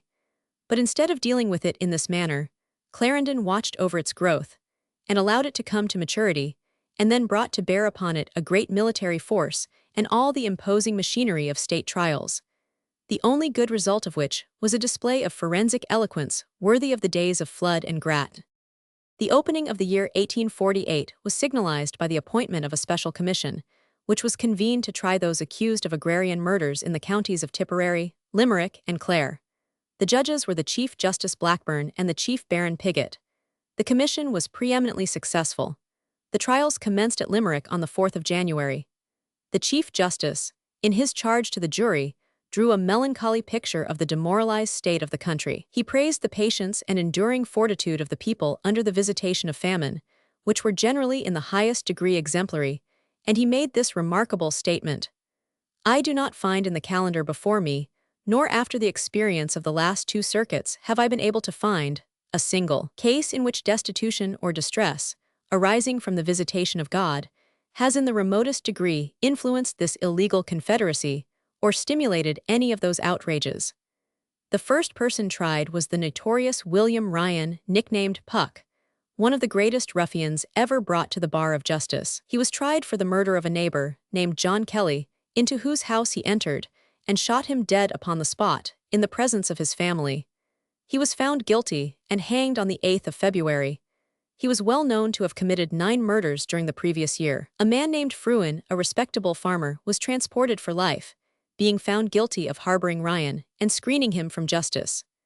The next batch of prisoners consisted of 6 ill-looking young fellows, all of whom appeared to be about 20 years of age, charged with the abduction of the daughter of a respectable farmer named Maloney, for whom they were in the habit of working, in order that another farmer named Krieg might marry her. These cases may serve as illustrations of the state of the country at that time. On the 10th of January, between 20 and 30 of the convicts were brought up together for sentence, and it seemed difficult to believe that so ill-looking and desperate a set of villains could be congregated in one place. They had all, with one 563 exception, been found guilty, without any recommendation to mercy from the jury. After an impressive address from the judge, the sentences were pronounced, varying in the amount of punishment assigned. But they heard their doom with the greatest indifference. The commission next adjourned to Ennis, the assize town of the county of Clare, where the results were equally satisfactory. The judges arrived at Clonmel, the chief town of Tipperary, on the 24th of January. There they found upwards of 400 prisoners in jail, charged with crimes marked by various degrees of atrocity.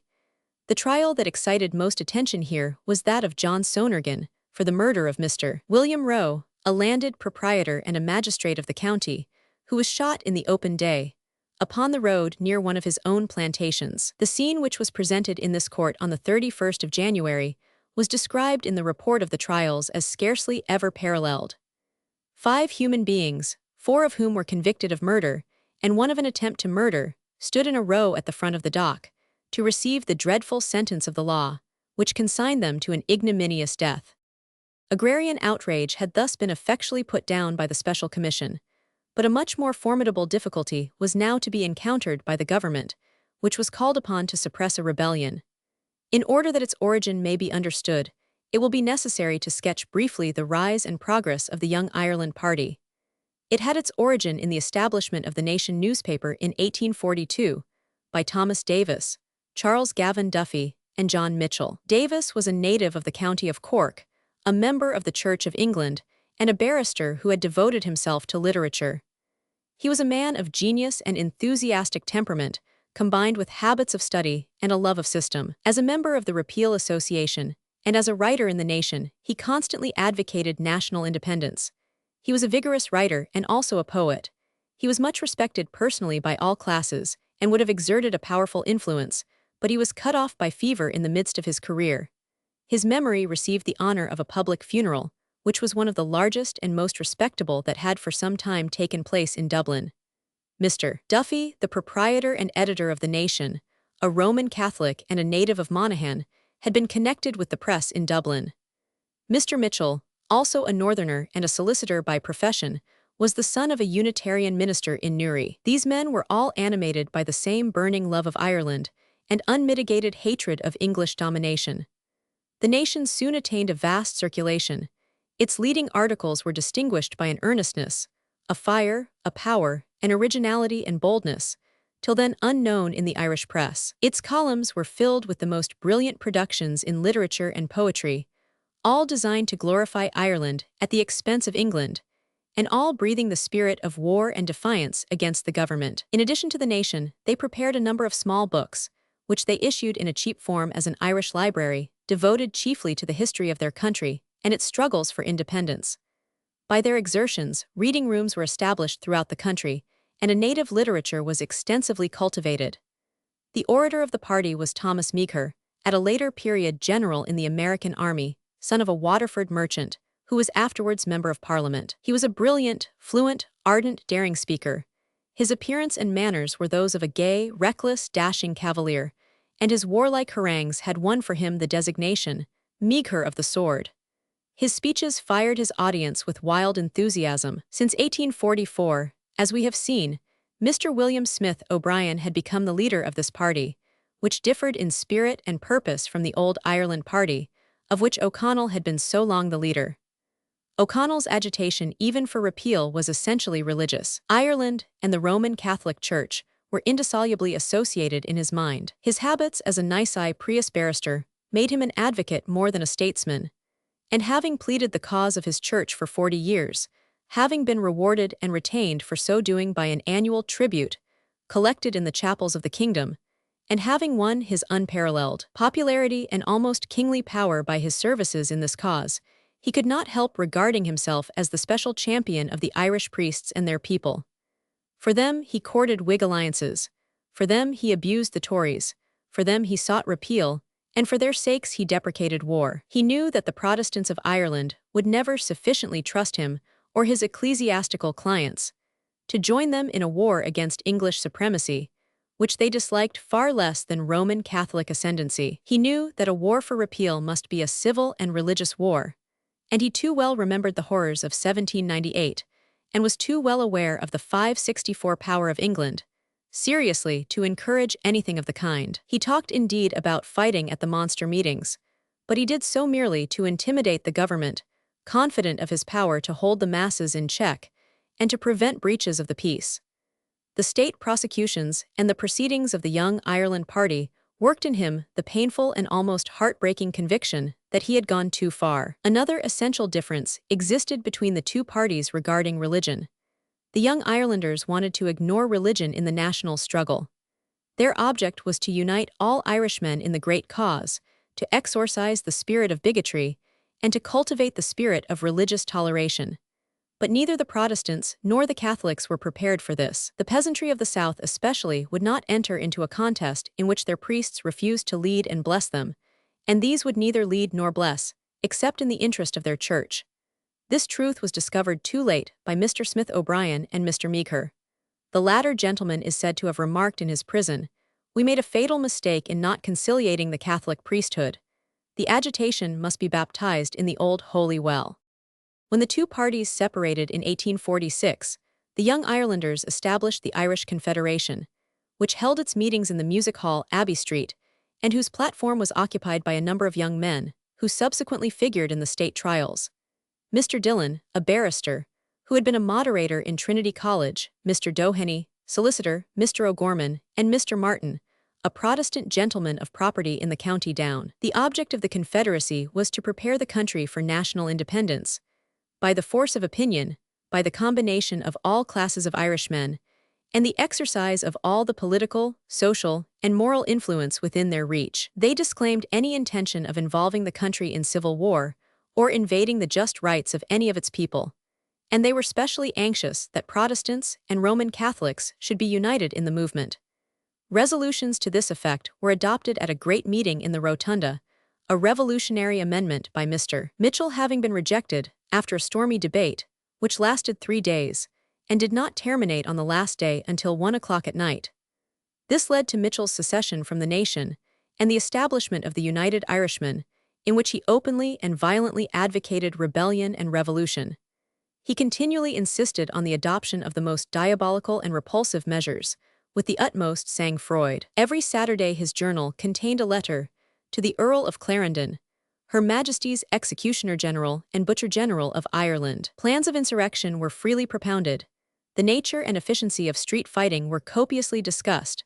Ladies were invited to throw vitriol from their windows on the Queen's troops, and to fling empty bottles before the cavalry that they might stumble and fall.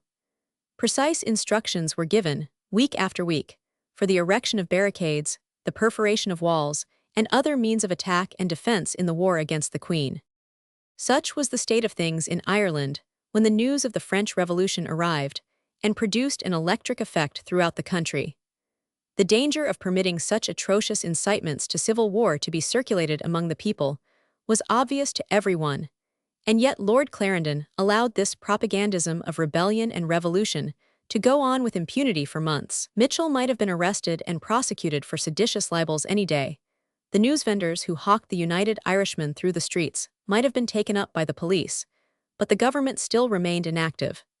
Encouraged by this impunity, the Revolutionary Party had established Confederate clubs, by means of which they were rapidly enlisting and organizing the artisans of the city, at whose meetings the most treasonable proceedings were adopted. Muster of the Irish at Mullinahone, CP 568. See larger version.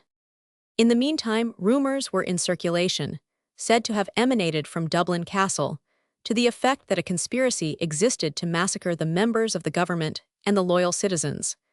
However these rumors may have originated, they spread a panic through the city. People expected that, when they woke some morning, they would find the barricades up in the leading streets, and behold an imitation of the bloody scenes lately enacted in Paris. The government seemed to share the alarm.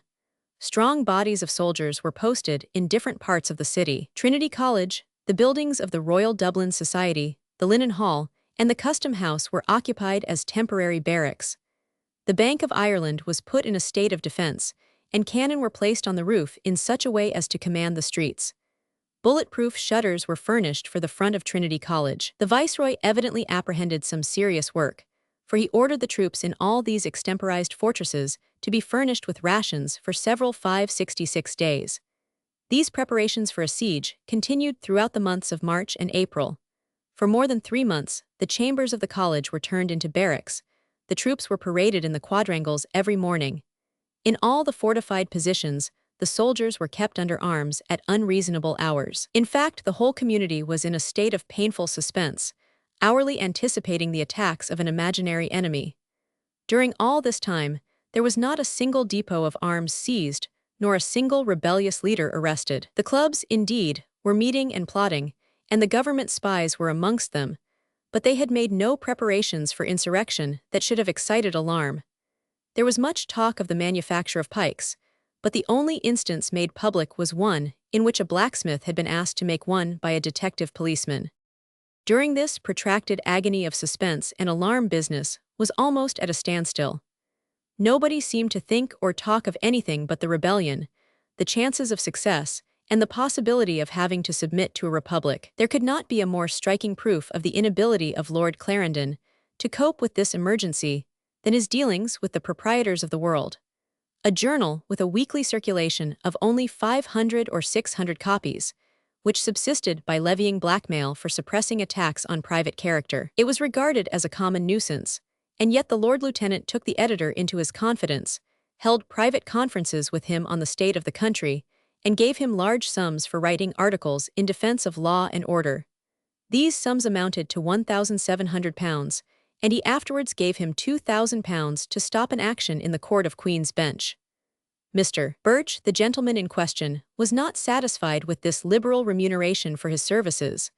The mine was too rich not to be worked out, and he afterwards brought an action against Sir William Somerville, then Chief Secretary, for some thousands more, when Lord Clarendon himself was produced as a witness and admitted the foregoing facts.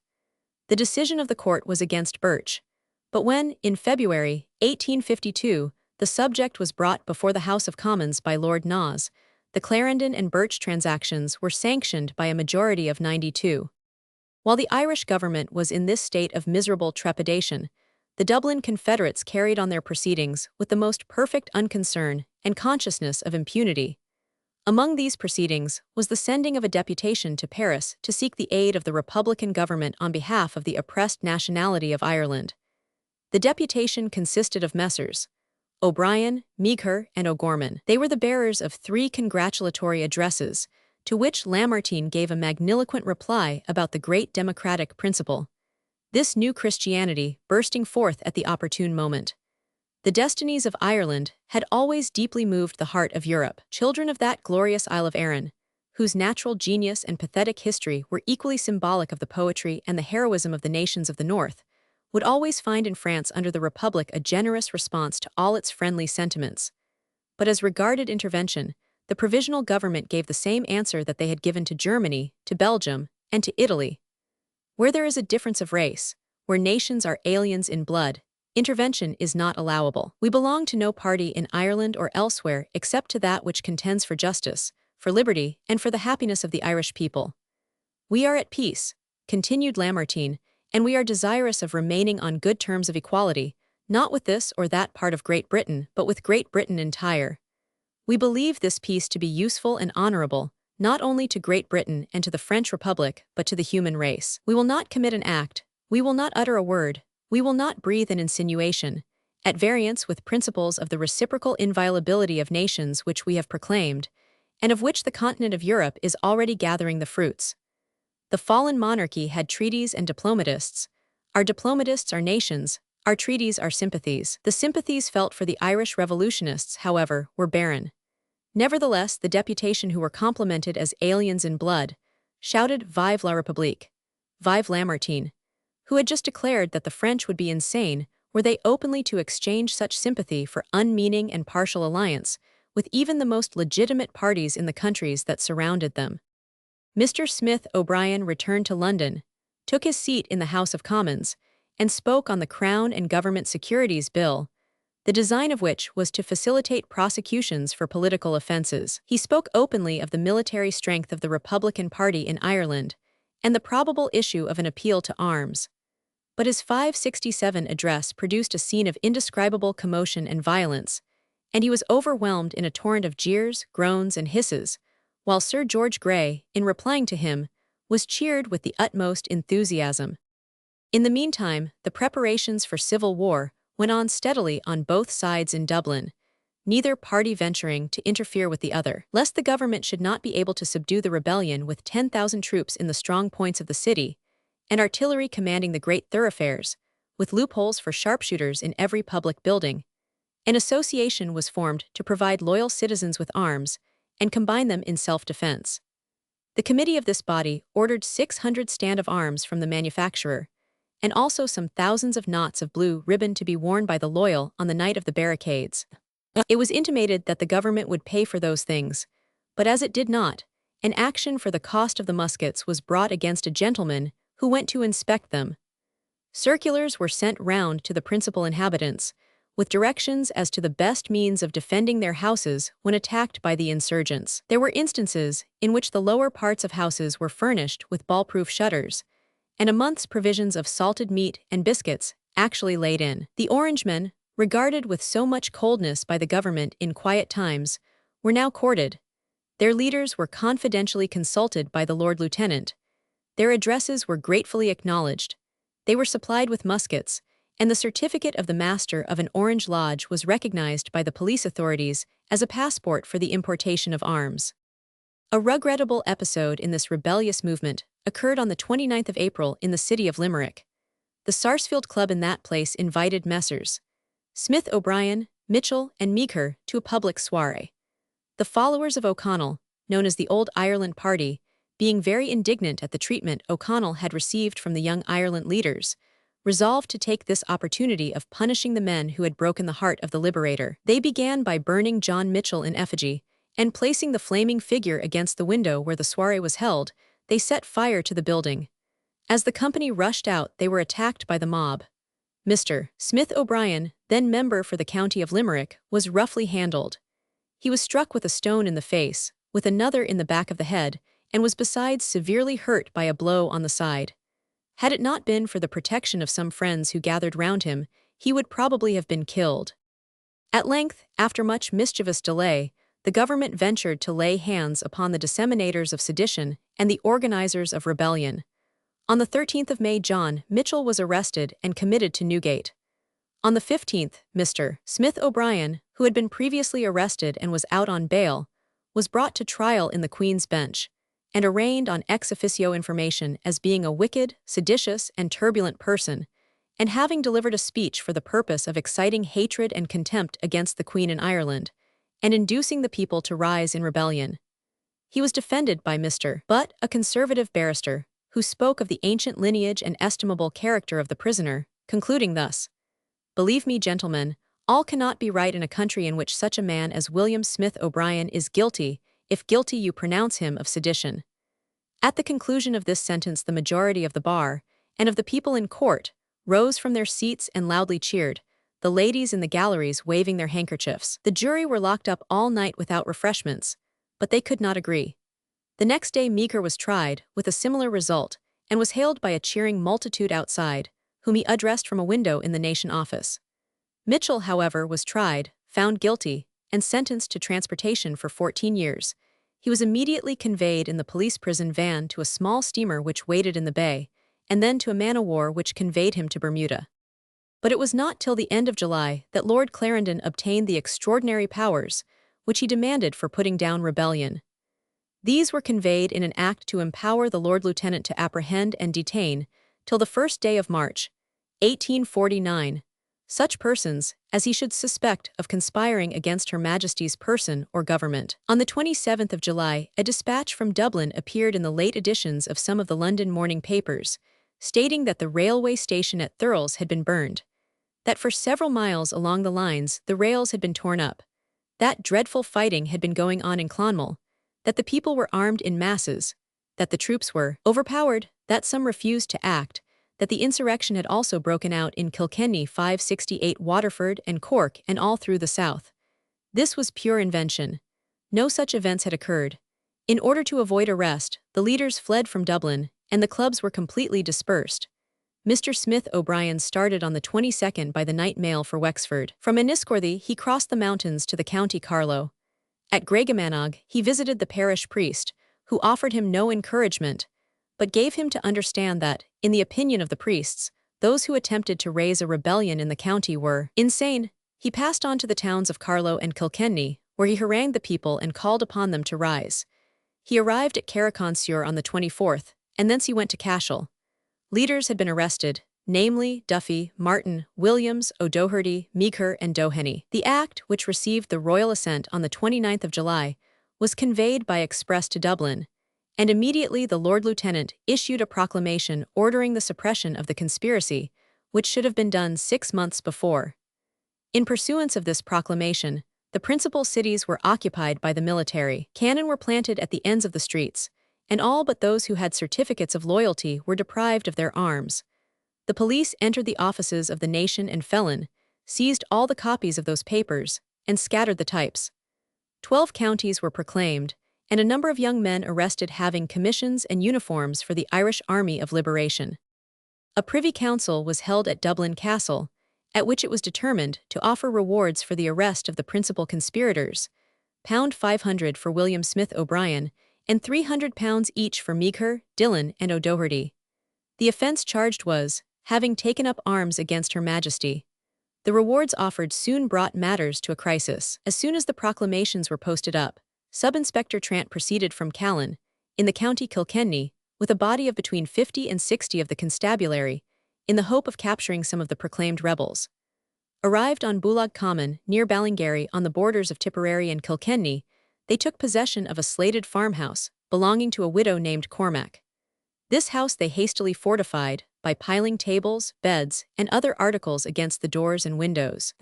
The insurrection actually commenced at a place called Mullinahone, where, at the ringing of the chapel bell, large numbers of the peasantry assembled in arms, and hailed Smith O'Brien as their general. He was armed with a short pike and several pistols, which he had fastened to a belt. On the 26th of July he went to the police barrack, where there were but 6 men, and endeavoured to persuade them to join him, promising better pay and promotion under the Republic, and telling them that they would resist at their peril. They refused. He then demanded their arms, but they answered that they would die rather than surrender them. He gave them an hour to consider, but departed without carrying his threat into execution. On the 29th Mr. Smith O'Brien appeared on Bullock Common with increased forces, who surrounded the house in which the constabulary were shut up. He went into the cabbage garden to speak to the police at an open window. He addressed one of the men, and earnestly pressed them to surrender and give up their arms. The constable said he would call Mr. Trant. That gentleman immediately hastened to the spot, but the rebel chief had taken his departure. Apprehending an attack, Mr. Trant immediately ordered his men to fire, when a battle commenced, which speedily terminated in the defeat of the rebels, of whom 2 were killed and several wounded. 2 shots were aimed at Smith O'Brien without effect, but one of them hit a rebel who was standing by his side brandishing a pike. He was killed on the spot. Another party of police under the command of Mr. Cox, and accompanied by Mr. French, the stipendiary magistrate, came up at the instant, and fired on the rebels, after which they fled in the greatest disorder. 18 were killed and a large number wounded.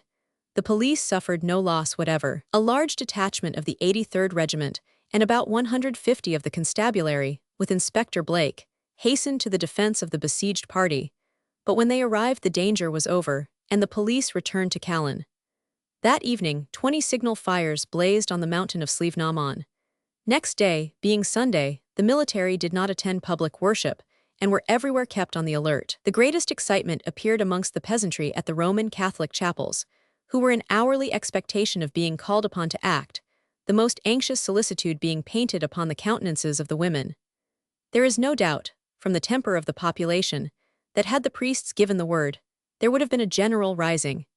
But they almost universally condemned the conduct of the leaders as insane, and as certain to involve them and all who joined them in destruction. In the meantime, General 569 MacDonald, at the head of his flying column, consisting of 1,700 men, pursued the insurgents, while troops and artillery were poured into Clonmel, Kilkenny, and Thurles. Near the latter place General MacDonald encamped on the domain of Turtilla, the seat of Mr. Maher, MP. The butchers of Thurles refused to supply the men with meat, and consequently provisions had to be brought from the commissariat stores at Limerick, and large quantities of biscuits from Dublin, the people having broken into the house of the baker, who supplied them with bread at Thurles, and destroyed his furniture. By permission, from the picture in the Corporation of Leicester Art Gallery. An Irish Eviction, 1850. From the painting by F. Goodall, R.A. See larger version. Smith O'Brien. See larger version. After the flight from Ballingarry, and the desertion of his followers, Smith O'Brien abandoned the cause in despair, and concealed himself for several days among the peasantry in a miserable state of mind. He had none of the qualities of a rebel chief, and he had not at all calculated the exigencies of the position that he had so rashly and criminally assumed, involving the necessity of wholesale plunder and sanguinary civil strife, from which his nature shrank. Besides, he soon found that the people would not trust a Protestant leader, and that there was, after all, no magic in the name of O'Brien for a Roman Catholic community. But to the honor of the peasantry it should be spoken, that though many of them were then on the verge of starvation, not one of them yielded to the temptation of large rewards to betray him or his fugitive colleagues, and several of them ran the risk of transportation by giving them shelter. In these circumstances, on the 5th of August, Mr. O'Brien walked from his hiding place in Keeper Mountain into Thurles, where he arrived about 8 o'clock in the evening. He 5:70 went immediately to the railway station to procure a ticket for Limerick. On the platform there were 17 constables in plain clothes who did not know him, but a railway guard named Hulme, an Englishman, recognized him, and tapping him on the shoulder, he presented a pistol at him and said, "You are the Queen's prisoner." A strong escort of police was immediately procured, and the prisoner was conveyed in a special train to Dublin, where he was lodged in Kilmainham jail. Thus ended the rebellion of 1848, which had so long kept the country in a state of alarm. It is true that some of the leaders headed small bodies of insurgents in the county of Waterford and attacked several police barracks, but in none of the affrays were the insurgents successful. The police, who were not more than 1 to 50 of the rebels, routed them in every instance without any loss of life on their part. The constabulary were then 10,000 strong in Ireland, and Smith O'Brien confidently counted upon their desertion to his ranks. But though the majority of the force were Roman Catholics, they were loyal to a man. Dillon and O'Gorman had escaped to France, but Terence McManus, a fine young man who had given up a prosperous business as a broker in Liverpool to become an officer in the Army of Liberation, was arrested in an American vessel proceeding from Cork to the United States. A special commission for the trial of the prisoners was opened on the 21st of September, at Clonmel, high treason having been committed in the County Tipperary. The trial of the chief prisoner lasted 9 days. The jury brought in a verdict of guilty, but unanimously and strongly prayed that his life might be spared. It was generally understood that this recommendation would be acted upon, especially as the insurgents had killed none of the Queen's subjects, and their leader had done all in his power to dissuade them from the perpetration of crime.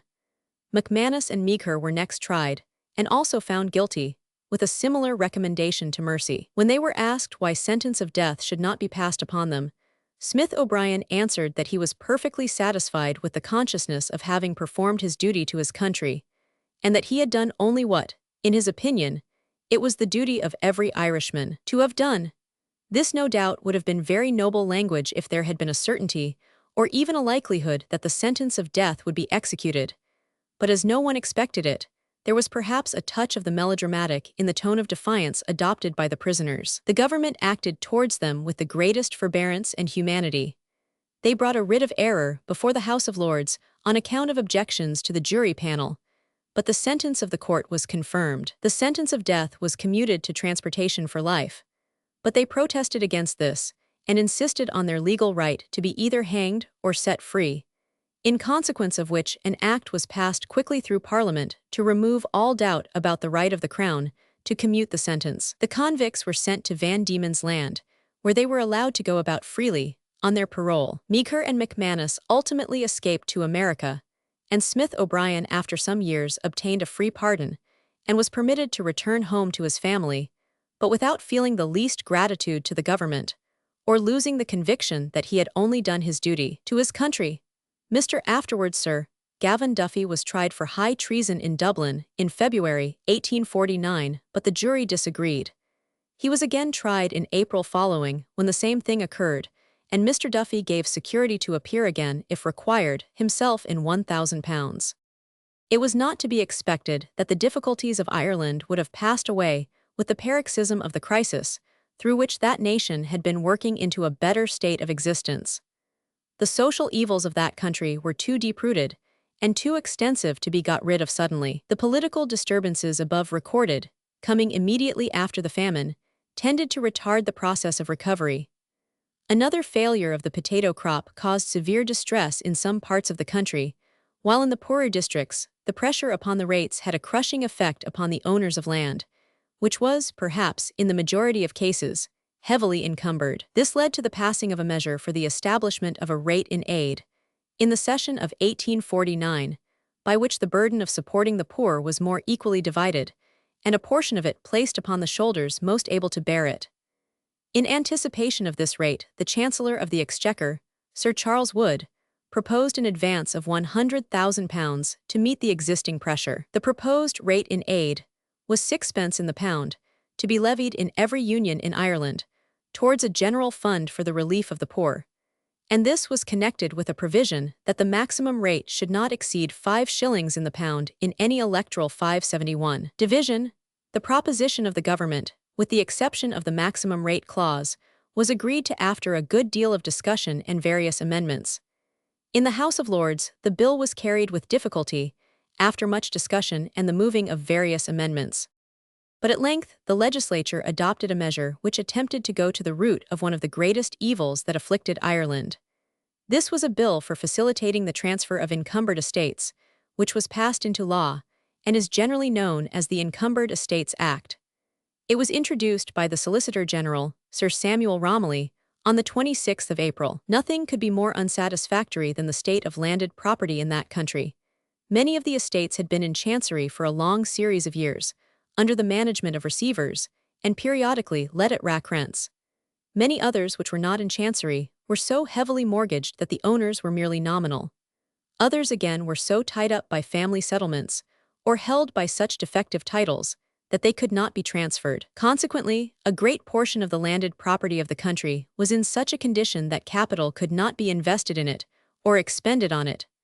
The course of proceeding in chancery was so slow, so expensive, so ruinous, and the court was so apparently incapable of reform, that nothing could be expected from that quarter. The government, therefore, proposed to establish a commission, invested with all the powers of that court, and capable of exercising those powers in a summary manner, without delay and without expense, so that an encumbered estate could be at once sold, either wholly or in part, and a parliamentary title given which should be good against all the world.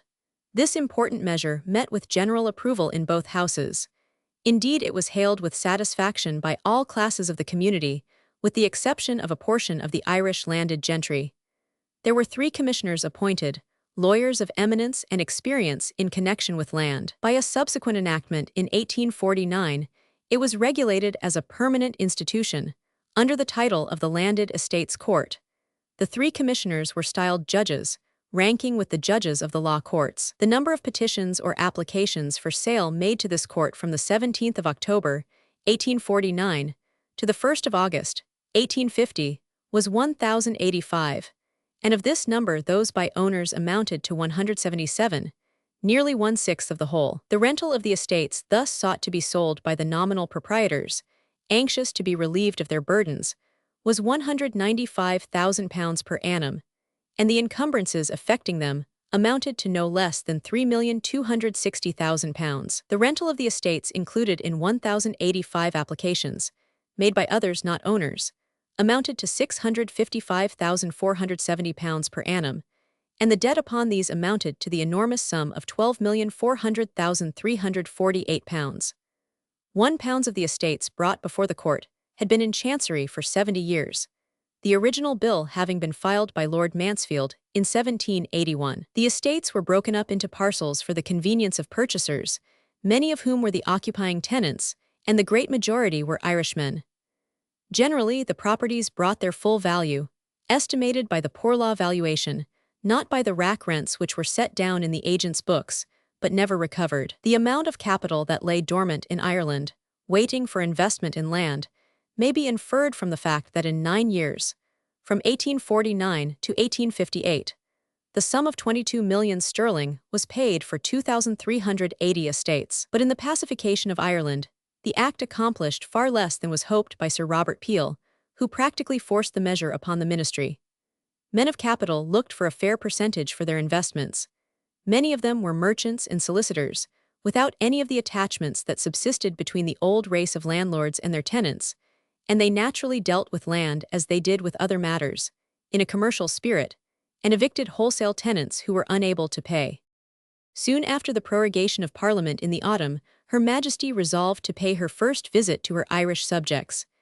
At Cowes, a royal squadron was in readiness to convoy the Victoria and Albert across the Channel. The Queen was accompanied by Prince Albert, the Prince of Wales, Prince Alfred, the Princess Royal, and the Princess Alice. The royal yacht anchored alongside the Ganges, her arrival off the Irish coast being announced by the booming of artillery on the 2nd of August, which was the signal for the lighting of bonfires upon the hills around the picturesque town of Cove. In the morning, a deputation went on board, consisting of the Marquis of Thomond, head of the House of O'Brien, the Earl of Bandon, and several of the nobility and gentry of the county, with the Mayor of Cork and Mr. Fagan, MP for that city. They were introduced to Her Majesty by Sir George Grey, the Secretary of State in attendance during the visit.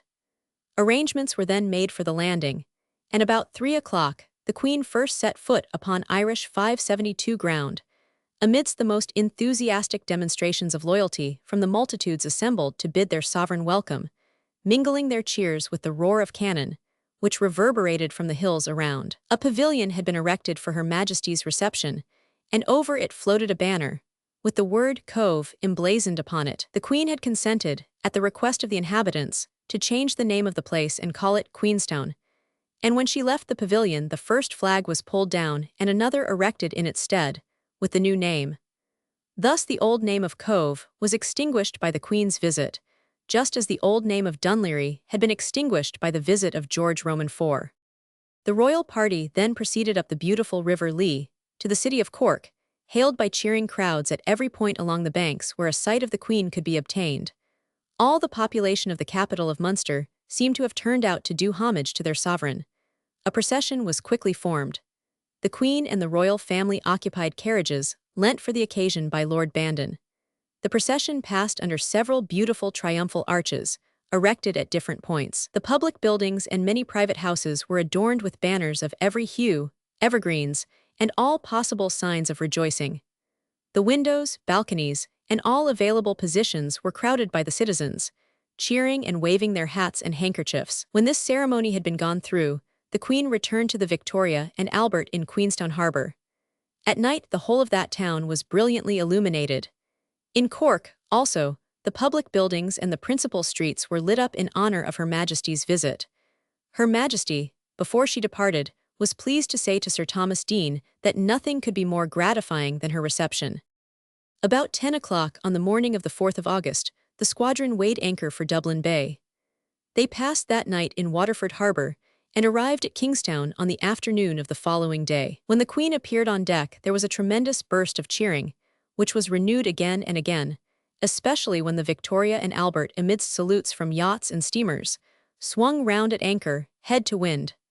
At that time it is calculated that there must have been 40,000 people present. Monday, the 6th of August, was an auspicious day for the Irish metropolis. It opened with a brilliant sun, and from an early hour all the population of Dublin seemed astir. Trains began to run to Kingstown as early as 6:30, and from that hour to noon the multitudes poured in by sea and land in order to see and welcome their Queen. The Earl of Clarendon, the Lord Lieutenant, Lady Clarendon, Prince George of Cambridge, the Marquis of Lansdowne, Sir Edward Blakeney, Commander of the Forces, the Archbishop of Dublin, the Duke of Leinster, the Chief Judges, and a number of peers and leading gentry, arrived early to welcome the sovereign. There was also a deputation from the county of Dublin, consisting of the High Sheriff, Mr. Ennis, Lords Charlemont, Brabazon, Howth, Monk, Roebuck, and others. The Queen landed at 10 o'clock. The excitement and tumultuous joy at that moment cannot be described. There was a special train in waiting to convey the Queen to Dublin, which stopped at Sandymount Station, where the procession was to be formed. In addition to the innumerable carriages waiting to take their places, there was a cavalcade of the gentry of the county and a countless multitude of pedestrians. The procession began to move soon after 10 o'clock, passing over Ball's Bridge and on through Baggot Street. At Baggot Street Bridge, the city gate was erected. All was enthusiasm, exultation, and joy. Nobody could then have imagined that only one short year before there had been in this very city bands of rebels arming themselves against the Queen's authority. All traces of rebellion, disaffection, discontent, and misery were forgotten in that demonstration of loyalty. On Monday night the whole city was brilliantly illuminated.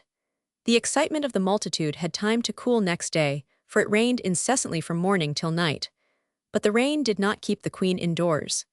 She was out early through the city, visiting the Bank of Ireland, the National Model Schools, the university, and the Royal Hospital at Kilmainham. There she cheered the hearts of the brave old pensioners by saying, "I am glad indeed to see you all so comfortable." The illuminations were repeated this evening with, if possible, increased splendor, and the streets were filled with people in every direction, all behaving in the most orderly manner. Her Majesty held a levee in Dublin Castle on Wednesday, which was attended by unprecedented numbers. On Thursday, she witnessed a grand review in the PHNX Park and held a drawing room in her palace in the evening. The Queen left Dublin on Friday evening, followed to the railway station by immense multitudes, cheering and blessing as only 573 enthusiastic Celts can cheer and bless. The scene at the embarkation in Kingstown Harbour was very touching. The whole space and the piers were crowded as when she arrived. The cheering and waving of handkerchiefs seemed to affect Her Majesty as the royal yacht moved slowly out towards the extremity of the pier near the lighthouse. She left the two ladies-in-waiting with whom she was conversing on deck, ran up to the paddle box, and taking her place beside Prince Albert, she gazed upon the scene before her, graciously waving her hand in response to the parting salutations of her loyal Irish subjects. She appeared to give some order to the commander. The paddles immediately ceased to move, and the vessel merely floated on. The royal standard was lowered in courtesy to the cheering thousands on shore, and this stately obeisance was repeated 5 times. This incident produced a deep impression on the hearts of the people, and it was this picture that dwelt longest on their minds. The Queen at Kilmainham Hospital, CP 572. See larger version. After a rough passage, the squadron arrived, at 3 in the morning, in Carrickfergus Road, about 7 miles from Belfast. The water in the channel was not deep enough for the Victoria and Albert, and the royal party went on board the ferry tender, in which they rapidly glided up the loch, and anchored at the quay, where they landed in order to see the town. Loyal mottos told, in every form of expression, the welcome of the inhabitants of the capital of Ulster. An arch of grand architectural proportions, richly decorated with floral ornaments and waving banners, spanned the high street. Her Majesty visited the Queen's College and the Linen Hall. Although a flourishing city, Belfast had not then much to boast of architecturally, and therefore there was not much to be seen. The numerous mills about the town would remind the Queen more of Lancashire than of Ireland, giving her assurance by that same token that Ulster was the most industrious and most prosperous province of the Emerald Isle. If, in Cork, where O'Connell had been obeyed almost as sovereign of the country, the Queen was hailed with such enthusiastic devotion, how intense must have been the loyal demonstrations in a town out of which the Repeal chief was obliged to fly secretly, to avoid being stoned to death. Chapter 20. Reign of Victoria, continued. The year of revolutions, Lord Palmerston's advice to Spain, it is rejected by the Duke of Sotomayor, dismissal of Sir H. Bulwer, the revolution in Germany, condition of Prussia, the King's ordinance. He disclaims a desire to become German emperor, the National Assembly dispersed by force, a new constitution, the King declines the German crown, the revolution in Vienna, flight of Metternich and of the emperor, affairs in Bohemia, Croats and Hungarians, Jelacic secretly encouraged, revolt of Hungary, murder of Lamberg, despotic decrees from Vienna, the Second Revolution in Vienna, bombardment of Vienna, accession of Francis Joseph, commencement of the war, defeats of the Austrians, quarrel between Kossuth and Gorge, Russian intervention, collapse of the insurrection, the vengeance of Austria, death of Count Bathiani, Lord Palmerston's protest, Schwarzenberg's reply, the Hungarian refugees, the revolution in Italy, revolt of Venice, Milan in arms, retreat of Radetzky, enthusiasm of the Italians, revolution and counter-revolution in Sicily and Naples, difficulties of the Pope, republic at Rome, the war in Lombardy, Austrian overtures, Radetzky's successes, French and British mediation, armistice, arranged, resumption of hostilities, Battle of Novara, abdication of Charles Albert, terms of peace, surrender of Venice, Bologna and other Italian cities, foreign intervention in Rome, the French expedition, temporary successes of the Romans, siege and fall of Rome, restoration of the Pope, parliamentary debates on Italian affairs, Lord Palmerston's defense of his policy. The downfall of the French monarchy was the cause, more or less directly, of a series of continental revolutions. But Spain was less affected by the flight of the monarch, who had exerted so baneful an influence upon its policy and its royal family than might have been anticipated. Sir Henry Lytton Bulwer was then British minister at Madrid, and Lord Palmerston was Secretary of State for Foreign Affairs.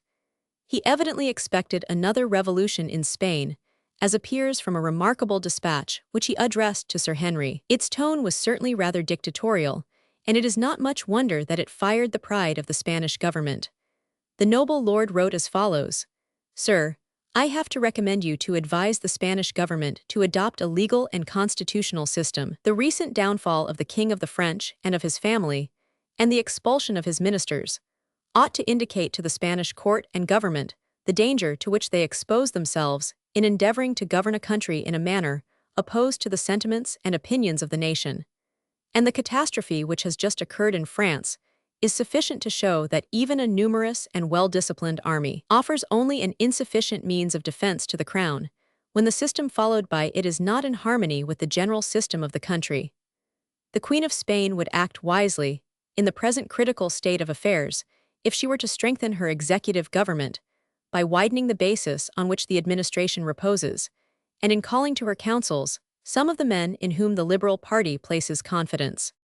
The irritation which this note caused was increased by the fact that before it was communicated by Sir Henry Bulwer to the Spanish minister, the Duc de Sotomayor, a copy of it had got into print in one of the opposition journals. In replying to it, the Duke reminded our representative that, when Lord Palmerston sent the dispatch in question the Spanish Cortes were sitting, the press was entirely free, and the government had adopted a line of conduct admitted to be full of kindness and conciliation.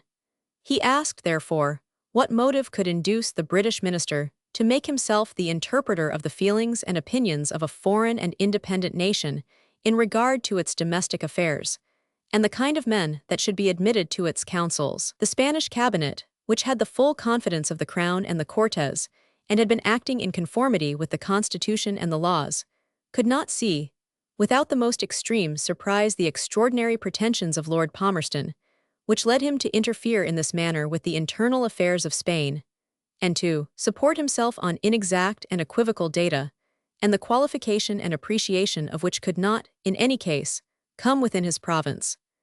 They declined to give any account of their conduct at the instigation of a foreign power, and declared that all the legal parties in Spain unanimously rejected such a humiliating pretension. And he triumphantly asked, what would Lord Palmerston say if the Spanish government were to interfere in the administrative acts of the British cabinet, and recommend a modification of the regime of the state, or if it were to advise it to adopt more efficacious or more liberal measures to alleviate the frightful condition of 575 Ireland? What would he say if the representative of Her Catholic Majesty in London were to qualify so harshly as Your Excellency has done the exceptional measures of repression which the English government prepares against the aggression which threatens in the midst of its own states? What would he say if the Spanish government were to demand, in the name of humanity, more consideration and more justice on behalf of the unfortunate people of Asia?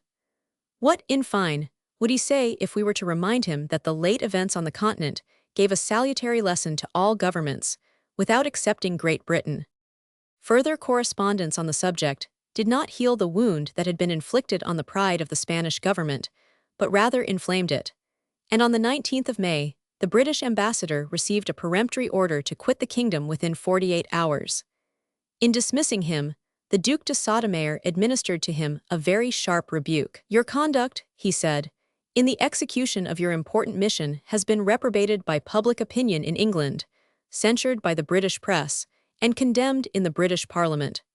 Her Catholic Majesty's government cannot defend it when that of Her Britannic Majesty has not done so. Sir Henry Bulwer accordingly departed, Mr. Otway, the principal attaché, remaining to transact any necessary business connected with the embassy. Diplomatic relations were not renewed for some time, and it must be admitted that the insult that had been offered to England was in a great measure provoked. Elsewhere, however, Lord Palmerston abstained from interference, particularly in Germany. The immense phlegmatic mass of the Teutonic population, amounting to 43 million, spread over 246,000 square miles, and divided into 35 sovereign states, was powerfully moved by the shock of the French Revolution.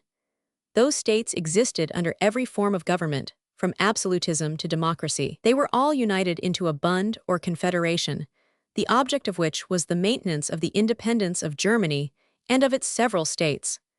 The confederation consisted of a diet, composed of the plenipotentiaries of all the states. This diet was no bad emblem of the German mind and character, fruitful in speculation, free in thought, boundless in utterance, but without strength of will or power of action. The freer spirits demanded more liberal forms of government, and on these being refused, the revolution broke out in Baden, Hesse-Cassel, and Bavaria. In Saxony, the monarchy was saved by bending before the storm of revolution. A new administration was appointed, which at once issued a program of policy so liberal that the people were satisfied.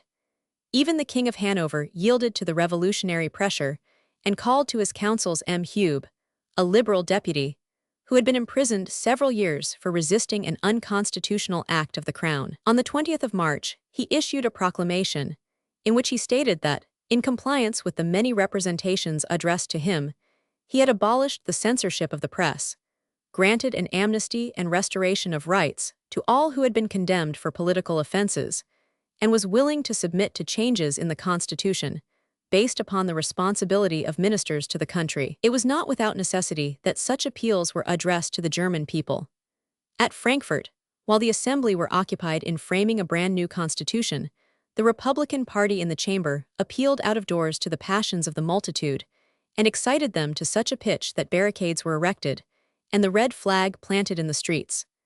By midnight the struggle was over, and tranquility everywhere restored through the exertions of the military.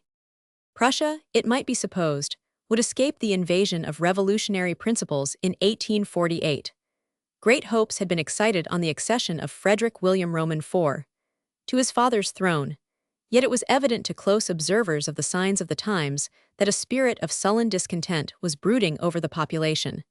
There was a feeling that their amiable and accomplished sovereign had disappointed them. He proved to be excessively sensitive to the slightest infringement of his prerogative, and he abhorred the idea of representative bodies, who might oppose constitutional barriers to his own absolute will. Hence, there grew up sensibly a mutual feeling of distrust between him and the people, and the natural effect on his part was a change from the leniency and liberality of his earlier years to a more austere temper, while a tedious, inactive, and undecided course of policy wore out the patience of those who expected a more constitutional system. Consequently, although the administration of the country was free from any taint of corruption, and was, on the whole, moderate and just, the revolutionary earthquake of 1848 shook the Kingdom of Prussia to its very foundations.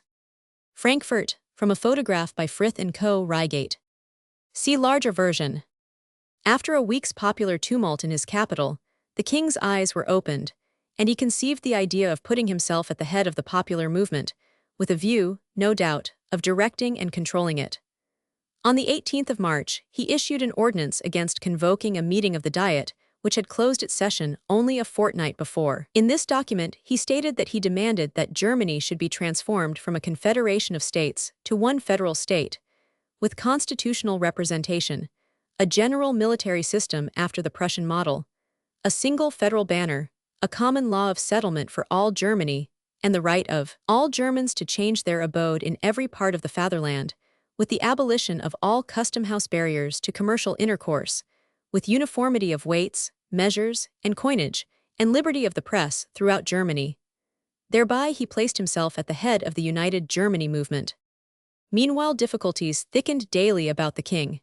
His cabinets resigned in rapid succession.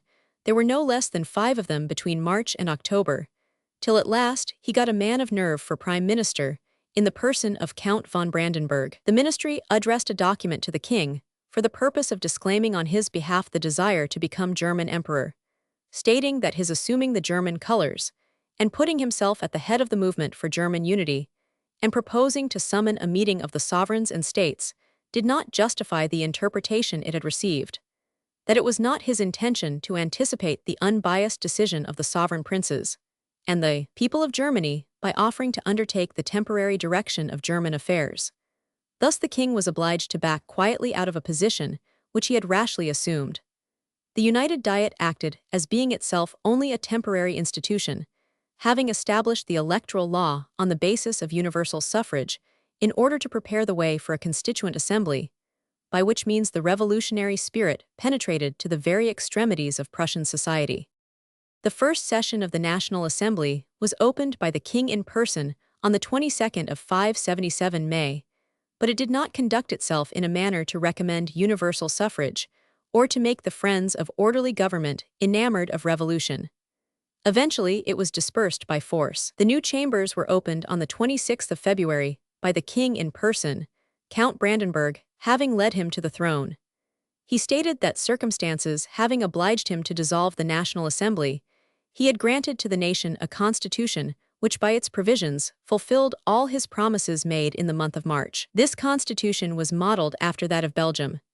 The House was to consist of 2 chambers, both elective, the former by persons paying 24s a year of direct taxes, and the latter by a process of double election. That is, the deputies were chosen by delegates, who had themselves been elected by universal suffrage, there being 1 deputy for every 750 inhabitants. All Prussians were declared equal in the eye of the law, freedom of the press was established, and all exclusive class privileges were abolished. The judges were made independent of the crown, and no ordinance was to have the force of law without the sanction of the Assembly. Louis Cassell. See larger version. The Frankfurt Parliament had spent a year doing nothing but talking. They came, however, to the important resolution of offering the imperial crown of Germany to the King of Prussia.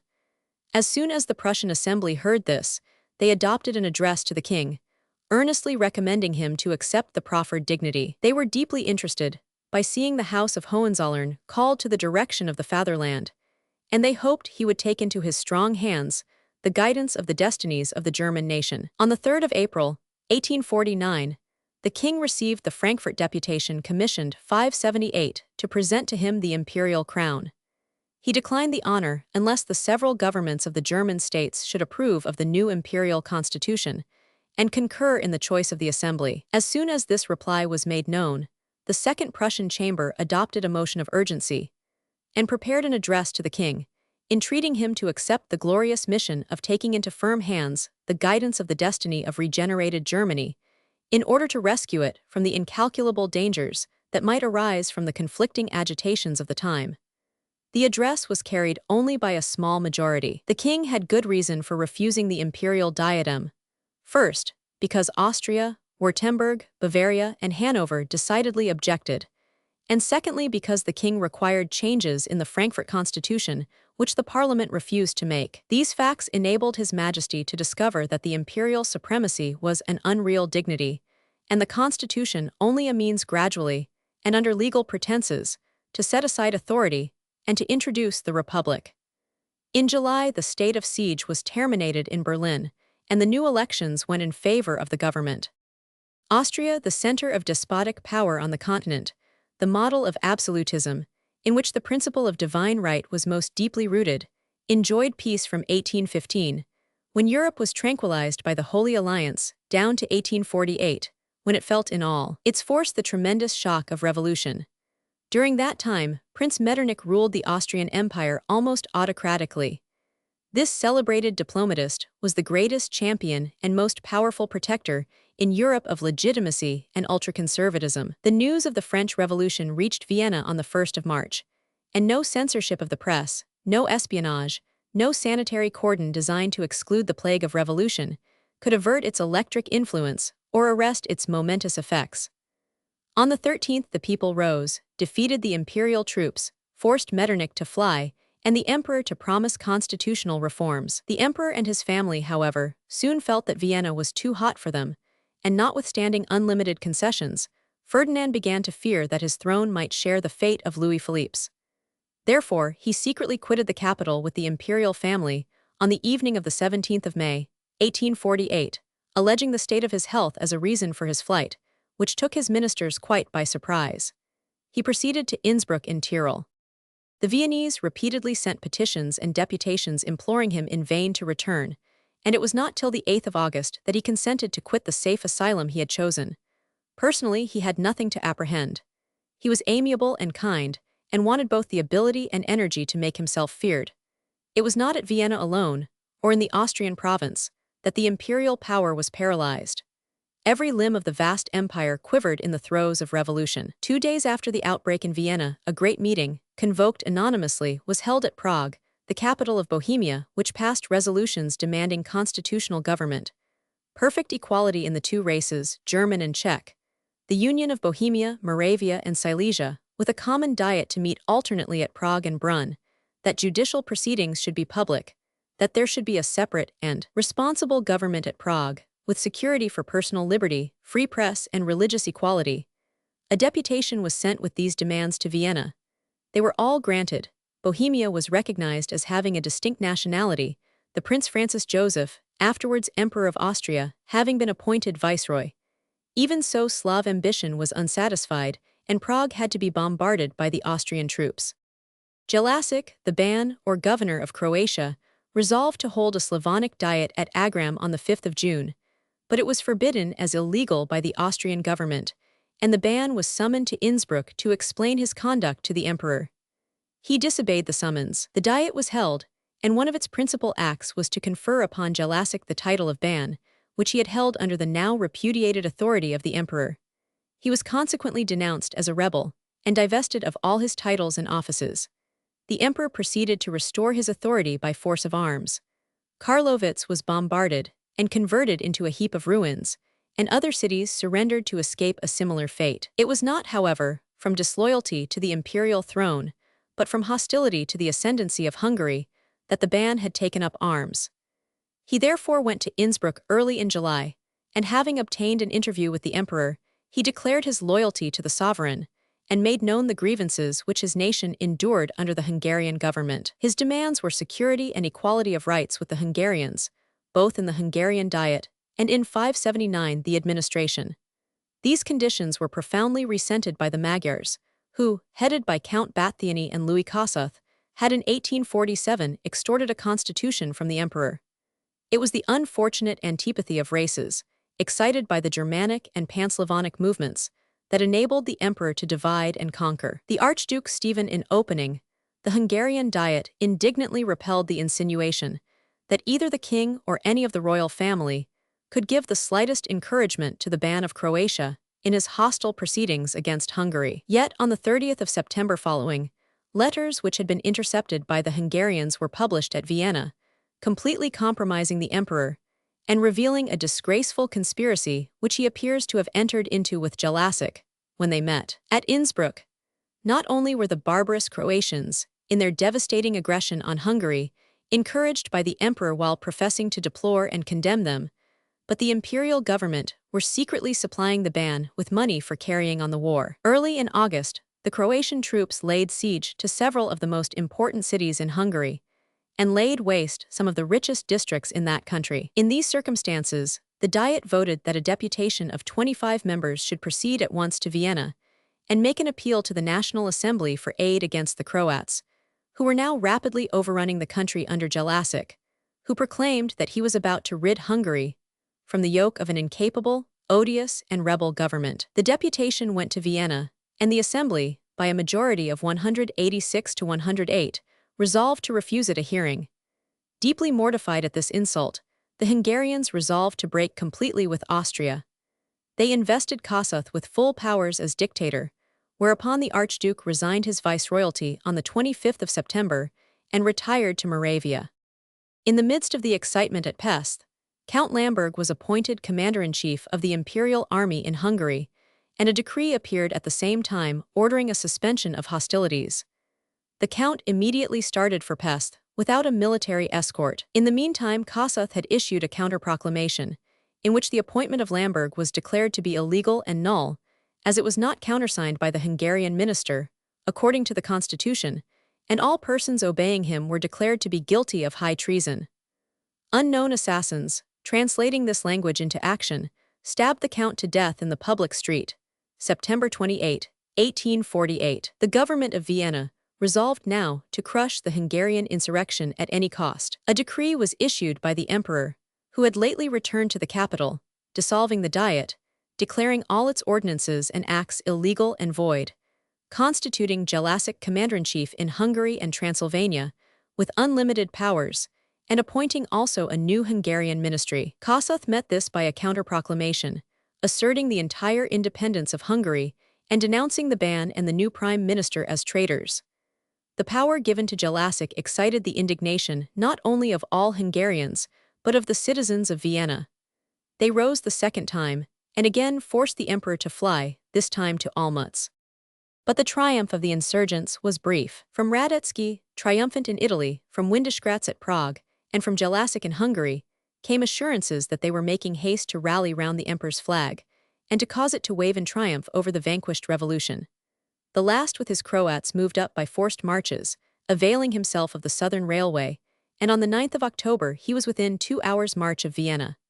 On the news of the approach of this formidable enemy, consternation seized the Viennese. The reinforcements brought by Windesgratz swelled the imperial forces at Vienna to 70,000 men.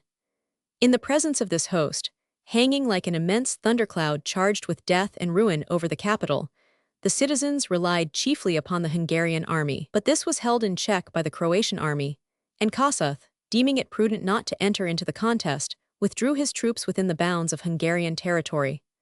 On the 28th, Prince Windesgratz began to bombard the city, and the troops advanced to the assault.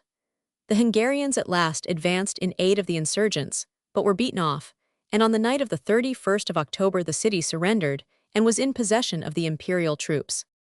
A new ministry was appointed with Prince Schwarzenberg at its head, and on the 2nd of December the Emperor Ferdinand abdicated in favor of his nephew, Francis Joseph, whose father Francis Charles, next in succession, renounced his claim to the throne. The retiring emperor stated that the pressure of events, and the immediate want of a comprehensive reformation, 580 in the forms of state, convinced him that more youthful powers were necessary to complete the grand work which he had commenced. The real reason was that Lord Palmerston, who in his private correspondence held the emperor to be next thing to an idiot, had been constantly advising him to resign his scepter into firmer hands. The young emperor, in his proclamation, expressed his conviction of the value of free institutions, and said that he entered with confidence on the path of a prosperous reformation of the monarchy. Windesgratz was, meanwhile, diligently preparing for the conquest of Hungary, with an army which numbered 65,000 men, with 260 guns. The full details of the campaign, however, can hardly be said to belong to English history. It is enough to say here that while Gorge more than held him in check at the outset of the campaign, Bem, a Pole, had been conducting the war in the east of Hungary with the most brilliant success.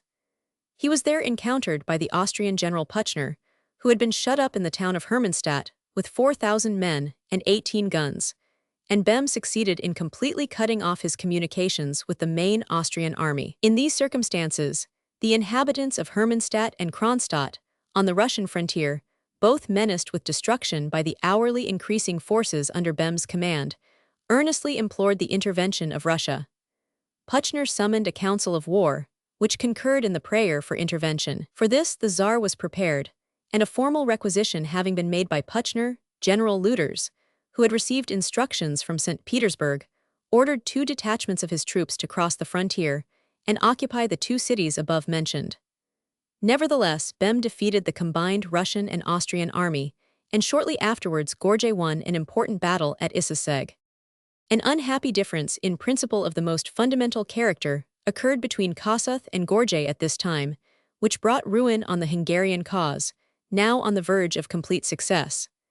Kossuth was for complete independence, his rival for the maintenance of the Habsburg monarchy. Kossuth, however, had taken his course before consulting Gorge, a fact that embittered the spirit of the latter. The Hungarian Assembly, at his suggestion, had voted the independence of Hungary, April 19, 1849, with the deposition and banishment forever of the House of Habsburg-Lorraine.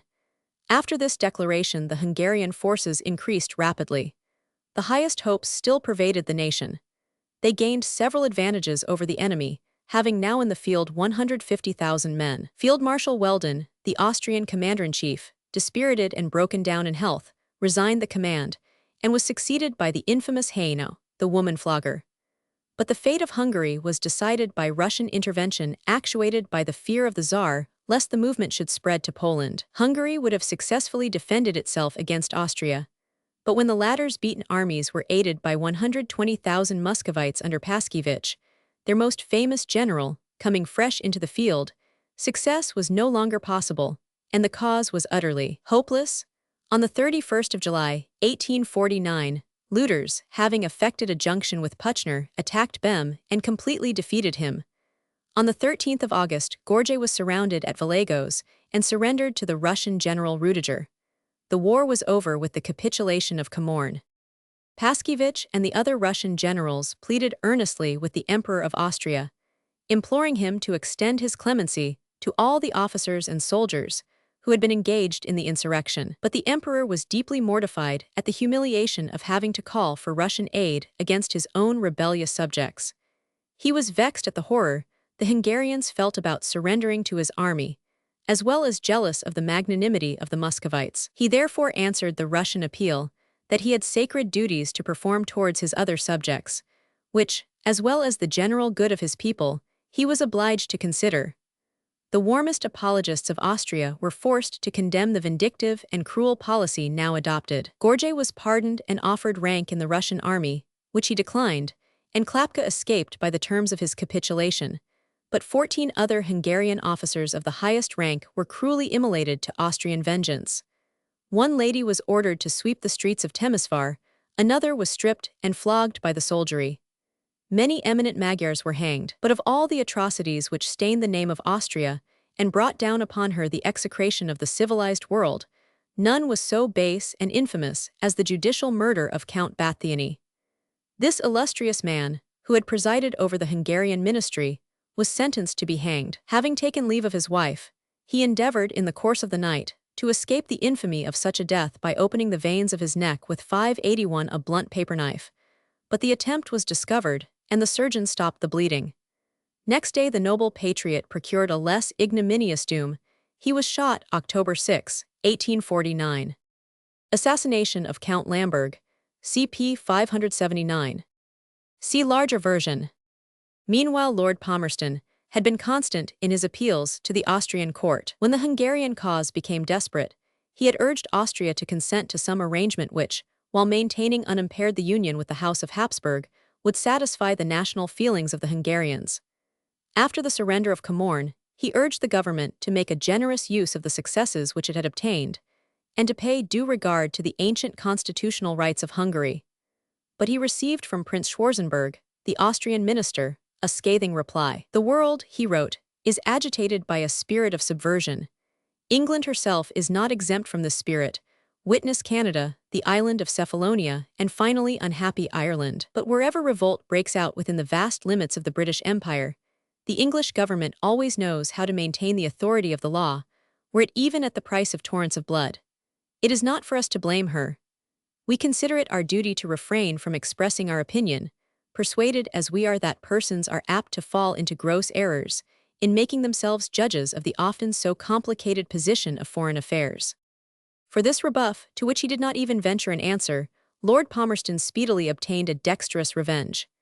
Kossuth, Bem, Dembinski, and some thousands of the Hungarian leaders found refuge at Shumla within the Turkish frontier.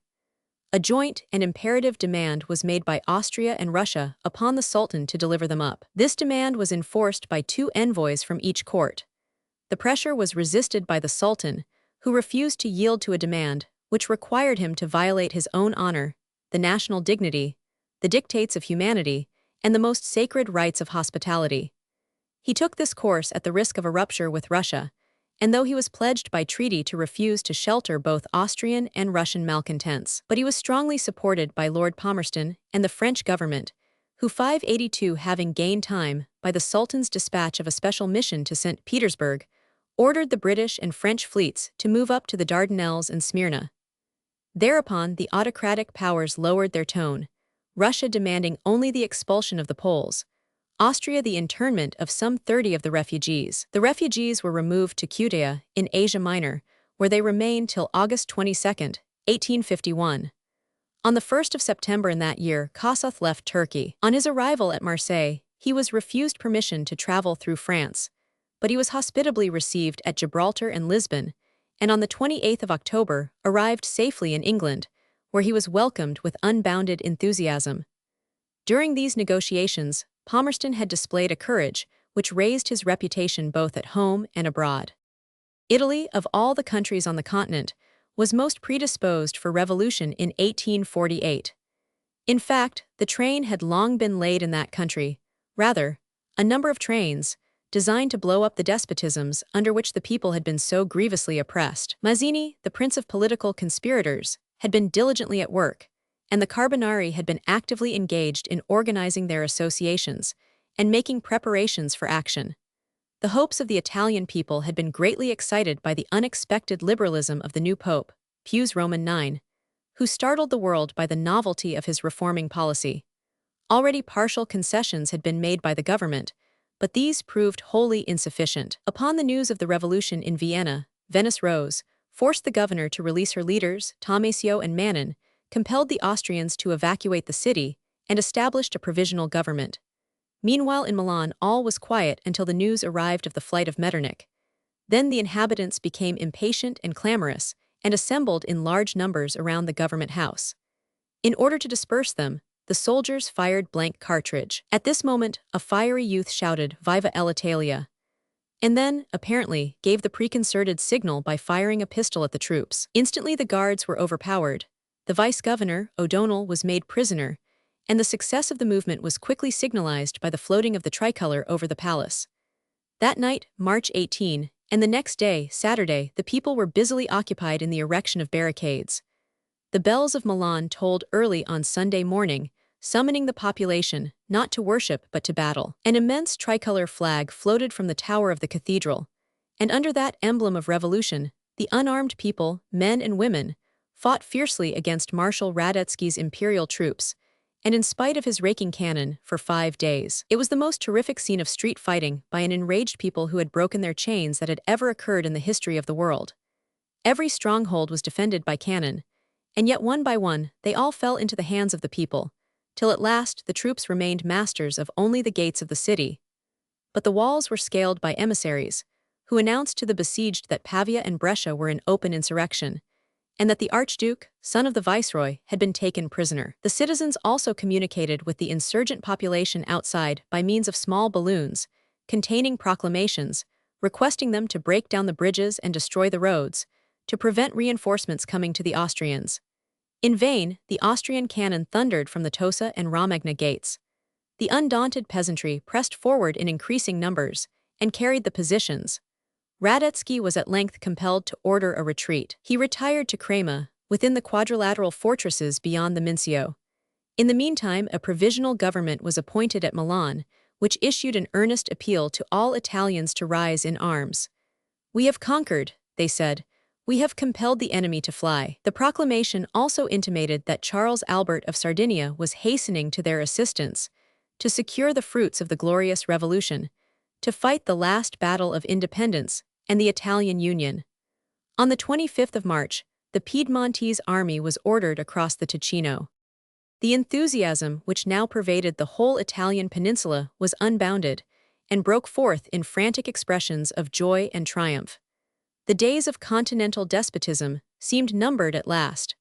Everything promised well for the cause of Italian freedom and unity. The Italian troops stationed at Bergamo, Cremona, Brescia, and Rovigo joined the insurgents. The Grand Duke of Tuscany set his troops in motion, the Pope blessed the volunteers, even Naples sent a contingent. The Austrian garrisons had to abandon Padua and several other places, while the great fortress of Verona was held with difficulty. In the south of Italy, the cause of despotism seemed to be going down rapidly. Deceived by the promises 583 of the King of Naples, the people of Sicily determined to trust him no longer. In January 1848, an address to the Sicilians was issued from Palermo, which stated that prayers, pacific protestations, and demonstrations had all been treated by Ferdinand with contempt. Palermo would receive with transport every Sicilian who should come armed to sustain the common cause, and establish reformed institutions, in conformity with the progress and will of Italy and of Pius Roman IX. Property was to be respected, robbery was to be punished as high treason, and whoever was in want would be supplied at the common charge. The king's birthday was kept by unfurling the banner of revolution and calling the citizens to arms. The royal troops retired into the barracks, the forts, and the palace, leaving the streets and squares in possession of the insurgents. The determination of the Sicilians caused the weak and wavering king, Ferdinand Roman II, to yield, and on the 28th of January, a royal decree appeared upon the walls of Naples, granting a constitution for the Kingdom of the Two Sicilies. Orders were sent the same day to Palermo for the withdrawal of the Neapolitan troops, and an amnesty for political offenses soon was published. The troops remained in the garrison, however, and occasional conflicts took place between them and the citizens till the 2nd of May, when an armistice was agreed to, which lasted to the 2nd of August. In the meantime, the elections had taken place under the new constitution, which the king had promulgated, but the Neapolitan Chamber proceeded to modify it, to which the king objected. The people, led on by the National Guard, which had been established, determined to support the assembly. On the 15th of May, therefore, barricades were erected in the streets, the royal palace was occupied by troops, and artillerymen stood by their guns with lighted matches in their hands. The accidental firing of a gun led to a collision with the Swiss troops. Thereupon, a tremendous battle ensued, lasting for 8 hours, in which the royal troops were completely victorious. The Sicilian chambers met on the 13th of April and voted the deposition of the royal family of Naples.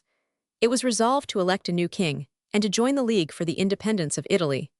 The prince chosen king of Sicily was the Duke of Genoa, second son of Charles Albert, with the title of Albert Amadeus I, King of Sicily.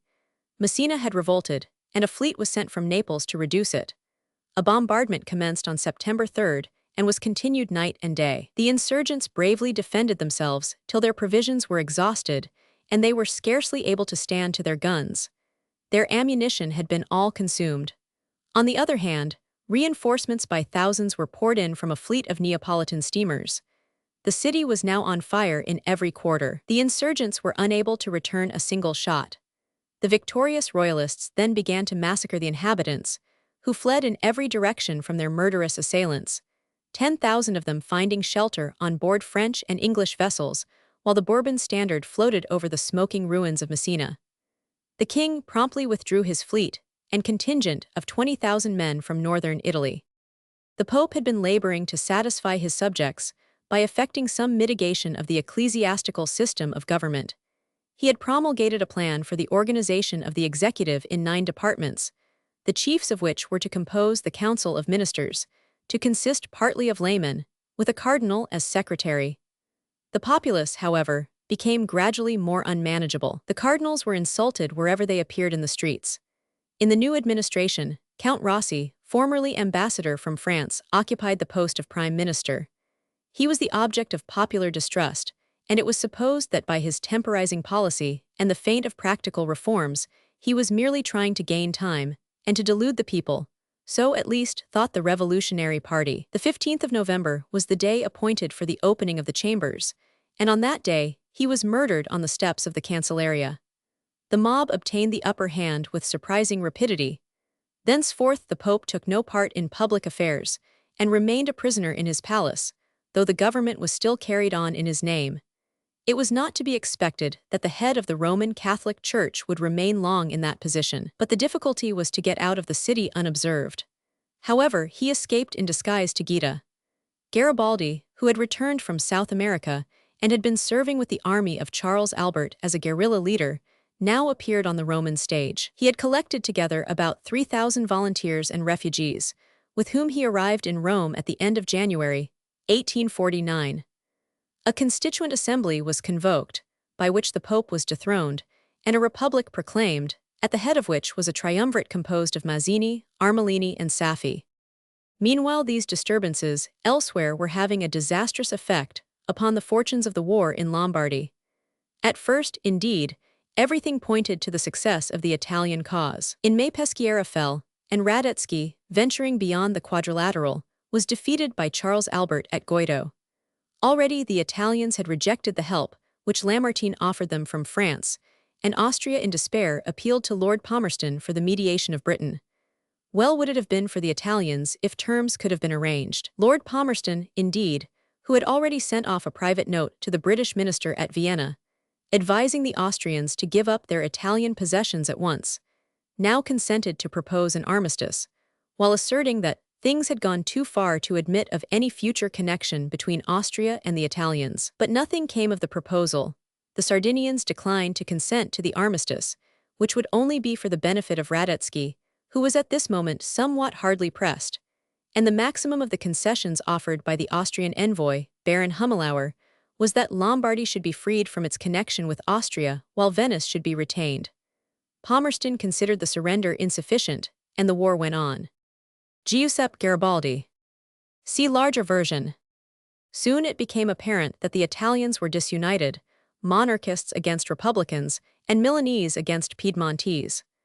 Radetzky, meanwhile, had received ample reinforcements, and in June set himself to reduce Venetia. Fortress after fortress fell, and by the end of the month the province, with the exception of the capital, was once more in Austrian hands. Then the sturdy 585 old warrior crushed the Piedmontese at Custazza and drove them pell-mell across the Mincio, after a battle which lasted 3 days. Charles Albert, unequal to his position and worn out by the dissensions of his staff, surrendered Milan without a struggle, and by August 1848 the fate of Lombardy was sealed. In vain the Lombards appealed to France. The cautious Cavaignac had there replaced the sentimental Lamartine. He offered, indeed, to join with England in mediation, and with his consent, Lord Palmerston proposed the terms which had been previously offered by Baron Hummelauer. The Austrians, however, declined to negotiate on that basis, and at last on the 25th of September declared that they would consent to no cession of territory. However, there was a cessation of hostilities. Pius Roman IX, quitting the Vatican in disguise, CP 583. See larger version. An armistice was arranged with Piedmont, which lasted throughout the autumn and winter. The events at Rome and the flight of the Pope had meanwhile greatly altered the position of the Italian question, and the revolutionary spirit was so strong that Charles Albert found it impossible to resist the demand of his people for a renewal of hostilities. "I must restore war," he said, "or abdicate the crown and see a republic established."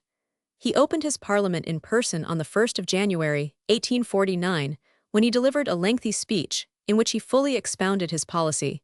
He invited the nation to cooperate in the great struggle which was impending. In January, the Sardinian Prime Minister, M. Gioberti, addressed a protest to the foreign powers, in which he stated that though the suspension of hostilities agreed to on the 5th of August, 1848, was productive of fatal political consequences, Sardinia had faithfully observed the agreement, while Austria had disregarded her promises and exhibited nothing but bad faith. She had pursued an iniquitous system of spoliation. Under the name of extraordinary war contributions, her fleet seized Italian vessels navigating the Adriatic. She had put to death persons whose safety was guaranteed by the law of nations. She had violated the most sacred compacts in a manner unparalleled in the annals of civilized nations.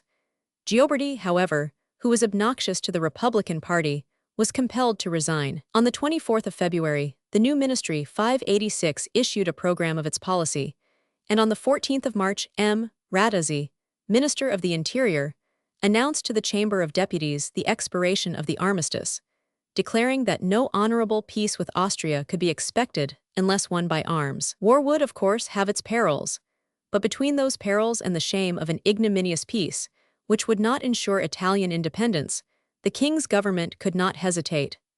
Consequently, he stated that, 2 days before, a special messenger had been sent to Radetzky, announcing the termination of the armistice. He was perhaps justified by the declaration of the Austrian envoy to London, Count Colordo, that Austria would not enter into any sort of conference unless she was assured that no cession of territory would be required. The king, meanwhile, had joined the army as a general officer, commanding the brigade in Savoy.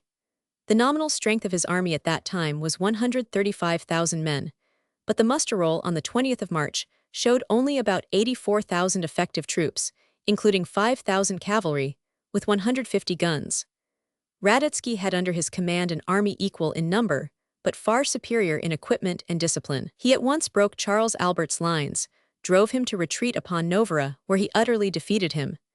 Abdication only remained for the king, and his son, Victor Emmanuel, concluded peace on terms dictated by Austria.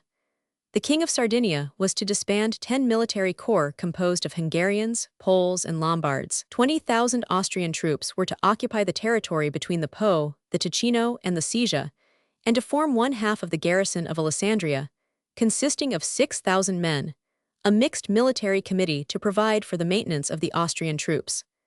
The Sardinians were to evacuate the duchies of Modena, Piacenza, and Tuscany. The Piedmontese in Venice were to return home, and the Sardinian fleet, with all the steamers, was to quit the Adriatic.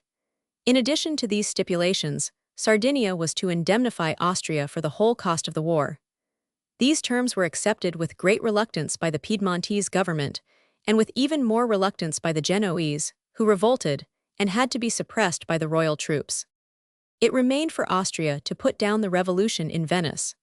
That city had bravely stood a siege for nearly 12 months, when, after wonderful displays of heroism, its defenders were at last compelled to relinquish the unequal contest. This glorious defense was mainly owing to the extraordinary energy and activity of Manin, who was at the head of the government. After the capitulation, he escaped with General Hesse and other leaders of the Republican Party. Manin settled in Paris, where he lived in retirement, supporting himself by giving lessons in Italian. He died there in 1857.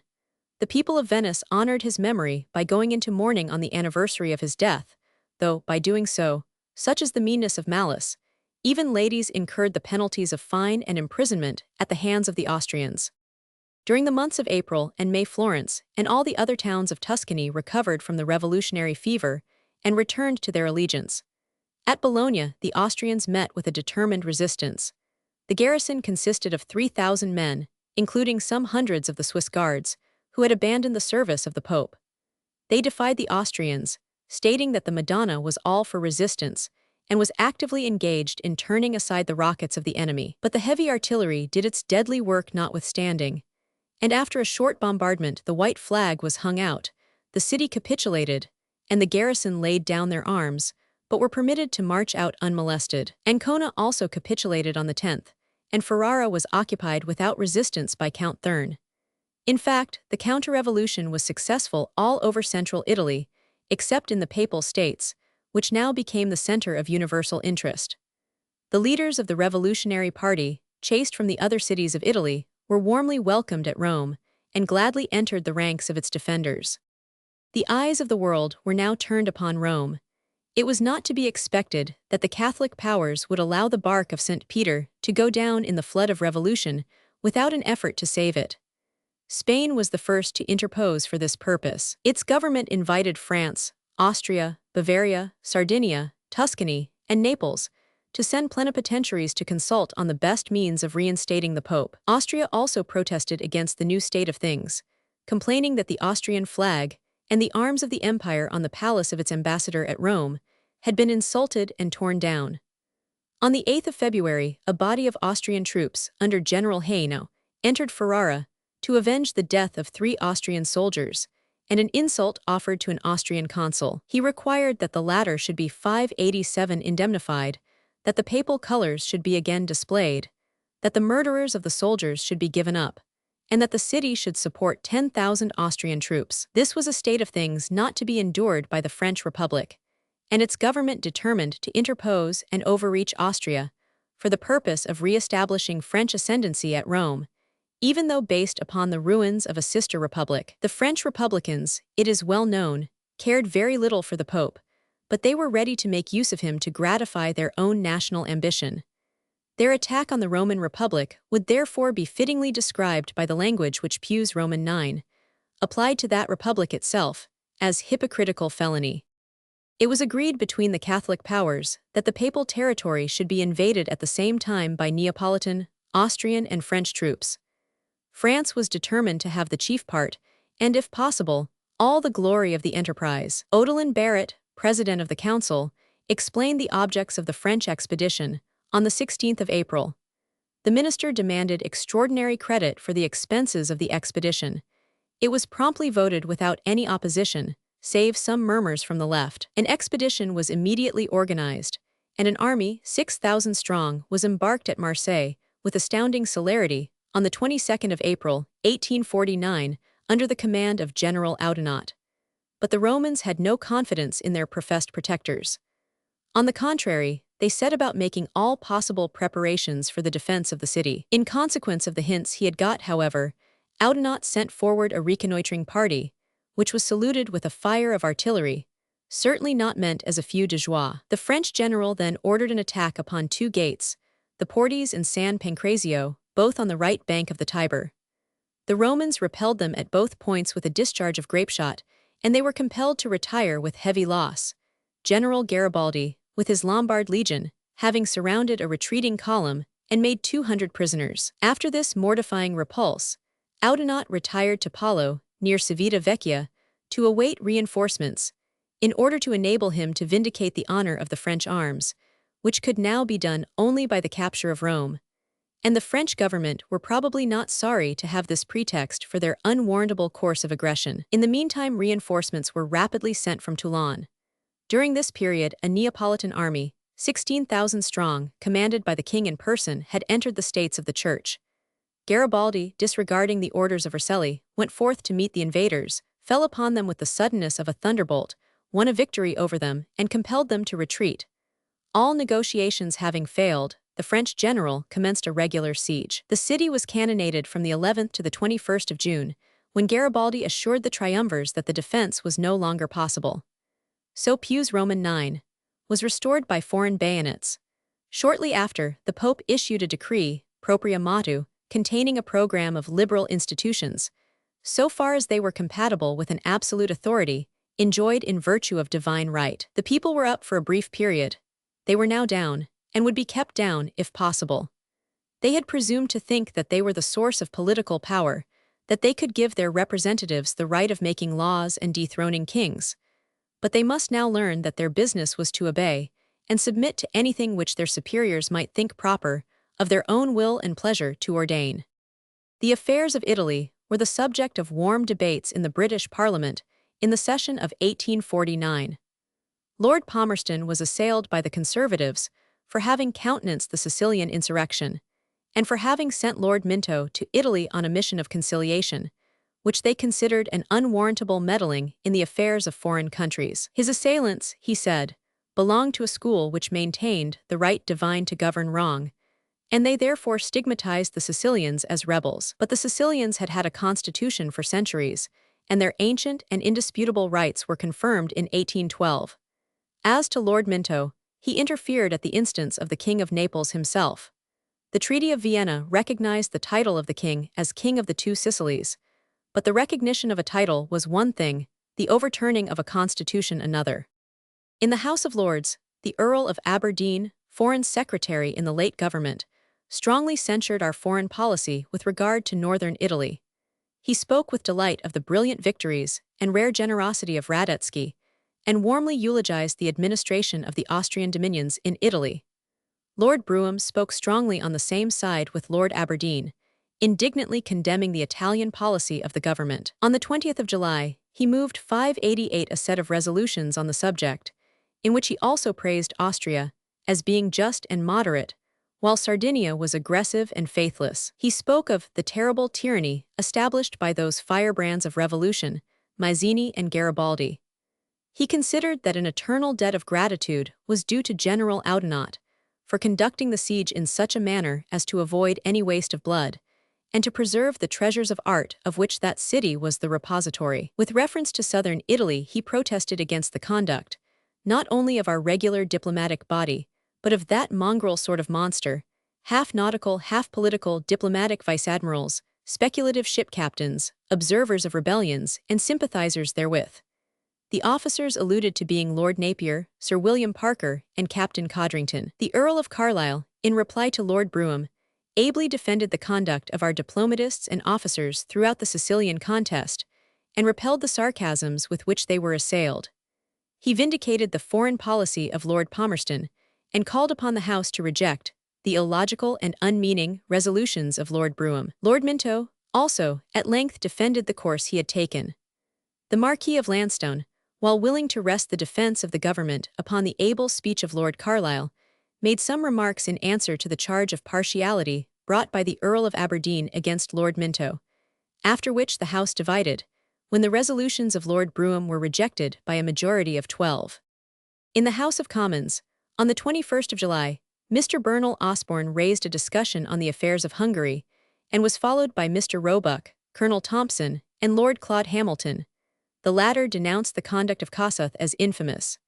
This debate is memorable chiefly on account of Lord Palmerston's great speech on the causes of the revolutions of 1848. In reply to the eulogiums upon the Austrian government, the noble lord stated that Austria, in the opinion of a great part of the continent, had been identified with obstruction to progress, resistance to improvement, political and social, and it was in that capacity she won the affections of the Tories. He regarded the conduct of such men as an example of antiquated imbecility. He firmly believed that in the war between Austria and Hungary, there were enlisted on the side of Hungary the hearts and souls of the whole people of that country. He took the question, then being fought for on the plains of Hungary, to be this: whether that country should maintain its separate nationality as a distinct kingdom with a constitution of its own, or be incorporated in the empire as an Austrian province. If Hungary succeeded, Austria would cease to be a first-rate European power. If Hungary were entirely crushed, Austria in that battle would have crushed her own right arm. Every field that was laid waste was an Austrian resource destroyed.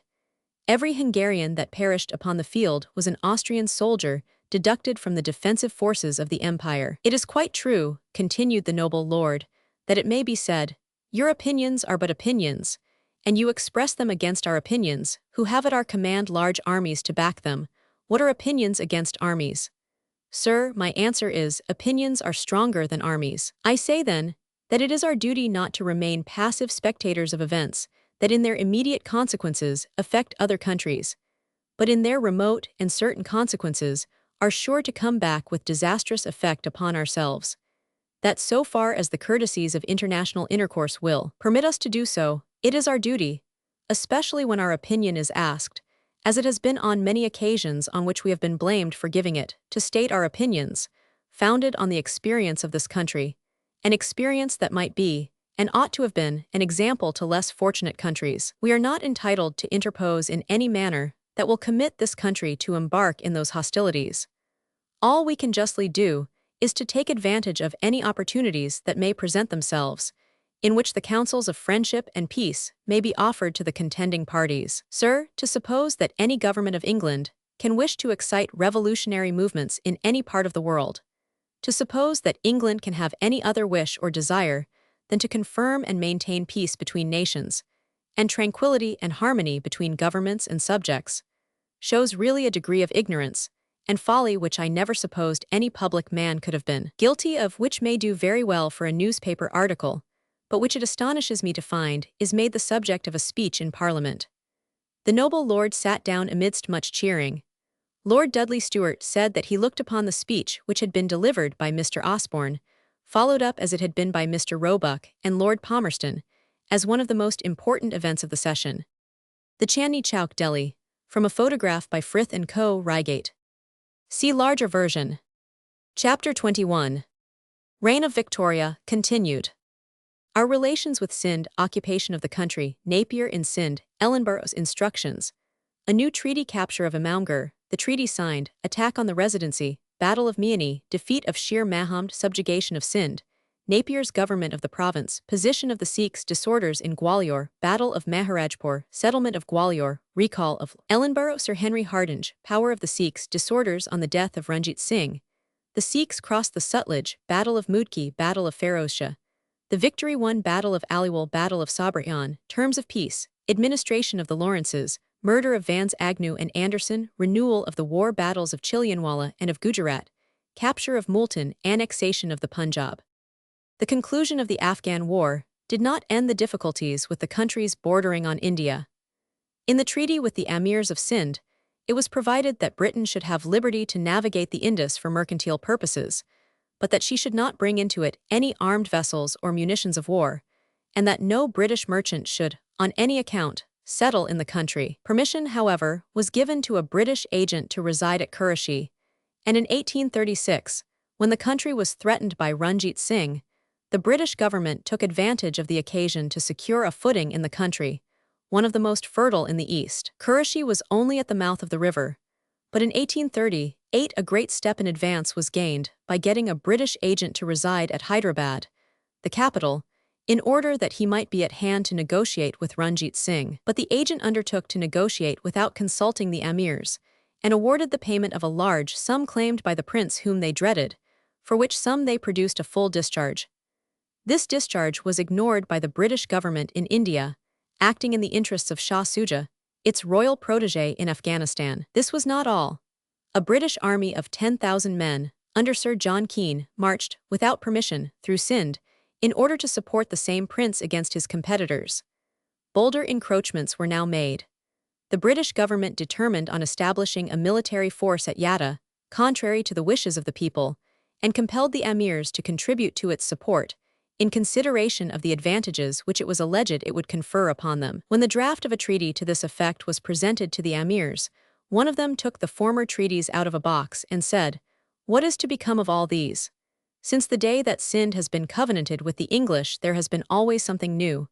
Your government is never satisfied.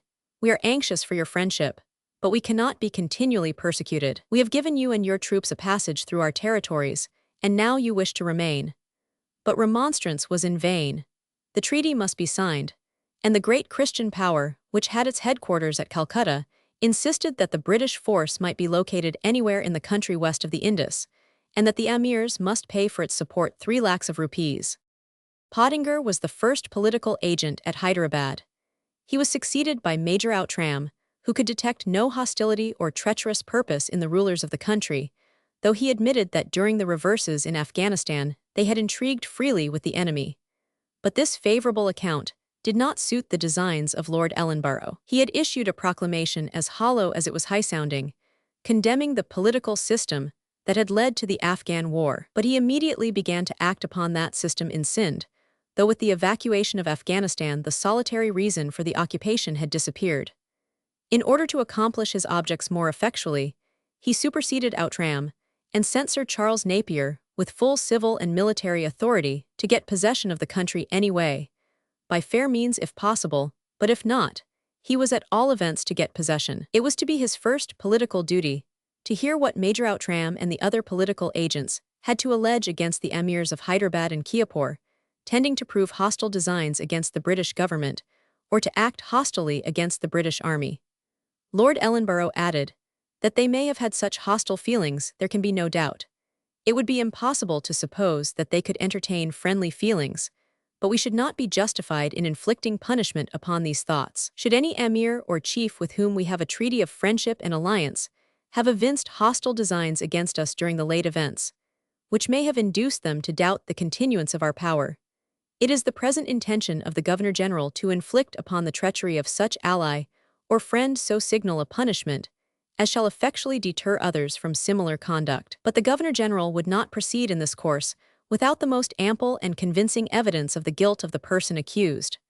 Certain letters were speedily produced by Sir Charles Napier, which, no doubt, he considered authentic, though never proved to be so, and which might very easily have been fabricated by interested parties, showing a design among the chiefs to unite for the defense of their country. On the pretense of danger suggested by those documents, a new treaty was tendered to the emirs for signature on the 6th of December, 1842, which required that, around certain central positions, the British government should have portions of territory assigned to it, and another portion should be given to the Khan of Balpur as a reward for his fidelity, that the emirs were to supply fuel for the steamers navigating the Indus, and that failing to do so, the servants of the company were to fell what wood they required within 100 yards of the river on either side, and that the East India Company should coin money for Sind, with the head of the Queen of Great Britain stamped on one side.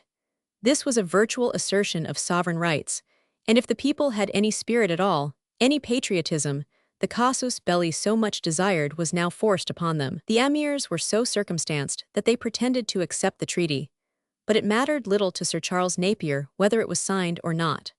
For long before it was ratified, he issued a proclamation in which he said, "The Governor-General of India has ordered me to take possession of the districts of Ledzil Cote and of Banghara, and to re-annex the said districts to the territory of His Highness the Nawab of Balpur, to whom they will immediately be made over." This was done, and Sir Charles Napier forthwith marched into the country without any declaration of war, having by this time succeeded in blackening the character of the people, according to the custom of invaders, in order to make the seizure and confiscation of 591 their country seem to be an act of righteous retribution.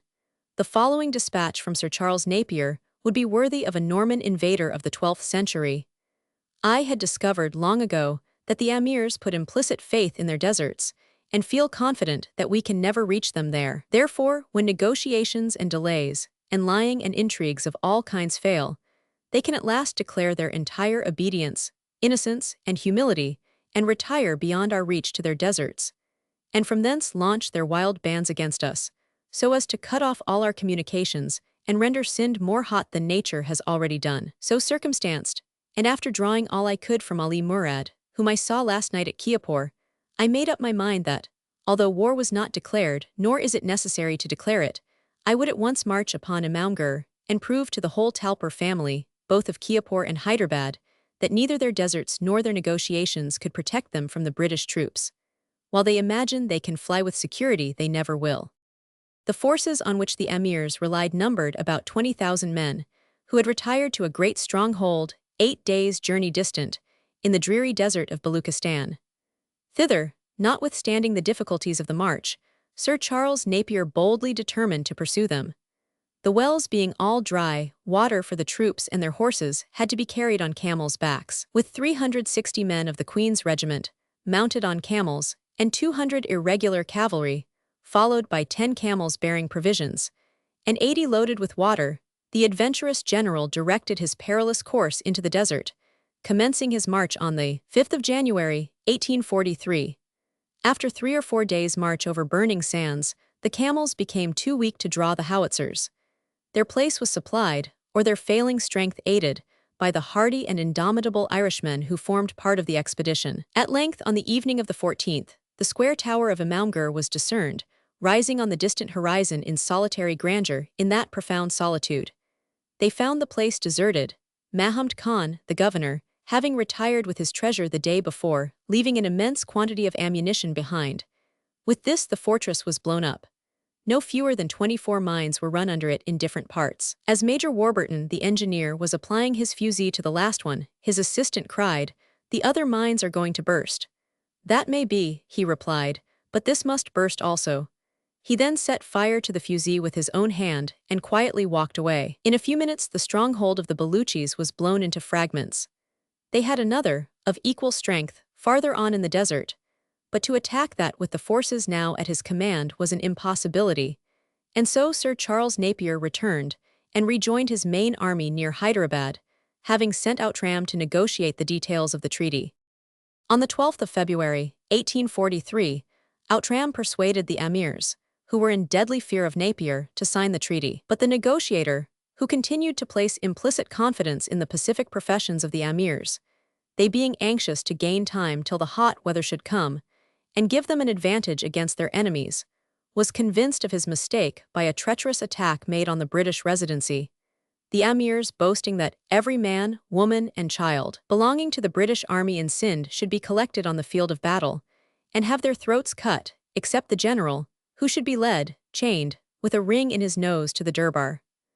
Outram's garrison consisted only of 100 soldiers, with 40 rounds of ammunition each, with which he had to defend himself against 8,000 men with 6 guns. The British fired with effect from behind a wall till their ammunition was exhausted, when they slowly retired till they got safe on board the British steamers, protected by their guns, which swept the flank of the enemy.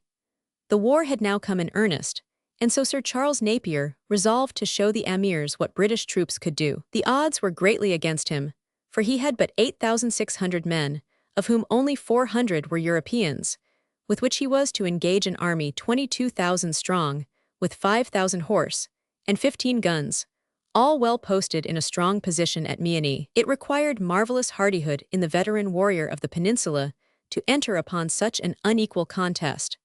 But it was the first time that the ambition of his life was realized, in being placed in a position of supreme command, and he longed to show the world how worthily he could have filled it long ago.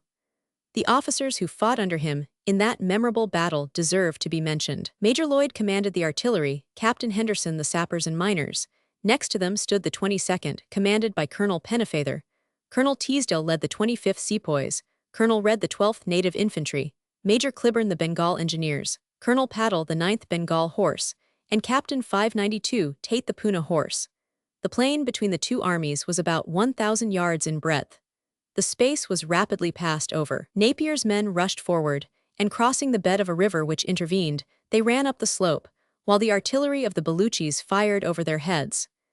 Reaching the summit, they beheld, for the first time, the camp of the enemy, which was carried by the 22nd. The native infantry also behaved well, and while the little army was doing terrible execution upon the enemy, The artillery swept their ranks with shot and shell. Nevertheless, they fought bravely and held their ground for 3 hours in a hand-to-hand encounter with their assailants. The chasms which were repeatedly made by the guns in the living mass were quickly filled up by those behind rushing forward to the conflict. The pressure of numbers bearing down the hill seemed more than once on the point of overwhelming the British and obliterating their thin red lines. Nearly all the officers were killed or wounded. Everything now depended upon the cavalry, which were commanded by Colonel Paddle, who was ordered to charge instantly. They went at full gallop through the jungle. 50 were thrown off their horses, but the rest pressed on, ascended the ridge of the hill, dashed into the thick of the enemy's ranks, fiercely cutting their way with their swords right and left, trampling down the men under their horses' feet, never ceasing till they had traversed the whole camp. The confusion and wavering thus occasioned gave courage to the infantry. The Irish and the sepoys, raising the cry of victory, pressed on with fury, drove the enemy back down the hill, and compelled them to retreat, abandoning their guns, their ammunition, and their baggage, leaving their dead on the field and marking their course by a long train of killed and wounded. Their loss was estimated at 5,000 bodies being found in the bed of the river. The British loss was almost incredibly small: 6 officers and 54 privates killed, 14 officers and 109 men wounded. Next day the victorious general sent a message to Hyderabad, threatening to storm the city if it was not immediately surrendered. The walls were very strong and might have been defended successfully, but the emirs had lost heart, and 6 of them came out to the British camp and laid their swords at the feet of the conqueror. But though the city was in his possession, conquest seemed only to increase his difficulties. He had to keep possession of a large hostile city and to defend his own entrenched camp against 20,000 Baluchis, who were still in the field under Sher Mahamd, and to accomplish all this, he had but 2,000 effective men under his command. Reinforcements, however, were quickly dispatched by Lord Ellenborough. They arrived safely and gave him an army of 5,000 veteran troops. In the meantime, Sher Mahamd had come within 5 miles of the British camp and sent Sir Charles Napier a summons to surrender. He had an army of 20,000 men in an extremely strong position. Nothing daunted, Sir Charles Napier attacked the enemy. His plan of action was altered on account of an unauthorized attack made by Colonel Stark with his cavalry, in consequence of the giving way of the centre before an onset of the Irish regiment. The cavalry charge, the result of a sudden inspiration, was brilliantly successful. The cavalry swept everything before them and carried confusion and dismay into the rear of the enemy's centre. The British general instantly took advantage of this success, and, changing his plan, he led on the Irish infantry to storm the first nullah. After a fierce resistance, the Scarp was mounted, and Lieutenant Coote fell wounded while in the act of waving the Baluchi standard in triumph on the summit. The sepoys were equally successful in storming the second nullah, which was bravely defended, but ultimately carried with great loss to the enemy, who were routed in all directions, their retreating ranks being mowed down by the artillery and pursued by the cavalry for a distance of several miles. The loss of the British in this great victory was only 270 men. Although the heat was then 110 in the shade, Sir Charles Napier rapidly pursued the enemy, so that his cavalry arrived at Mirpur, a distance of 40 miles, before Sher Mahamd could reach it. It was his capital, strongly fortified, filled with stores of all kinds, and it fell without resistance into the hands of the British general. Sher Mahamd had retreated to the stronghold of Omercote in the desert. Thither he was pursued by Captain Whitley at the head of the light horse. The emir fled with some horsemen into the desert. The garrison that remained, after a few shots, pulled down their colours, and on the 4th of April, the British standard waved on the towers of Omercote. The remnant of the Baluchi forces were hunted for some weeks by flying columns. At length, Captain Roberts, at the head of one of them, captured the brother of Sher Mahamd and 1,000 of his followers.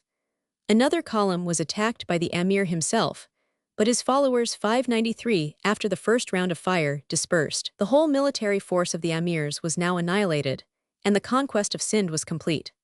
"I think," said Sir Charles Napier, "I may venture to say that Sind is now subdued." The Scindian population everywhere expressed their satisfaction at the change of masters. No doubt the change from Mohammedan to British rule was an advantage to the poor Hindus, and if it be allowable to do evil that good may come, Lord Ellenborough was justified in the means he had adopted for supplanting the emirs. The charge of the cavalry at Miani, CP 592. See larger version. British public, thrilled by the news of his heroic achievements, fully sympathized with the victorious general. The thanks of both Houses of Parliament were voted to him and the army, and the Duke of Wellington expressed in the House of Lords the highest admiration of his generalship. Sir Charles Napier became the civil governor of the province, which his sword had won for his sovereign, and he showed by the excellence of his administration that his capacity as a statesman was equal to his genius as a general. He encouraged trade, he carried on extensive public works. He erected a pier at Currachie, extending 2 miles into the water and forming a secure harbor. He organized a most efficient police.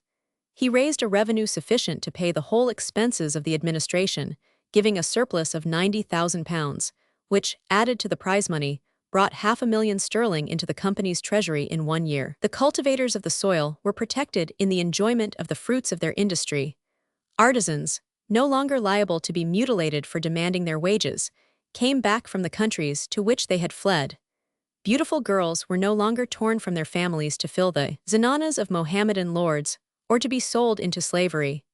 The Hindu merchant and the Parsi trader pursued their business with confidence, and commerce added to the wealth of the new province. The effect of these reforms was conspicuous in the loyalty of the Scindians during the revolt of 1857. No sooner was the conquest of Sind completed than the Governor-General began to discern another cloud looming in the distance. In the Punjab, Ranjit Singh had organized a regular 594 and well-disciplined army of 73,000 men. He died in 1839. His heir died the next year, it was supposed of poison. The next heir was killed a few days afterwards by accident.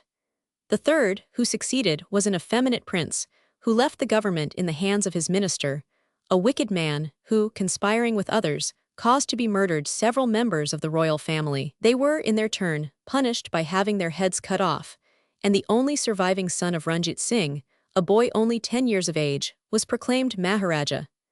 This was the work of the Sikh army, now virtually masters of the country. Lord Ellenborough and his council suspected that this army, still 40,000 strong and very brave, was unfriendly to the British, and might some day give trouble to the Indian government, possibly invade its territories and cut off its communications.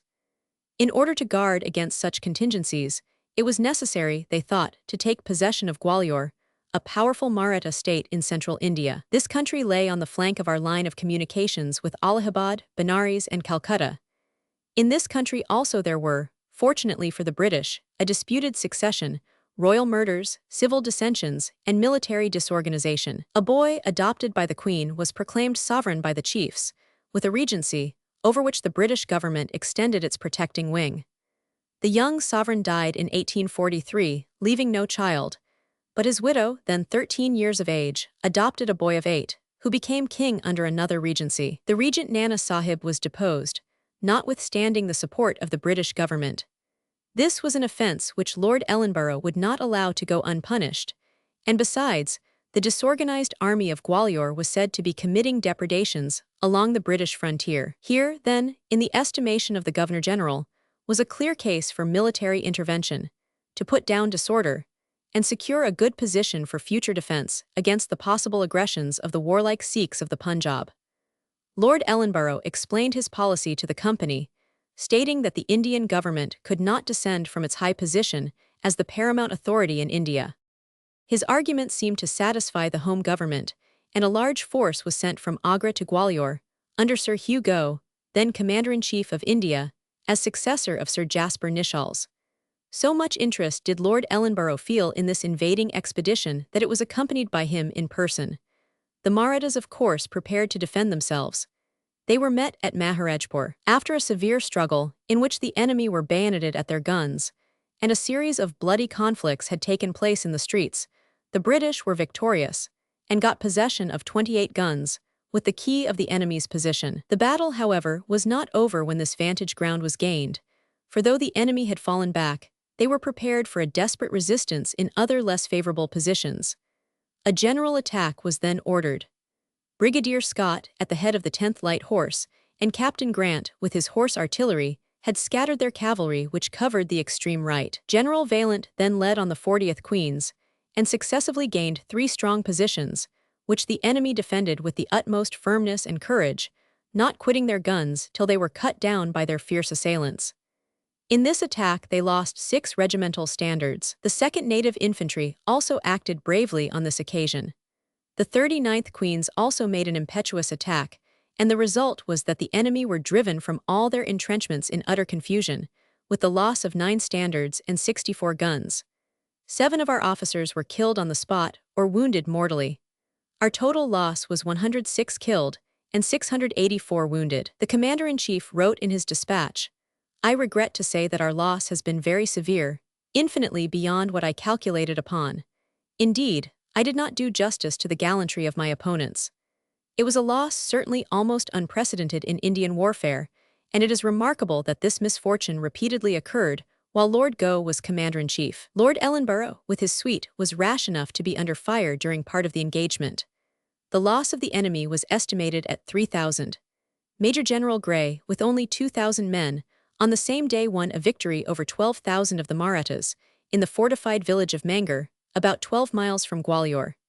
Here, too, the loss of the victors was very heavy, more than a tenth of the little army having fallen.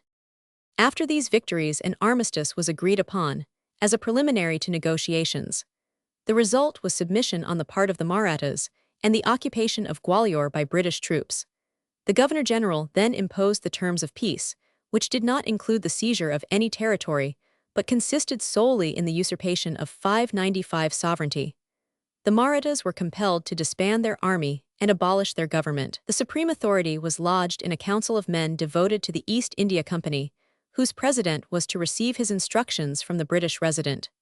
A new army was organized as a contingent, which was to be at the service of the Indian government when required. Until the majority of the reigning prince, the administrators of the government were to act on the British resident's advice, not only generally or in important points, but in all matters wherein such advice should be offered. The career of Lord Ellenborough as Governor-General of India was one of the most remarkable in its annals. He went out for the purpose of inaugurating a policy of peace, conciliation, and non-intervention. His course from that day was one of constant aggression and war.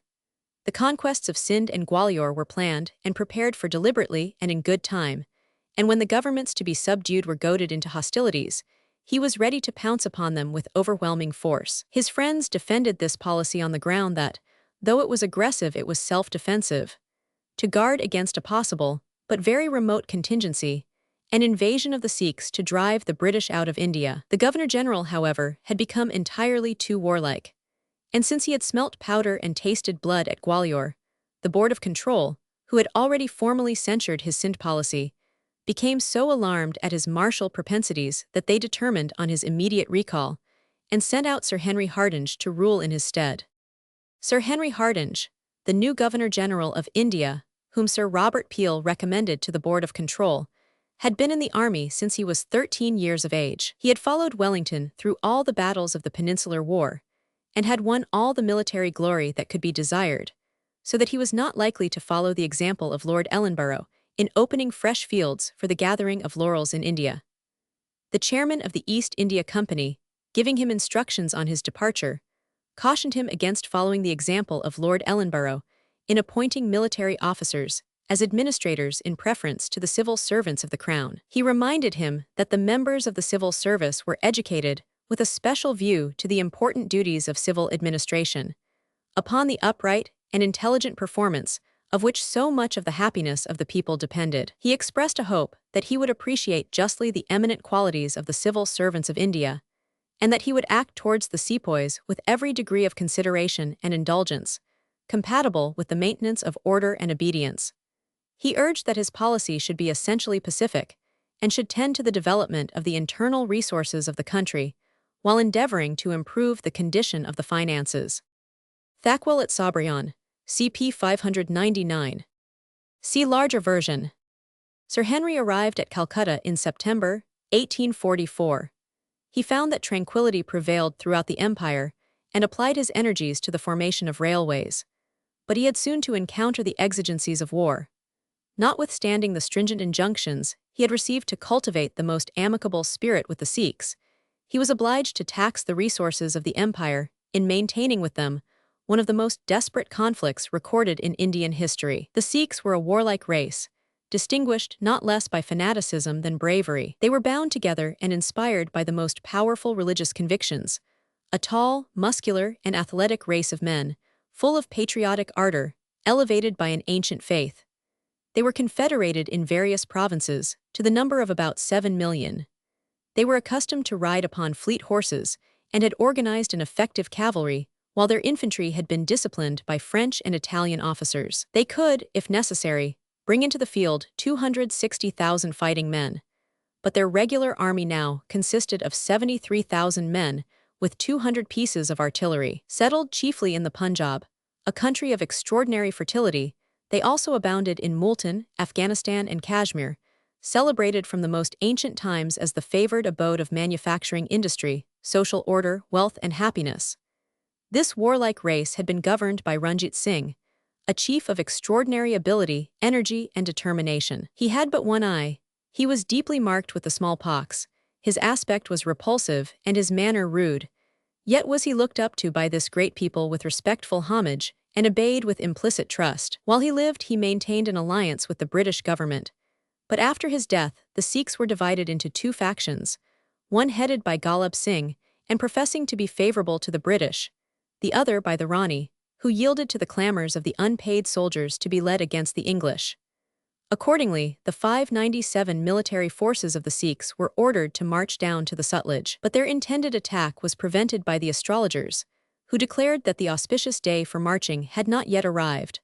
Sir Henry Hardinge, however, in common with the most experienced officers of the Indian government, did not think the Sikh army would cross the Sutlej with its infantry and artillery, or that they would have recourse to offensive operations on a large scale. Up to this period, it had committed no act of aggression. In 1843 and 1844, it had moved down the river from Lahore, and after remaining there encamped a few weeks, had returned to the capital. These reasons, and above all his extreme anxiety to avoid hostilities, induced him not to make any hasty movement with his army, which, when the two armies came into each other's presence, might bring about a collision. This moderation, however, was misconstrued by the Sikhs.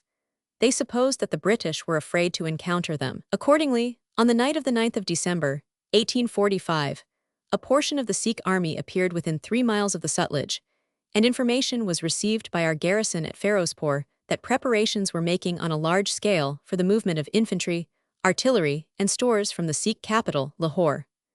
On the 12th of December, the Sikh army crossed the Sutlej and concentrated in great force on the British side of the river. The British reserves, meanwhile, were advancing to meet this formidable enemy, but they were still far off, and Ferozpur had but a garrison of 9,500 men to withstand an army of 60,000 with 100 guns.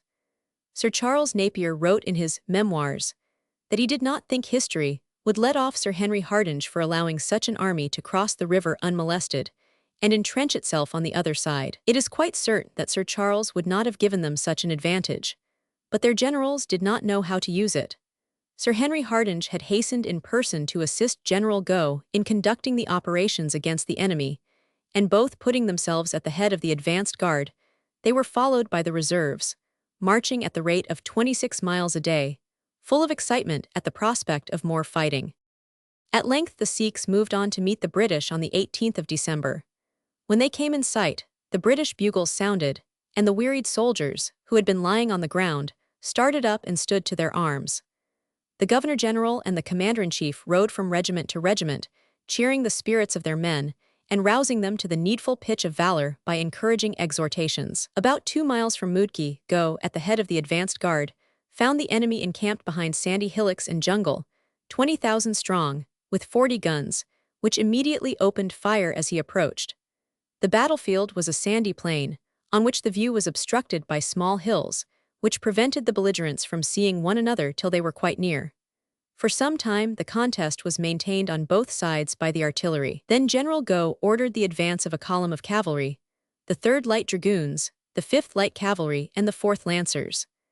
The column was launched like an immense thunderbolt against a mass of Sikh cavalry, and proved so irresistible in its terrific onset that it broke them up into fragments, scattered them about, and swept along the whole line of the enemy, cutting down the gunners, and suspending for a time the roar of their artillery. Soon afterwards the infantry came into action, led on by Sir Harry Smith, General Gilbert, and Sir John M. Cassell. The Sikhs fought bravely and obstinately at every point, but when the steady incessant fire of the artillery had done its work, a general charge was made, with loud, exultant cheers, and the enemy were driven from their ground with tremendous loss. The day had closed upon the battlefield, but the routed enemy were pursued for a mile and a half by the light of the stars. The British losses in the Battle of Moodkee were very heavy, 215 killed, among whom were Sir Robert Sale, Sir John M. Cassell, and a number of young officers who had greatly distinguished themselves. The wounded amounted to 657. Meanwhile, the enemy, having left 17 guns upon the field, retired in tolerably good order, within their entrenched camp, which they had formed at Ferozshah, on the banks of the Sutlej near Ferozpur. For 2 days both armies remained inactive, but ready to renew the conflict. The losses of the British had been made up by the arrival of the 29th Queens and the 1st Bengal Light Infantry. A memorable event in the history of British warfare in India was that Sir Henry Hardinge, the veteran commander, the hero of so many battles, the Governor-General of India, offered his services to Sir Hugo as second in command. The offer was accepted, and the army marched forth to attack the enemy's camp.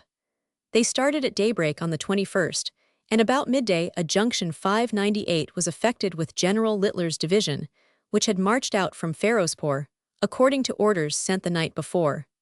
The British army was now raised to 19,000 effective men. The enemy were double that number, strongly entrenched, well provisioned, and fresh after 2 days' rest, while our troops were ill provided with food and had marched 10 miles that morning. To attack the Sikhs without waiting for some expected reinforcements was hazardous. To postpone the attack for another day seemed still more so, as there was a second Sikh army of equal force, which would then have reached the scene of action. An immediate attack was therefore determined upon, Go leading the right wing, and Hardinge the left.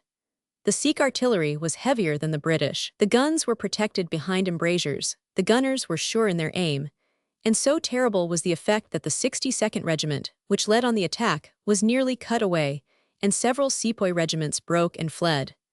The whole of the left wing, though led on gallantly by the Governor-General, were driven back, after carrying part of the works. The right wing, under General Gough, succeeded better and held possession of several of the ramparts. But the Sikhs were still in possession of the fortified village of Ferozshah, and remained so till night closed upon the scene, when the smoke and dust subsided, and the silence was broken only by an occasional shot from the guns, responded to in the darkness, the gunners seeing no enemy, but aiming at the flash of light. The weary night at length passed. The dull sun of a December day, the 22nd, rose upon the ghastly scenes of that gory battlefield. The soldiers, many of whom were without food from the morning of the previous day, were again marshaled in order of battle. The artillery commenced the work, but with little effect. "But why waste time and ammunition thus?" said Gough. "We must try the bayonet once more." Then was made a tremendous charge for life. At first, part of the line reeled under the storm from the enemy's guns. But still the whole army pressed on with desperate shouts, the 2 wings closing in upon the village, driving everything before them, and still pressing onward till they captured the whole of the enemy's guns on the works. The 2 generals, waving the captured banners, rode in triumph before the victorious army, and were hailed with enthusiastic applause. The whole of the enemy's military stores and camp furniture, with 73 guns and 17 standards, remained in possession of the British.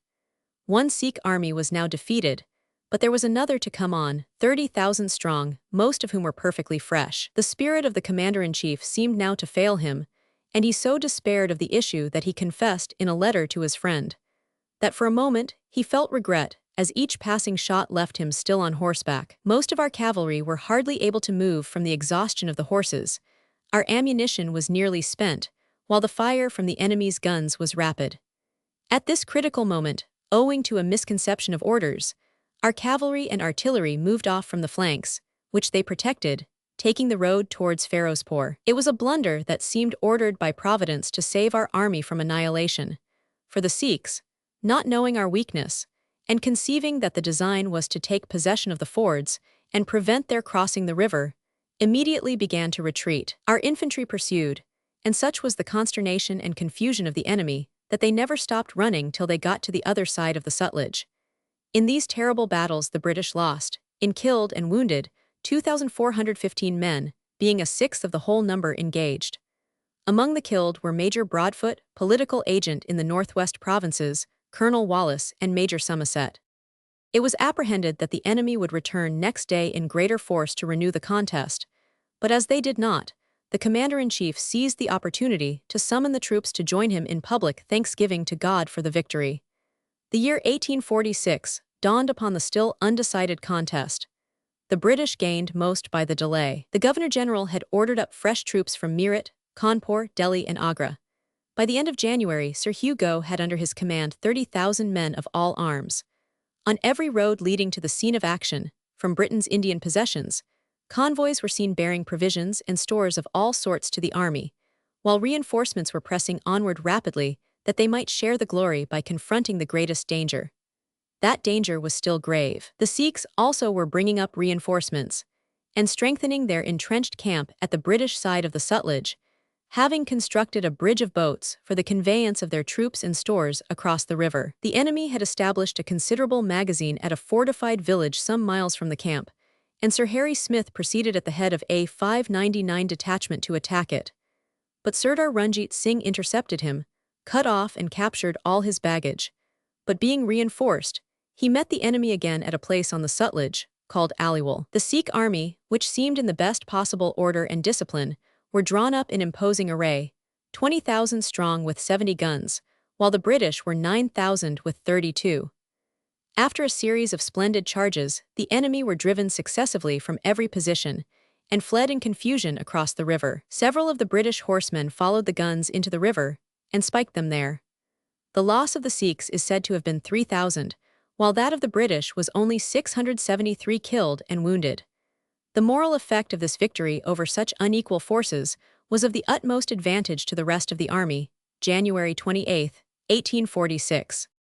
On the 8th of February was fought the great and decisive Battle of Sabrayan, the name of the Tete du Pont, at the entrenched camp of the Sikhs, where all the forces of the enemy were now concentrated. The camps extended along both sides of the river and were defended by 130 pieces of artillery, of which nearly half were of heavy caliber, and which were all served by excellent gunners. The British troops formed a vast semicircle, each end of which touched the river, the village of Sabrayan being in the center, where the enemy were defended by a triple line of works, one within another, flanked by the most formidable redoubts.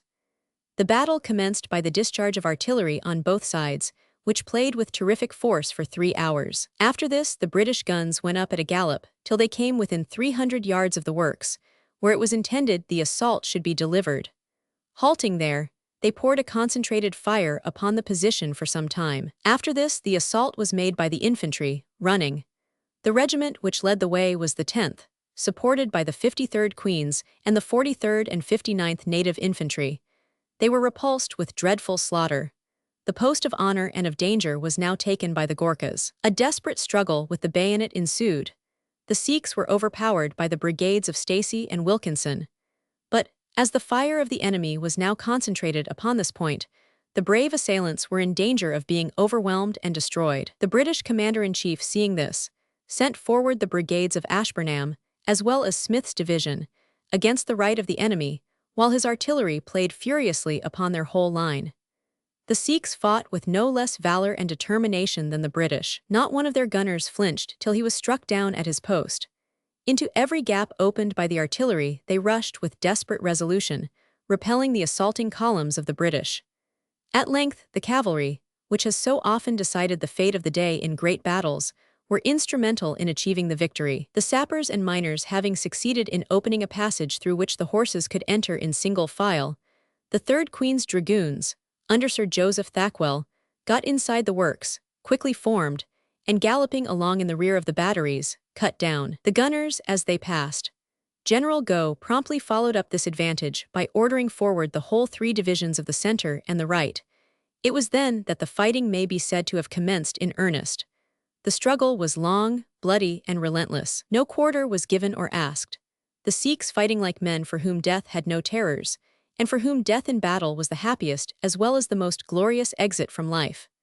But they encountered men with hearts as stout and stronger muscle, and they were at length gradually forced back upon the river by the irresistible British bayonet. The bridge at length gave way under the enormous weight, and thousands were precipitated into the water and drowned. But even in the midst of this catastrophe, the drowning fanatics would accept no mercy from the Ferengis. Our losses amounted to 320 killed and 2,063 wounded. Of the European officers, 13 were killed and 101 wounded. The loss of the Sikhs in the Battle of Sabrayan was estimated at from 10,000 to 13,000 men, the greater number being shot down or drowned in the attempt to cross the bridge. They left in the hands of the victors 67 guns, 200 camel swivels, 19 standards, and a great quantity of ammunition. The whole army now crossed the river at leisure and marched towards Lahore. Lord Hardinge issued a proclamation in which he stated that the war was the result of the wanton and unprovoked incursion of the Sikhs, that the British government wanted no acquisition of territory, but only security for the future, indemnity for the expenses of the war, and the establishment of a government at Lahore which should afford a guarantee against such aggressions in the time to come. The Rani and her Durbar, or council, now saw the necessity of prompt submission, which was tendered by plenipotentiaries sent to the British camp, who threw the whole blame of the war on the 600 uncontrollable troops. They were well received by the Governor-General, and a treaty was without difficulty concluded on the 15th of February at a place called Cassell. By the terms of the treaty, all the territory lying between the river Beas and the Sutlej was ceded to the British government. The sum of 1 million sterling was to be paid for the expenses of the war.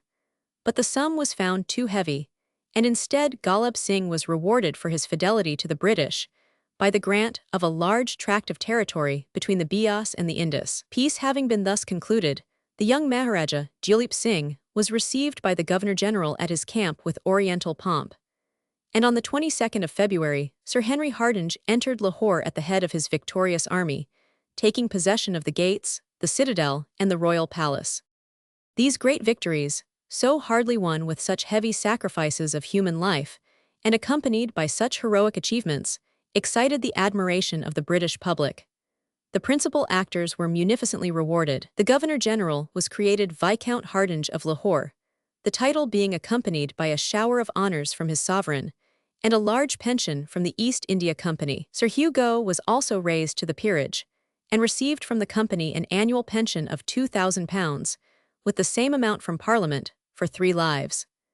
Many of the officers engaged in the Sikh War received promotion and military orders, and a gratuity of 12 months' pay was given to all the soldiers without exception engaged in the campaign.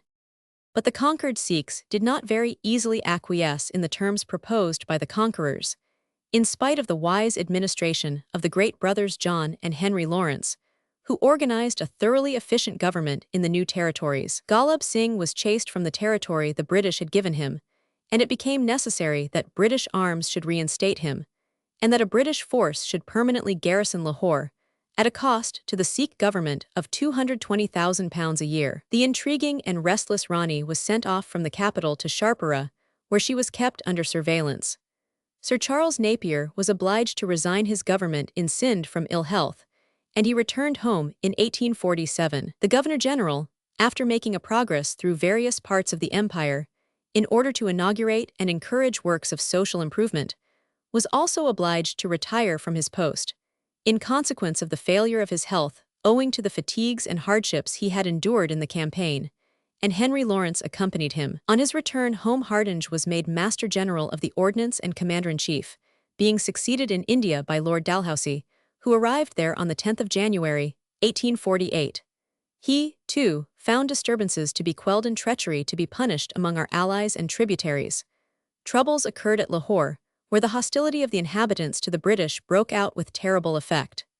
Mr. Vans Agnew, the British resident, and Lieutenant Anderson were treacherously murdered at Moulton, apparently by the orders of Mulraj, who had been ordered to pay a large sum as succession duty to the Sikh government. Their death was avenged by Lieutenant Edwards and General Cortland, who, at the head of a small force, attacked and defeated the revolted Sikhs, 3,000 strong. At length 26,000 troops under General Wish invested the place, but his troops went over to the enemy, and he was compelled to raise the siege and retire. At the same time, an insurrection broke out in the Punjab, headed by the governor of the northwest provinces. In fact, there was a general revolt of the Sikhs against British rule. On the 20th of October, 1848, Chutter Singh and his son, Sher Singh, raised the standard of revolt in the Punjab, and soon appeared at the head of 30,000 men. In November, Lord Gough encountered them with 20,000. At Ramnagar, in attacking the position of the enemy, his men were led into an ambuscade and were repulsed with tremendous loss. The contest was again renewed on the 13th of January, 1849, when the Sikhs were also very strongly posted in a jungle with 40,000 men and 62 guns. Near the village of Chilianwala, a desperate battle was fought, and had lasted for some time when the 14th Light Dragoons, on being ordered to charge, turned and fled through our horse artillery, upsetting several guns, and causing such confusion that the Sikh cavalry, promptly availing themselves of the advantage, made a charge, and cut down 70 of our gunners, capturing 6 guns and 5 colors. The result was a drawn battle, but the loss on our side was fearful: 27 officers and 731 men killed, and 66 officers and 1,446 men wounded. This terrible reverse produced a profound sensation at home. It was ascribed to bad generalship, and there were loud cries for the recall of Lord Gough.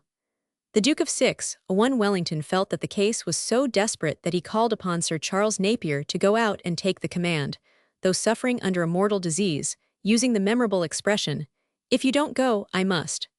Sir Charles went immediately, but before he arrived, Lord Gough, on the 21st of February, had retrieved his reputation, and covered the British arms with fresh glory by winning, in magnificent style, the great Battle of Gujarat, with the loss of only 92 killed and 682 wounded. Multan had been besieged again in December. During the bombardment, the principal magazine was blown up. It contained 16,000 pounds of powder, 800 persons were killed or wounded by the explosion, and many buildings destroyed. But Mulraj, though he saw ruined in a moment a work which it cost him 5 years to construct, still held out. On the 2nd of January the city was stormed, but the citadel remained. Though of immense strength, it yielded to artillery, and Mulraj, with his garrison of nearly 4,000 men, surrendered at discretion. Arrival of the Maharaja Duleep Singh at the British camp. CP 600. See larger version.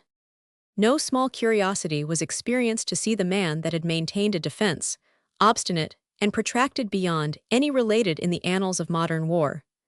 Gorgeously attired in silks and splendid arms, he rode a magnificent Arab steed, with a rich saddlecloth of scarlet. He but little exceeded the middle size, was powerfully but elegantly formed. His keen, dark, piercing, restless eyes surveyed at a glance everything around.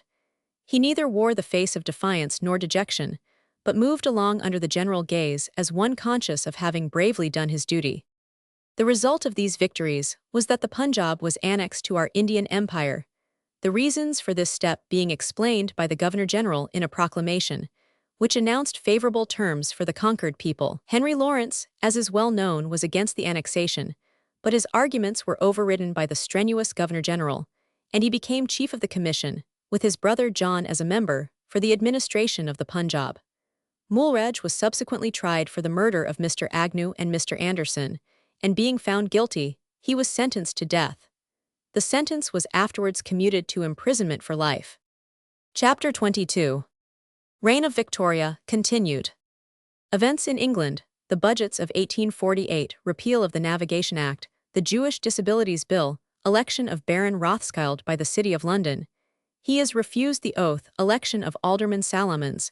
He takes his seat in spite of the Speaker, action in the Court of the Exchequer. The bill finally passed. Colonial self-government, Lord Palmerston's foreign policy censured by the House of Lords. The Don Pacifico debate, testimonial to Lord Palmerston, Peel's last speech. His death, testimony as to his worth, honors to his memory. While stirring events were in progress on the continent, public attention was naturally distracted from home politics, nor were these in themselves of a nature to command enthusiasm. The Russell government was weak, but the opposition was weaker.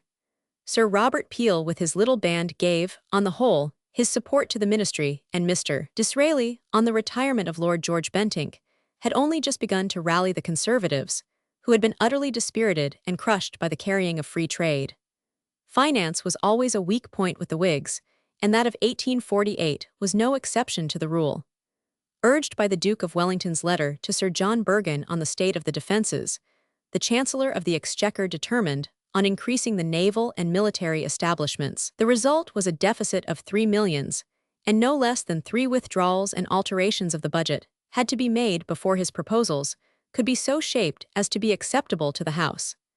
The next session was mainly devoted to Irish affairs, the rate in aid producing a collision between the two houses, which was decided in favor of the Lords. In the same year, however, the most important measure of the Russell ministry became law.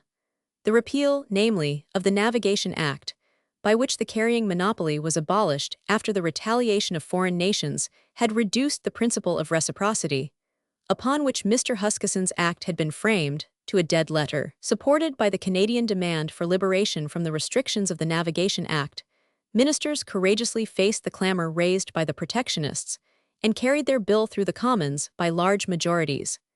In the upper house, however, they snatched a bare majority of 10 through the circumstance that they had more proxies than their opponents. An effort was made to decide the long-agitated question of the emancipation of the Jews in the session of 1849. On the 19th of February, Lord John Russell moved that the House of Commons should go into committee for the purpose of considering the oaths taken by members of Parliament, excepting the Roman Catholic oath, settled in 1829. The oath of allegiance, he said, became a mockery when Cardinal York died, there being no descendants of James Roman II in existence. He therefore proposed to abolish it. The oath of abjuration, which was aimed against papal aggression, had now no practical effect but to exclude the Jews from Parliament, which it did by the words, "on the true faith of a Christian," which were never meant to exclude Jews, but only to give greater solemnity to the oath.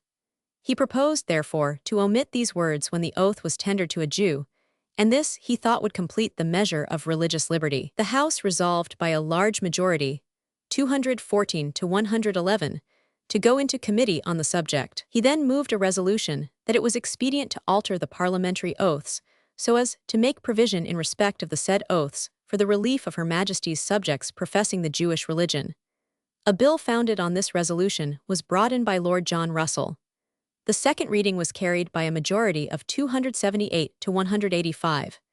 The third reading, after an important debate, was carried by a majority of 66. In the House of Lords, the second reading was moved on the 26th of July by the Earl of Carlisle in an able speech, in which he observed that the Jews, though admitted to municipal privileges, were the only religious community debarred from political rights.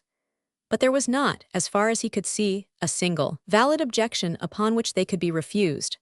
The Earl of Eglinton objected to their admission on religious grounds, so also did the Archbishop of Canterbury and the Bishop of Exeter.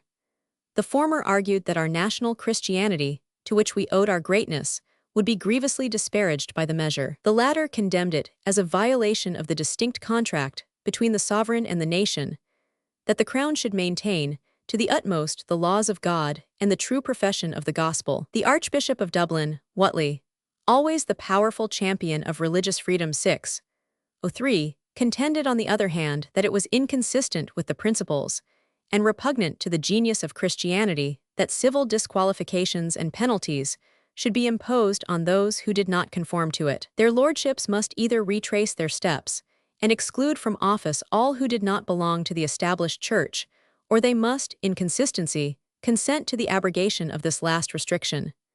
The bill was rejected by a majority of 25, the numbers being, for the second reading, 70, against it 95. Before another attempt was made to open the portals of the legislature, the question was brought to a practical issue by an event similar to the Clare election, by which O'Connell forced on the decision with regard to Catholic emancipation. The City of London had returned Baron Rothschild as one of its members, and at the morning sitting on the 26th of July, 1850, he presented himself at the table to take the oaths. When the clerk presented the New Testament, he said, "I desire to be sworn on the Old Testament." Sir Robert Inglis, in a voice tremulous with emotion, exclaimed, "I protest against that." The speaker then ordered Baron Rothschild to withdraw. An animated debate followed as to whether the Baron could be sworn in that way, although he declared that that was the form of oath most binding upon his conscience. He presented himself a second time, when there was another long debate. Ultimately, on the 6th of August, to which the matter was adjourned, the Attorney General moved 2 resolutions. First, that Baron Rothschild was not entitled to vote in the House till he took the oath in the form prescribed by law, and, second, that the House would take the earliest opportunity in the next session to consider the oath of abjuration, with a view to the relief of the Jews. These resolutions were carried, the first, by a majority of 92 to 66, the second, by 142 to 106. In pursuance of this resolution, Lord John Russell, soon after the meeting of Parliament in 1851, introduced his Jewish Emancipation Bill once more.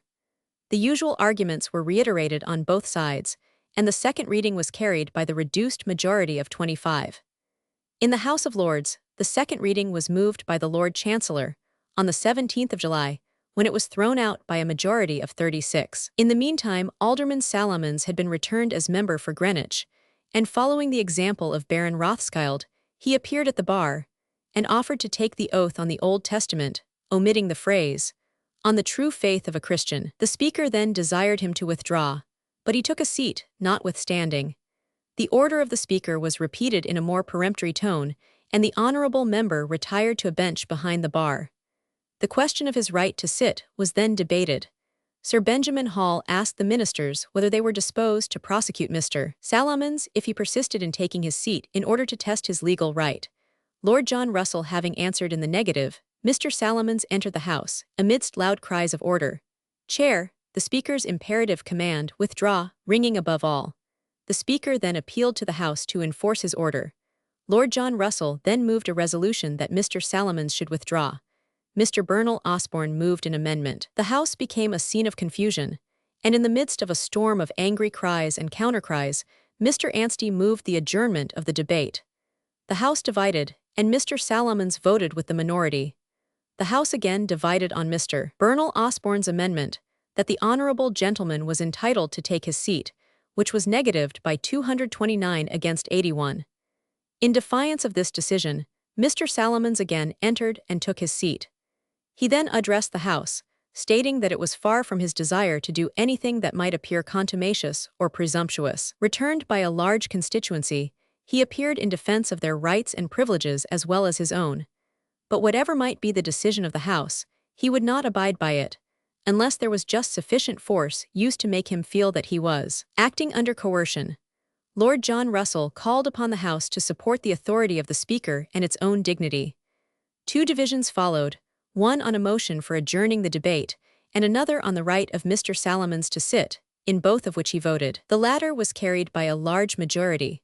When the Speaker renewed his order to withdraw, and the honourable gentleman not complying, the surging Tatarms touched him lightly on the shoulder and led him below the bar. Another long debate ensued on the legal question, and the House divided on two motions, which had no result.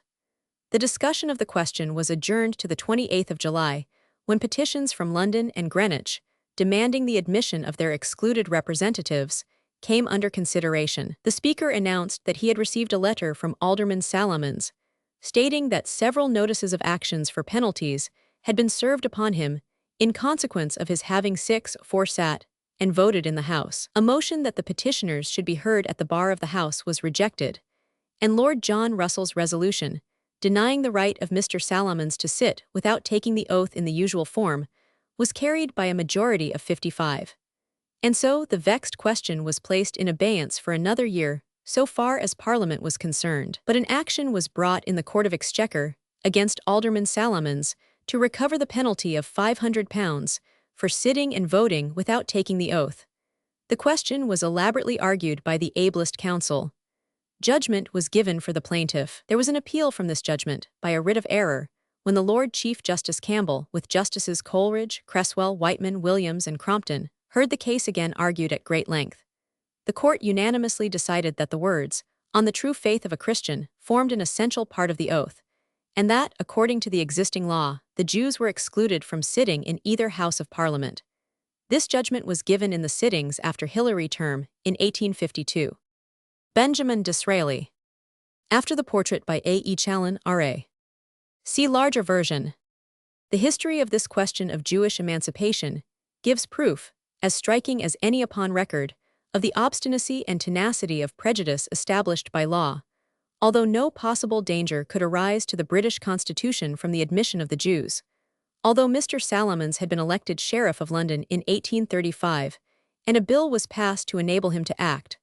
Although the year after, Mr. Moses Montefiore was likewise elected Sheriff of London, and knighted by the Queen. Although in 1846, Jews elected to municipal offices were relieved by Parliament from taking the oaths. 605, although Baron Rothschild and Alderman Salamans had been repeatedly elected by immense majorities. Although bills for emancipating the Jews, the only class of Her Majesty's subjects still laboring under political disabilities on account of their religion, were passed year after year by the House of Commons, but were indignantly rejected by the House of Lords. At length, in 1858, the Commons were obliged to admit the Jews by a resolution of their own House, but it was not till 1860 that an act was passed permitting Jewish members of Parliament to omit from the oath the words, "on the true faith of a Christian." Arrest of British sailors by Greek soldiers. CP 606. See larger version. The session of 1850 was creditably distinguished by the establishment of a policy of self-government for our colonies. They had become so numerous and so large as to be utterly unmanageable by the centralized system of the colonial office, while the liberal spirit that pervaded the home government, leading to the abolition of great monopolies, naturally reacted upon our fellow subjects settled abroad and made them discontented without constitutional rights. It was now felt that the time was come for a comprehensive measure of constitutional government for our American and Australian colonies, and on the 8th of February, Lord John Russell, then Prime Minister, brought the subject before the House of Commons. It was very fully discussed. Sir William Molesworth, Mr. Roebuck, Mr. Laboucher, and others who had taken an active part in colonial affairs, being the principal speakers. With regard to Canada, great progress had already been made in constitutional government. The same might be said of Nova Scotia and New Brunswick, in which the practice of administration approximated to that observed in Great Britain. It was determined to introduce representative institutions of a similar kind in Cape Colony.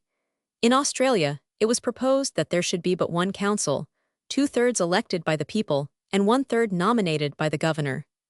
Mr. Roebuck objected strongly to the government measure, because it left the colonists free, to a great extent, to gratify the strong desire almost universally felt among them to have power to choose a constitution for themselves, instead of 606 having a constitution sent out to them, cut and dry. He wanted the House to plant at once liberal institutions there, which would spare the colonists the agony of working out a scheme of government for themselves.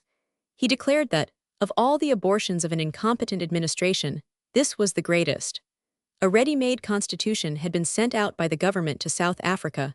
Why then, could not Parliament send out a ready-made constitution to Australia?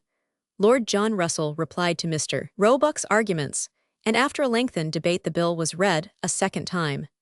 There was a strong division of opinion in committee as to whether there should be 2 chambers or 1. Sir William Molesworth moved an amendment to the effect that there should be 2, which was rejected by a majority of 218 against 150. The bill passed the House of Commons on the 18th of May, and on the 31st was brought into the Lords, where also it was subjected to lengthened discussions and various amendments, which caused it to be sent back to the Commons for consideration on the 1st of August.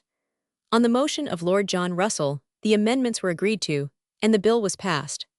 This was the principal legislative work of the session, and possessed undoubted merits. The most interesting of all the debates that occurred in the House of Commons during the session of 1850 was that which took place on the foreign policy of Great Britain, particularly with reference to Greece. The House of Lords had passed a vote of censure upon the government, by a majority of 37, on a motion brought forward by Lord Stanley, and folk were anxious to see how the House of Commons would deal with that fact. On the 20th of June, Lord John Russell read the resolution, and said, "We are not going in any respect to alter the course of conduct we have thought it right to pursue in respect of foreign powers, in consequence of that resolution." He concluded his speech with the following bold defiance, which elicited general and protracted cheering. "So long as we continue the government of this country, I can answer for my noble friend Lord Palmerston that he will act not as a minister of Austria, or of Russia, or of France, or of any other country, but as the minister of England. The honor of England and the interests of England, such are the matters that are within our keeping, and it is to that honor and to those interests that our conduct will in future be, as it has hitherto been, directed."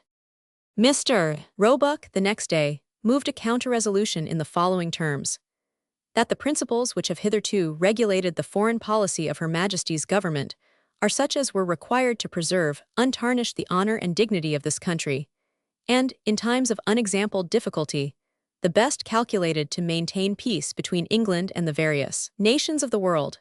He supported this position in an able and lengthened speech. The chief ground of dispute was the demand of Palmerston for compensation to a person named Don Pacifico, a Jew, and by birth a British subject, who resided at Athens, and whose house had been attacked on a Sunday, his property destroyed, and his family beaten by a mob headed by young noblemen. The Greek government refused him reparation, and he sought protection from England. There was also the case of Mr. Finlay, whose land was seized in order that it might be converted into a garden for the King of Greece, the owner being refused payment, Lord Aberdeen, when Foreign Secretary, having applied in vain for redress. There was also the case of HMS Phantom, whose boat's crew had been arrested by Greek soldiers, also other outrages equally serious. Lord Palmerston defended his policy with his wonted spirit and ability, and with triumphant success in a speech which, said Mr. Gladstone, lasted from the dusk of one day to the dawn of another. Mr. Gladstone arraigned the conduct of the First Minister in sitting down contentedly under the censure of the House of Lords, by sheltering himself under precedents which were in fact no precedents at all. He charged Lord Palmerston with violating international law, by making reprisals upon Greek property to the extent of £80,000 to satisfy the exorbitant demands of Don Pacifico, the fruit of this policy being humiliation, in regard to France, and a lesson received without reply from the autocrat of all the Russias. Mr. Cobden also assailed the policy of Lord Palmerston, and asked if there was no other way of settling such trifling matters than by sending 15 ships of war into Greek waters, which had seized several gunboats, and more than 40 merchantmen. Lord John Russell defended the policy of the government, and concluded by declaring that by the verdict of that House, and the people of England he was prepared to abide, fully convinced that the government had preserved at the same time the honor of the country and the blessings of peace. Mr. Disraeli, on the other hand, maintained that the House of Lords had exercised a solemn duty in pronouncing a censure upon the policy which had led to such terrible results. This debate will 6-7 be rendered forever memorable in our annals by the speech of Sir Robert Peel. It was one of the best speeches he ever delivered in that House, and it was his last. He argued strongly against intermeddling with the affairs of foreign nations in order to procure for them free institutions, and concluded with the expression of his belief that the cause of constitutional liberty would only be encumbered by our help, whilst by intruding it we should involve Great Britain in incalculable difficulties. When the hour for the division came, the House was very full, ayes 310, noes 264, giving the government a majority of 46. On the day after this division, a deputation of nearly 90 members of the House of Commons, headed by Lord James Stuart, waited upon Lady Palmerston, and presented her with a full-length portrait of her husband, representing him in evening dress and wearing the ribbon of the Order of the Bath. They requested her ladyship to accept of that testimony of their high sense of Viscount Palmerston's public and private character, and of the independent policy by which he maintained the honor and interests of the country. What made this presentation singularly opportune was the fact that on the same day a telegraphic dispatch had been received from Paris, announcing the settlement of the Greek question. The government was undoubtedly strengthened by Lord Palmerston's display, at a moment when its fall seemed inevitable. Only a week after Sir Robert Peel delivered his memorable speech on the foreign policy of the country, his career was suddenly terminated. On the 22nd of June, Her Majesty's third son, Arthur William Patrick Albert, had been baptized with the usual ceremonial pomp at Buckingham Palace, and on the 29th Sir Robert Peel had called there and entered his name in Her Majesty's visiting book. Proceeding thence up Constitution Hill, he had arrived nearly opposite the wicket gate leading into the Green Park, when he met Miss Ellis, one of Lady Dover's daughters, on horseback, attended by a groom. Sir Robert had scarcely exchanged salutes with this young lady when his horse became restive, swerved towards the railing of the Green Park, and threw him sideways on his left shoulder. He became unconscious, and remained so till he was placed in a carriage, when he revived and said, "I feel better." On being lifted out of the carriage at Whitehall Gardens, he walked with assistance into the house. The effect of meeting his family, however, caused a reaction. He swooned in the arms of Dr. Foucart, and was placed upon a sofa in the nearest apartment, the dining room, from which he was never removed till his death. Sir Benjamin Brodie, Mr. Cesar Hawkins, Dr. Seymour, and Mr. Hodgson held a consultation, and attempted to reduce the visible injury. But this caused such agony that, at the patient's earnest request, the attempt was abandoned. He passed a restless night on Saturday and continued in a very precarious state on Sunday and Monday. On Tuesday morning, he fell into a sound sleep, after which he felt easier, his mind being quite composed. But at 2 o'clock on that day symptoms appeared which caused the physicians to abandon all hope. The last rites of the church were administered by the Bishop of Gibraltar, Dr. Tomlinson, a very old friend. Lady Peel and the members of the family joined in this melancholy communion, Sir Robert being scarcely able to recognize them. Lord Hardinge and Sir James Graham also joined the group of mourners, but the painfully excited feelings of Lady Peel rendered it absolutely necessary to remove her from the apartment. He ceased to breathe about midnight, his great spirit departing peacefully from the earthly tabernacle that had been so suddenly crushed, July 2, 1850. A post-mortem examination showed that the cause of death was a broken rib on the left side pressing upon the lung. The death of no English statesman had ever produced a deeper feeling of grief throughout the nation, or more general expressions of lamentation at the irreparable loss which the country had sustained. Mr. Hume had a motion on the paper for the day following his death, but instead of proceeding with it, he moved the adjournment of the House, which was agreed to unanimously. Mr. Gladstone paid an eloquent and touching tribute to his memory, concluding with the lines, "Now is the stately column broke. The beacon light is quenched in smoke. The trumpet's silvery sound is still. The warders silent on the hill." The House of Lords did not sit on that day, but on the following day the Marquis of Lansdowne, Lord Stanley, Lord Brougham, and the Duke of Wellington gave earnest expression to the feelings of their lordships upon the subject of this national bereavement. The Duke of Wellington in particular, as might be expected, was deeply moved while expressing his great gratification at what had been said as to the character of Sir Robert Peel. He added his testimony as to what he believed to be its strongest feature, his truthfulness. "In all the course of my acquaintance 6-8 with Sir Robert Peel," said the Duke, "I never knew a man in whose truth and justice I had a more lively confidence, or in whom I saw a more invariable desire to promote the public service. In the whole course of my communication with him, I never knew an instance in which he did not show the strongest attachment to truth, and I never saw in the whole course of my life the smallest reason for suspecting that he stated anything which he did not firmly believe to be the fact." Lord John Russell, who had been absent on the previous day, spoke in the warmest terms of admiration of the late statesman, and avowed his conviction that the harmony which had prevailed for the last 2 years, and the safety which Great Britain had enjoyed during a period when other nations were visited by the calamity of revolution, had been owing to the course which Sir Robert Peel had thought it his duty to adopt. He concluded by offering, in the name of the Crown, funeral honours similar to those accorded on the death of Pitt or Grat.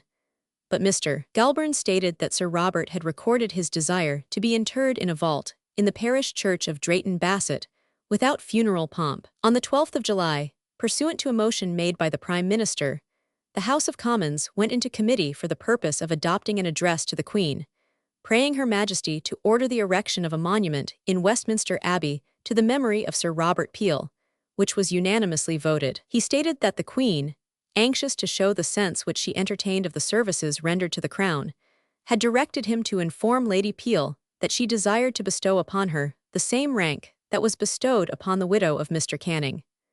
Lady Peel answered that her wish was to bear no other name than that by which her husband was known to the world.